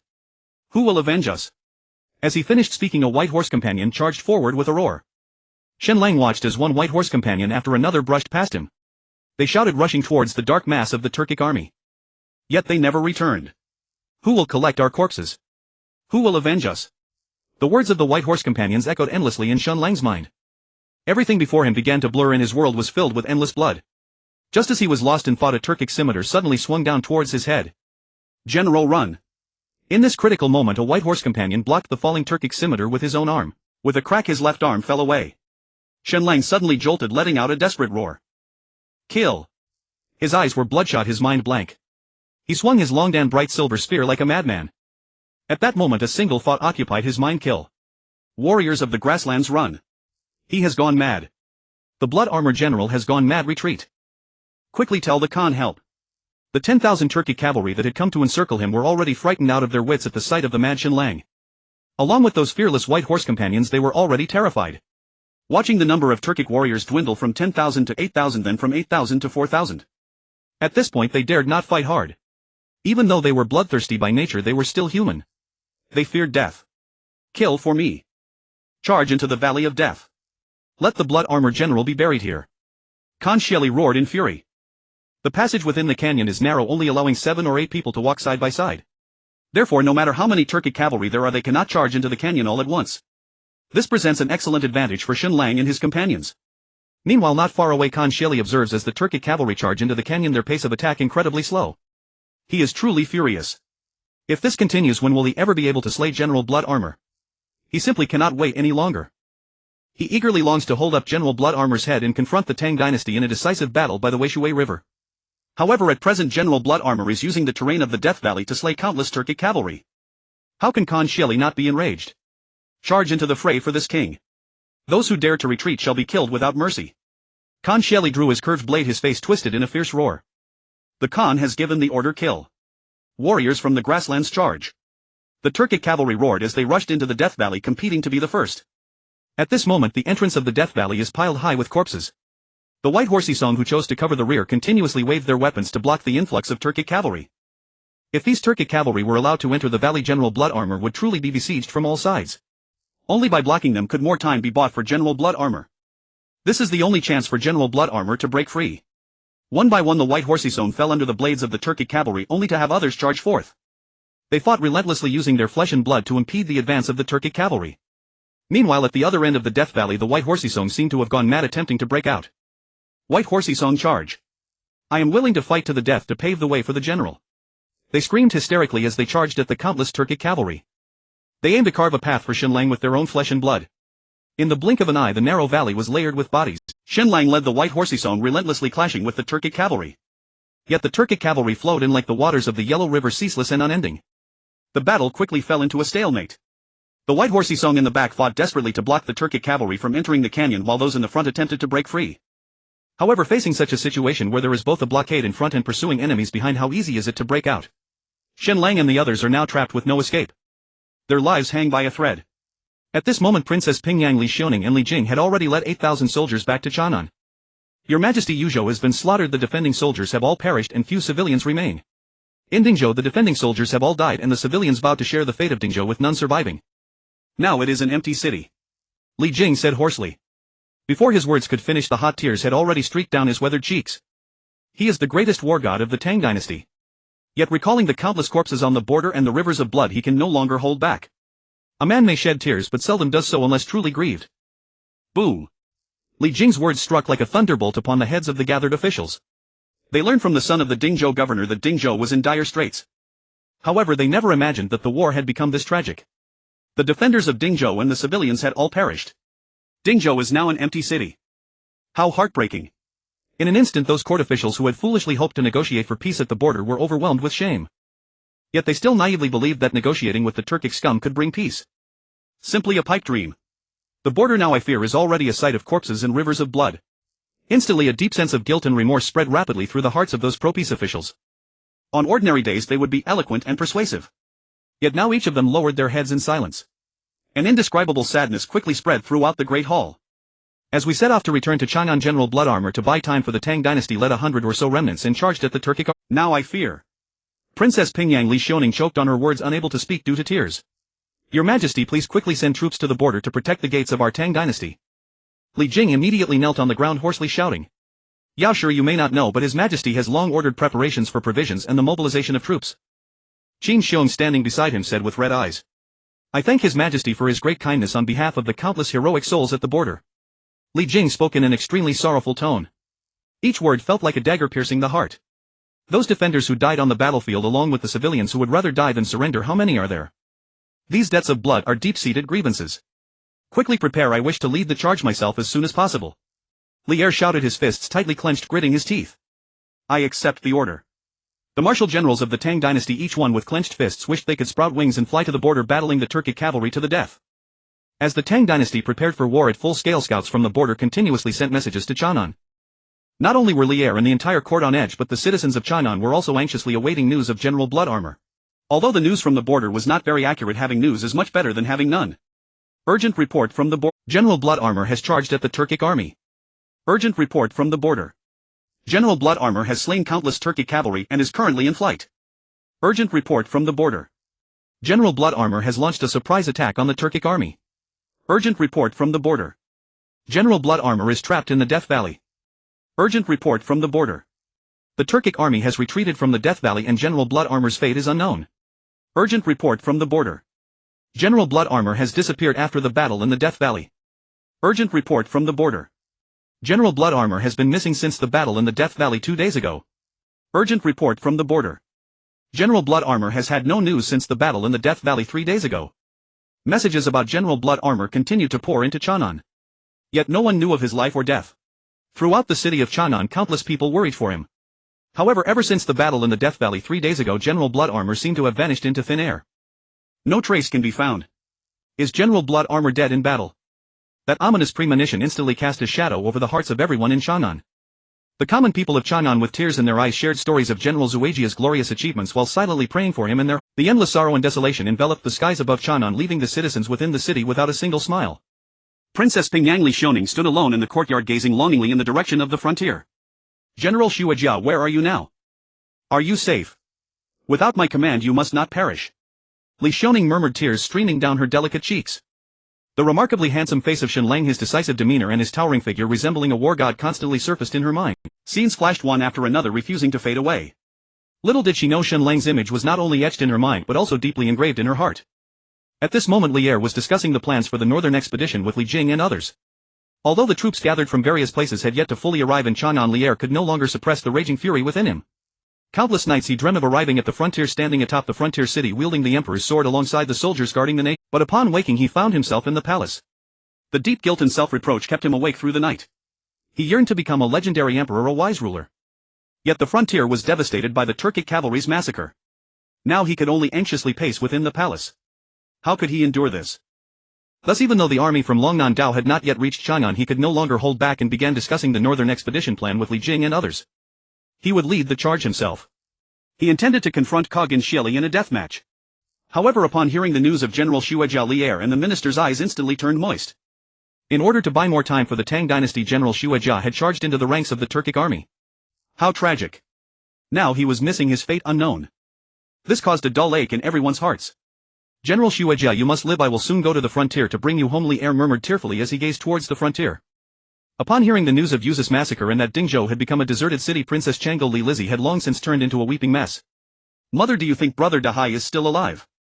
Even the countless enemies slain by General Shuejia are now uncertain of their fates. What more of that peasant? The Empress Zhangsun sighed and spoke to Li Lizzie with a hint of helplessness.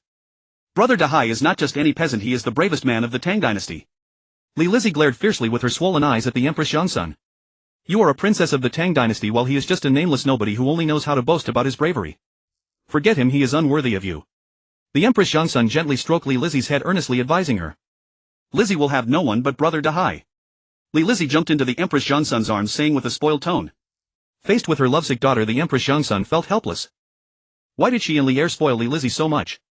At that moment, in a remote village at the frontier, Shen Lang and the white horseyjong lay side by side on the ground resting. However, now with the 3,000 white horseyjong he exchanged for 10 years of his life, there were barely 200 left. To break through the encirclement of the Turkic cavalry, the rest of the white horseyjong had perished in the Valley of Death. In these 7 days they had long forgotten how many Turkic cavalry they had slain. In these 7 days they could no longer count how many good brothers had died under the curved blades of the Turkic cavalry. In these 7 days they fought relentlessly, fleeing constantly. Now they had been completely surrounded by the Turkic army. Yet they were utterly exhausted, unable to hold on any longer. Could they break through the encirclement once more? Could they continue to buy time for the Tang dynasty? Ha! Shen Lang no longer expected such things. He only hoped to slay a few more Turkic cavalry before he died. Shen Lang gritted his teeth against the excruciating pain slowly rising from the ground. He gazed in the direction of Chang'an and a surge of overwhelming hatred filled his heart. That damned Lier had sent him to lead 1,000 Tang soldiers to support Yuzhou. However, all those 1,000 Tang soldiers perished with none surviving. Yet he did not regret coming to the frontier, nor did he regret the imminent death awaiting him here. Because he knew that everything he did was not for Lier but for the sons of Han. He hated Lier, hated the court. Now blood flowed like rivers at the frontier, yet the reinforcements from the Tang dynasty had yet to arrive. Those damned officials, did they think of the common people of the Tang dynasty beyond women and silver? Thinking of women filled him with helplessness and a hint of unwillingness. After crossing into the Tang dynasty, he had yet to enjoy himself properly in Pingkangfang. Even if he couldn't make a beauty fall in love at first sight, it would have been fine. He couldn't go to hell to meet Yama, could he? That would be too embarrassing, wouldn't it? Remembering his little maid who was a princess, a strong sense of dissatisfaction surged within Shen Lang. Damn it, I am about to die, yet I have not enjoyed such treatment. My surname is Shen, my name is Lang, and my courtesy name is Dahai, but in Dahai's pond there isn't even a single fish. This is more embarrassing than dying at the hands of the Turkic scum. Reflecting on his time since crossing into the Tang dynasty, Shen Lang thought how wonderful it would be to find a big-breasted girl to crash into and die. A deep sense of helplessness and intense unwillingness flooded his entire being. General, let us charge once more. Even if we die, we must die on the way to charge.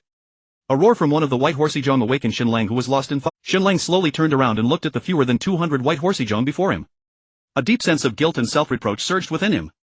If it weren't for him, how could these brave sons of Han have been reduced to this? His gaze slowly swept over each white horseyjong, attempting to remember their faces. Yet each of them was covered in blood, making their features unrecognizable. Shen Lang felt a pang in his heart, nearly shedding tears. Not shedding tears did not mean he was strong, it meant his tears had already run dry. These battle-scarred white horseyjong, though exhausted, were still at the end of their lives. Yet at the brink of death they still wished for Shen Lang to survive. How could he repay this kindness? Only in the next life. Though the White Horse righteous followers numbered less than 200 each, bearing countless wounds and utterly exhausted, Shen Lang could still discern an unyielding stubbornness in their blood-stained faces. It was a defiance against fate. A rebellion against the heavens. To contend with men. To contend with heaven. My destiny lies in my own hands, not in the hands of the gods. General, let us fight our way out. If we can break through to Yozhou, we might find a glimmer of hope, a White Horse righteous follower declared to Shen Lang, his face set with the resolve of one facing death. There are still some surviving civilians in Yuzhou. We cannot lead the flames of war there. They must be allowed to live on. Shen Lang shook his head and spoke slowly. Let us fight then until the very last breath. The borderlands are now filled with the heroic spirits of our Han sons. No matter where we fall, we will not be alone. On the road to the Yellow Springs we brothers shall walk together. The White Horse righteous followers spoke with calm, unwavering resolve, each as if facing death. Good. If that is the case, then while we live we shall slaughter the Turkic bastards together, and when we die we shall go to hell and slay the little demons together. Shen Lang declared, throwing his head back in a thunderous laugh. A surge of heroic valor instantly radiated outward. We are willing to follow the general unto death, the men roared at Shen Lang. An endless murderous aura erupted skyward in an instant. To them now death was no longer a thing of fear but a matter of supreme happiness. When Khan Jelly learned of the Blood Armor General's precise location, he immediately dispatched his entire force. He would spare no effort to slay the Blood Armor General. The remote village instantly became a scene of great commotion. Countless Turkic iron cavalry swarmed in from all directions. In that moment the village welcomed its most tumultuous day. By the Khan's order the Blood Armor General must be executed. Kill them all. Leave no one alive. The roars of the Turkic army shattered the village's tranquility in an instant. The battle cries were deafening. The thunder of hooves shook the very earth. As the skyrending battle cries drew nearer, Shen Lang and his men were completely surrounded. Blood Armor General, are you not called a god descending to earth? Today this king will grind your godhood into minced meat. Khan Jelly roared, his face twisted in fury, his hand tightly gripping the sword hilt at his waist. Gazing upon the small village besieged by the endless Turkic army, he could almost see the beautiful tableau of the Blood Armor General being ground into pulp. The vision that had haunted his dreams so many times was about to become reality. He could no longer contain his excitement and joy, throwing his head back in a wild, unrestrained laugh. His laughter, like that of a wild beast, was filled with arrogance and triumph. As the laughter subsided, the veins on his forehead bulged. At that moment he burned with a desperate urge to devour the Blood Armor General's flesh and drink his blood. For 10 full days the entire Turkic army had been mobilized, hunting him for 10 straight days. Yet not only had they failed to kill the Blood Armor General, they had lost 20 to 30,000 Turkic iron cavalry. Khan Jelly had led 100,000 Turkic iron cavalry to invade the Tang border, but before even engaging the Tang Emperor, this accursed Blood Armor General had already cost him nearly 40,000 riders. How could he not be enraged? The pursuit of the Blood Armor General had not only wasted Khan Jelly's precious time but also decimated his forces. This also made Khan Jelly deeply realize that this Blood Armor General was even more fearsome than the Tang army itself. This was precisely why he had mobilized the entire Turkic army, determined to kill him at any cost. Khan Jelly prided himself on being a ruthless killer, a bloodthirsty tyrant. But after encountering the Blood Armor General he realized he had not killed enough. Compared to the Blood Armor General he was far inferior. So he had to kill the Blood Armor General with his own hands. Otherwise how could he ever command the masses again? How could he conquer the Central Plains? He would bathe the Central Plains in blood and make those Han people understand that only the Turkic iron cavalry were true warriors. Warriors of the steppes, attack for your Khan. Khan Jelly roared, his face twisted, drawing the curved saber from his waist and pointing it at the overcast sky. By the Khan's order, leave no one alive. Warriors of the steppes, charge. He who slays the Blood Armor General shall be richly rewarded by the Khan. With a rich reward there will always be brave men. The Turkic iron cavalry, bellowing, charged towards the small village like madmen, each vying to be the first. Though these Turkic barbarians were brawny and simple-minded, they were not foolish. After 10 straight days, even if the Blood Armor General truly was a god descended to earth, he must be exhausted by now, right? So at this moment their fear of the Blood Armor General had vanished. They surged forward, each eager to personally slay him and become the next Khan of the steppes. To personally kill the Blood Armor General would not only secure the position of steppe overlord but also give them a tale to boast about for a lifetime. He was the Blood Armor General, a god descending to earth. To cut off his head with one's own hands would be enough to dominate the steppes and become a legend. This flood of Turkic iron cavalry, even without fighting, if each man just spat it, would be enough to drown Shen Lang and his men. At that moment Shen Lang mounted his horse and reached out to pull the Azure Dragon Crescent Blade silver spear from the ground. Having you all accompany me on this journey, I, Shen Lang, have lived a life without regret. Shen Lang said with a faint smile to the white horse righteous followers around him. Since arriving at the border, this was the first time he had smiled and the first time he had spoken his own name. But who would remember it? All these white horse righteous followers would vanish from this world along with Shen Lang's name. In the end it would be as if they had never existed. We are willing to follow the general unto death. The white horse righteous followers mounted their horses, each roaring with the resolve of those facing death. Though they were battered and exhausted, their sky-shaking roars sent a chill down the spines of the Turkic iron cavalry outside. Then the Turkic cavalry outside slowed their advance, tightening the encirclement step by step. Khan Jelly, watching from afar, nodded in satisfaction. The warriors of the steppes had begun their hunt. Was this not their greatest skill? Even if the Blood Armor General was a god descended to earth, what of it? Now he was trapped with no escape. White horse righteous followers, charge. Shen Lang raised the Azure Dragon Crescent Blade silver spear high, roaring to the heavens. The silver spear, pointing at the sky, seemed to sense the overwhelming murderous intent in its master's heart, trembling with a resonant hum. The spear tip, radiating boundless killing aura, began to emit a faint red glow. It was the light of bloodlust. Charge. The white horse righteous followers followed closely behind, their roars filled with the resolve of those facing death as they surged forward. This might be their final charge. Asking not for victory or defeat. Caring not for life or death. They would end their great yet ordinary lives in a blaze of glory upon this charge. In the blink of an eye, Shen Lang led the White Horse Brotherhood into a collision with the Turkic cavalry. In an instant, chaos ensued as men and horses fell, blood splattering everywhere. Put! Shen Lang wielded his long and bright silver spear, swiftly slaying several Turkic cavalrymen. Then he charged towards the direction of Khan Sheli. At that moment, Khan Sheli, seeing the blood-armored general charging towards him, could not help but burst into an excited laugh. "You fool, today I shall personally slay you." Khan Sheli growled through clenched teeth. The blood-armored general was already at the end of his strength. What was there to fear? His heart surged with eagerness. "Follow me to slay the blood-armored general." Khan Sheli roared to the sky, brandishing his curved blade as he charged towards the blood-armored general. He wanted to personally slay the blood-armored general to bolster his army's might. Blood flows endlessly to death or not. Shen Lang raged like a madman, continuously swinging his long and bright silver spear. The bloodthirsty glint of his sharp spear tip claimed one Turkic cavalryman's head after another. Kill. Swear to follow the general to the death. The White Horse Brotherhood followed closely behind, roaring as they charged alongside Shen Lang towards Khan Xiela's position. Under Shen Lang's leadership, they pierced through the heart of the Turkic army like a sharp dagger. In an instant, blood sprayed and men and horses tumbled.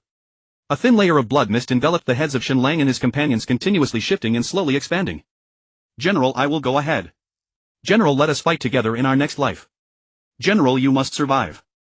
One by one, the members of the White Horse Brotherhood roared, slaughtered, and charged forward.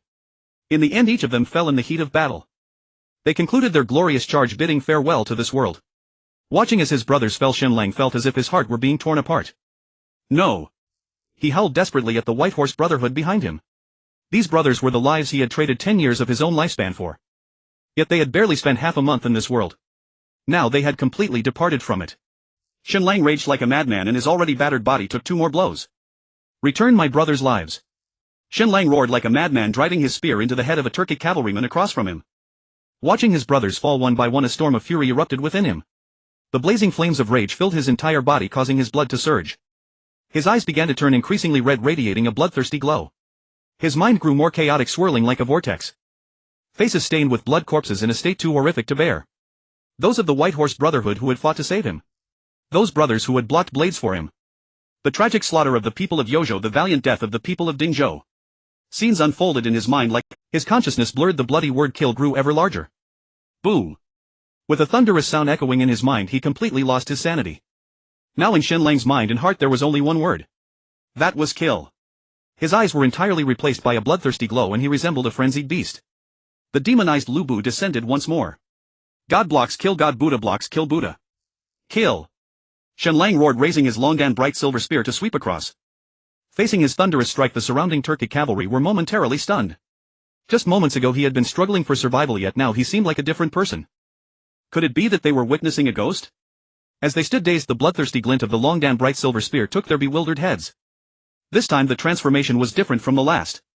Not only Shen Lang but even his warhorse and long and bright silver spear seemed to be possessed. The speed of the warhorse increased. The spear, imbued with endless killing intent, swept through the Turkic cavalry, claiming their lives with each phantom strike. Shen Lang felt as if he had been fully revived, an unprecedented power making him incredibly strong. At this moment he resembled a demon from hell. No, to be precise, he was a bloodthirsty madman. He relentlessly wielded his long and bright silver spear, executing Zhao Yun's spear techniques to perfection. The only difference was that the power bestowed by his demonic state allowed him to strike with speed and force several times greater than Zhao Yun at his peak. The long and bright silver spear, enveloped in a layer of bloodthirsty light, danced among the Turkic army. Each movement would claim another Turkic cavalryman's head. In Shen Lang's eyes, the heads of the Turkic cavalry were like watermelons. He went mad, stabbing at each one with his spear. The white brain matter mixed with red blood splattered everywhere. At this moment the blood mist above him grew denser and larger. Shen Lang rampaged through the Turkic army, raising havoc. No one could stop him. Not far away, Khan Sheli was riding furiously. He wanted to personally slay the blood-armored general to alleviate his hatred. But before he could charge into the center of the army, he heard a series of screams from ahead. He suddenly looked up and saw the blood mist in the sky slowly moving towards him. His heart dropped in alarm. A terrible premonition instantly spread throughout his body. The blood-armored general was clearly at his last breath. Why was he still so formidable? Could it be that he truly was a descended deity? Or was he hallucinating? Khan, be careful. The Turkic strategist shouted urgently in his ear. What is going on? Khan Sheli asked in panic. Khan, that blood-armored general is not human, he is a demon. The Turkic strategist said, trembling in fear. This man must not be spared, quickly slay him. Khan Sheli gritted his teeth, suppressing his shock. Kill him for me. A single blow to the blood-armored general and I will reward 2,000 gold. Chop off a limb of the blood-armored general and I will grant him nobility. Khan Shieli roared hysterically. Just by striking the blood-armored general once he could be rewarded with 1,000 gold. He could marry several Han women and live a carefree life on the plains. Chopping off a limb of the blood-armored general could grant him nobility. This was simply a tremendous opportunity. The Turkic cavalry instantly surged forward, crazed with fear, rushing towards the blood-armored general. Indeed, under the promise of great rewards there are always brave souls. The surrounding Turkic cavalry roared, their eyes shining with greed as they wildly charged towards the blood-armored general. As the saying goes, fortune favors the bold. Without a daring attempt, how could one enjoy wealth and glory? Yet seeing his soldiers so valiant, Shieli Khan felt no joy in his heart. He urged the Turkic cavalry forward while slowly turning his horse around, retreating step by step. It was evident that Shieli Khan was backing down. Who isn't afraid of death? He was the king of the grasslands. Soon he planned to march south, blood-staining the central plains, and become the new emperor. Thus at this moment he feared death more than anyone else. Khan, we absolutely cannot let this blood-armored general live. Otherwise it will lead to endless troubles in the future. The Turkic strategist, seeing Shieli Khan continuously retreating, hurriedly advised him with his life on the line. How could Shieli Khan not understand that the blood-armored general must not be spared? He watched as the blood-armored general wreaked havoc, witnessing the Turkic cavalry in front crumble into disarray. If he hadn't seen it with his own eyes, how could he have believed it? Had he not witnessed it himself, he would have personally slain the blood-armored general to showcase the might of the Turkic army. But now, faced with the seemingly divine blood-armored general, the joy and excitement on his face instantly froze. Now all he could do was urge the surrounding Turkic warriors to charge forward. All his previous bravado had vanished. At this moment he was truly intimidated. Who would dare to advance? Shieli Khan persistently urged the surrounding Turkic cavalry to attack, attempting to overwhelm the blood-armored general with sheer numbers. Yet he could not help but retreat, fearing that the blood-armored general would truly come for him. At this moment, under the influence of his demonic power, Shen Lang was like a grim reaper, continuously reaping the lives of the surrounding Turkic cavalry. Poochie! Poochie! With every swing of the dragon dandelion silver spear, a Turkic cavalryman would meet their demise. In an instant the Turkic cavalry surrounding Shen Lang trembled, hastily turning their horses around, desperately trying to escape. Although brave men emerge under heavy rewards, what is a lavish bounty compared to one's own life? It's hardly worth mention, but could they really escape at will? Not to mention that the dragon dandelion silver spear in Shen Lang's hand would not allow it. Even the Turkic cavalry charging in would trample them into meat paste. The slaughter continued, yet one by one the white horse warriors fell from their horses. By now fewer than 100 of them remained alive. As the numbers decreased, the encirclement also shrank. Shen Lang and the surviving white horse warriors suddenly felt the pressure mount. Yet faced with the seemingly endless Turkic cavalry, the white horse warriors continued to charge forward, determined to fight to the death. They no longer hoped to survive. They only sought to die in the heat of battle. To die on the battlefield was their proudest achievement. To die in battle wrapped in horsehide was their best resting place. White horse warriors charge. Kill. Fight until the last moment. The white horse warriors roared, charging and slaughtering. At this moment they had completely lost their minds. Shen Lang had been demonized, and though they lacked the demonic powers of Lu Bu, they too were acting as if possessed. They were like little demons from hell, relentlessly reaping the lives of the Turkic cavalry. We willingly follow the general into battle until death. A white horse warrior shouted while continuously slaying several Turkic cavalrymen beside Shen Lang. He was ultimately knocked down and trampled into meat paste by the oncoming Turkic cavalry. General, I shall go first. Do not bother to recover my body. I willingly lay where I once fought alongside my brothers. A white horse warrior shouted as he charged into the throng of Turkic cavalry. In the end he slew several Turkic cavalrymen and gloriously died in the heat of battle. One by one the white horse warriors ended their ordinary yet remarkable lives in the charge. As one after another of the white horse warriors fell, the encirclement of the Turkic cavalry grew tighter until only the blood mist above Shen Lang's head remained visible. Seeing this scene, Shieli Khan, hiding at the back, finally let out a long sigh of relief. No matter how powerful the blood-armored general was, could he take on hundreds or even thousands, let alone tens of thousands of Turkic cavalry? Even if that blood-armored general were truly a deity, he was surely doomed. It was merely a matter of time. And at this moment did Shen Lang and the others still care about their lives? They had long since cast aside their concern for life and death.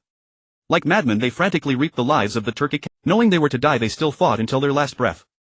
As long as they had a breath left they would fight on. Blood continued to flow, they would not rest until death. Poochie! Ah! The sounds of flesh tearing and agonized cries intertwined. The ground was covered in corpses with rivers of blood flowing. This remote village had become a hell on earth. Shen Lang watched helplessly as the number of his white horse warriors dwindled from over 100 to less than 100. From 100 to dozens. His heart ached as if it were being cut by knives. Yet he could not stop, not even for a moment, to take one last look at the white horse warriors. That glance had become a luxury. For only by continuously battling could he alleviate the pressure on the white horse warriors around him and allow them to survive. Yet faced with these tens of thousands of Turkic cavalry, would anyone still survive? Shilla! With a sound of flesh tearing, a gap was suddenly sliced open in Shen Lang's armor. Then a spray of blood erupted forth. Die. Blood for blood. Shen Lang magnificently ignored the wound on his body, roaring in anger as he thrust his spear, exploding the head of a Turkic cavalryman. Poochie. At that moment another Turkic cavalryman struck fiercely at Shen Lang's back with a sword. Shen Lang's body jolted violently, nearly throwing him off his horse. Then with a chilla sound a sharp Turkic curved blade sliced through Shen Lang's abdomen. Blood gushed forth and his intestines could be seen faintly flowing from his body. Shen Lang's body swayed, hanging by a thread. Protect the general. A white horse warrior shouted, slaying two Turkic cavalrymen in quick succession as he rushed to Shen Lang's side. General, you must survive. He turned to Shen Lang with a faint smile, only to be met with countless Turkic curved blades striking him fiercely. With a smile that embraced death and the glory of dying in battle, he slowly collapsed before Shen Lang.